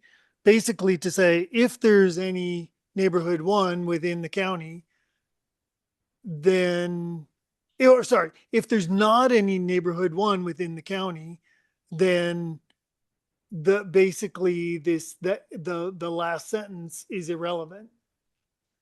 If there is neighborhood 1 in the county, then okay, yeah, we'll let the county get what they want. And really the important part from my standpoint is what happens within the city.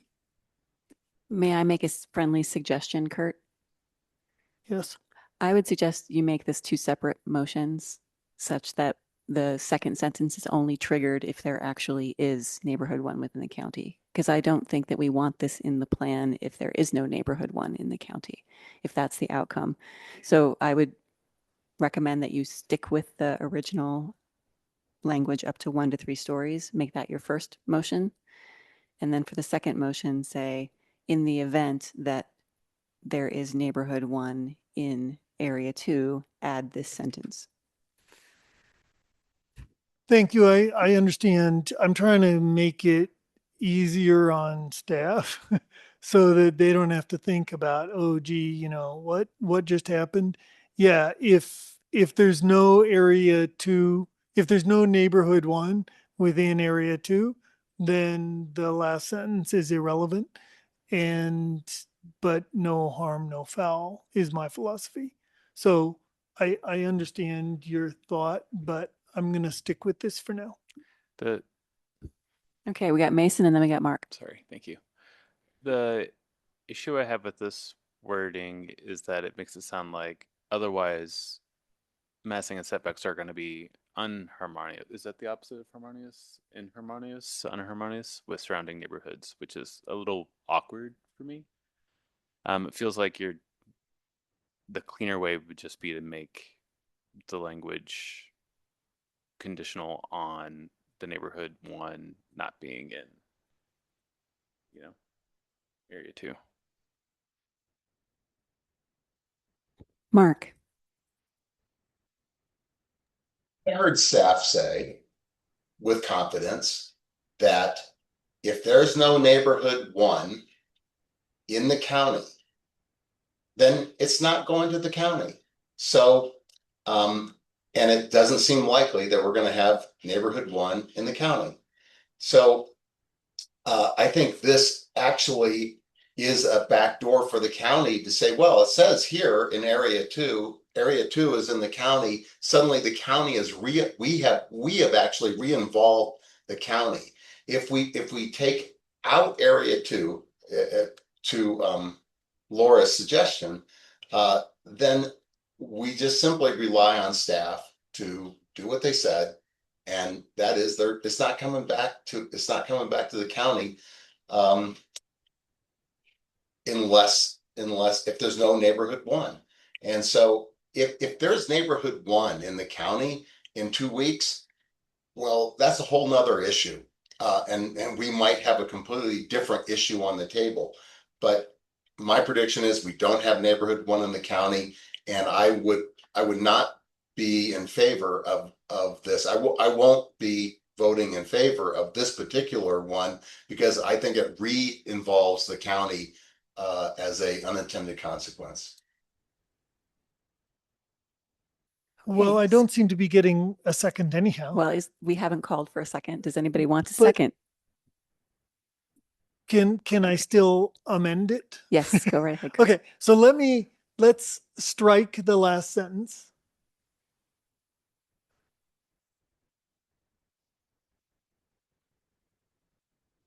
And I will leave it as this for now with probably another motion coming. That's what it previously was, right? That's just item 7. Then second. Okay, we have a motion and a second. This maintains our original recommendation to strike that bit about harmonious massing and setbacks, but now make it a condition of approval. Any discussion? Kurt and Max, want to speak to your motion? No. Claudia. Yeah, I think that this is the fastest way to get to where we're reaching a consensus, whether we want another motion or not. I think either way we can move forward with this. Okay, any more discussion? Claudia. Yeah, I just want to assure the motion makers and seconders that I definitely support wanting council to look at this. I'm not going to support it as a condition though, only as a recommendation. So I'm going to be voting against it. Thank you, Claudia. Okay, let's go ahead and vote. So we'll start with Claudia. No. Mark. Yes. Max. Yes. Mason. Yes. I'm a yes. Kurt. Yes. And ML. No. That would be a 5-2 approval. Would anybody like to make a second motion?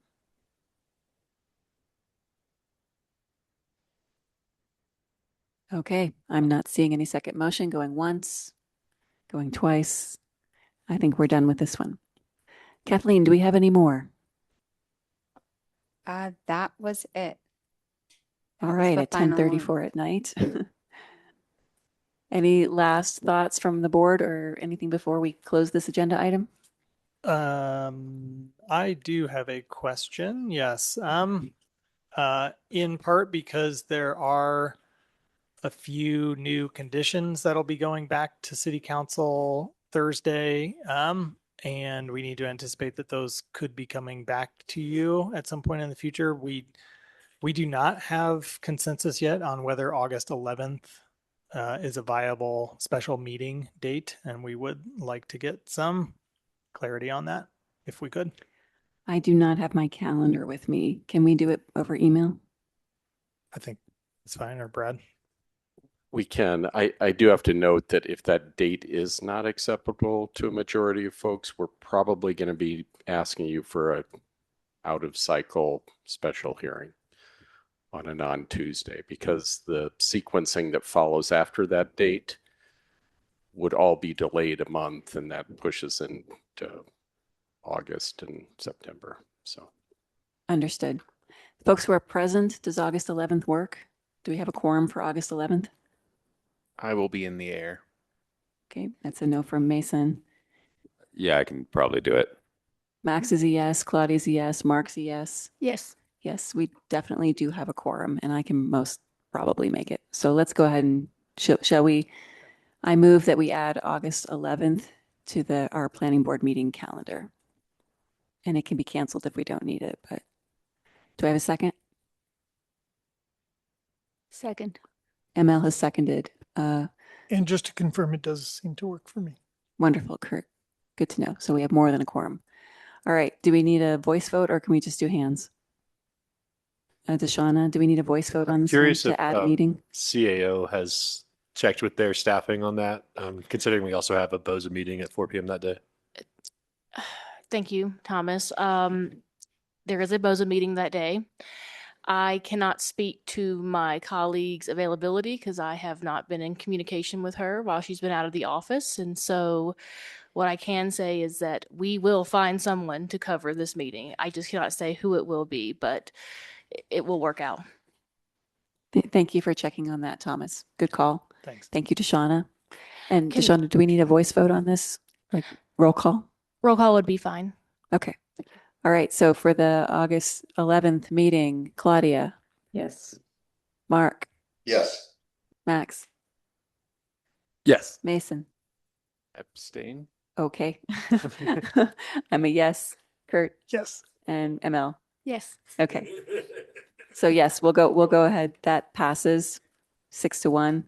And we'll go ahead and schedule that meeting. Okay. So we're going to close this agenda item. Thank you, everybody. It was a long haul, but we did good work tonight. Staff, thank you so much for your patient and skillful guidance through this process. Thank you so much. Thank you for being tolerant of us. And thanks for hanging in here, Claudia. Isn't it like 7 a.m. there? I got to see a beautiful alpine sunrise. That's what I'll take away from this. We are jealous. That beats chocolate covered cashews. You're not any jealous day. of how I'm going to feel in a couple of hours, but you can be jealous of the sunrise. Noted. Your sacrifice is appreciated, Claudia. Any matters from the staff, from the planning director, city attorney's office, or staff? No matters from Brad? Nothing from the city attorney's office. Nothing from the city attorneys? Kathleen or KJ, any matters? No. No, we got it. Thank you very much. Thank you. Thomas, any additional calendar check? See you guys the next 6 consecutive weeks. Wow. Okay. What are we signing up for? Matters from the board? Seeing none, we are adjourned. Thank you. It's 10:38 p.m. Thank you.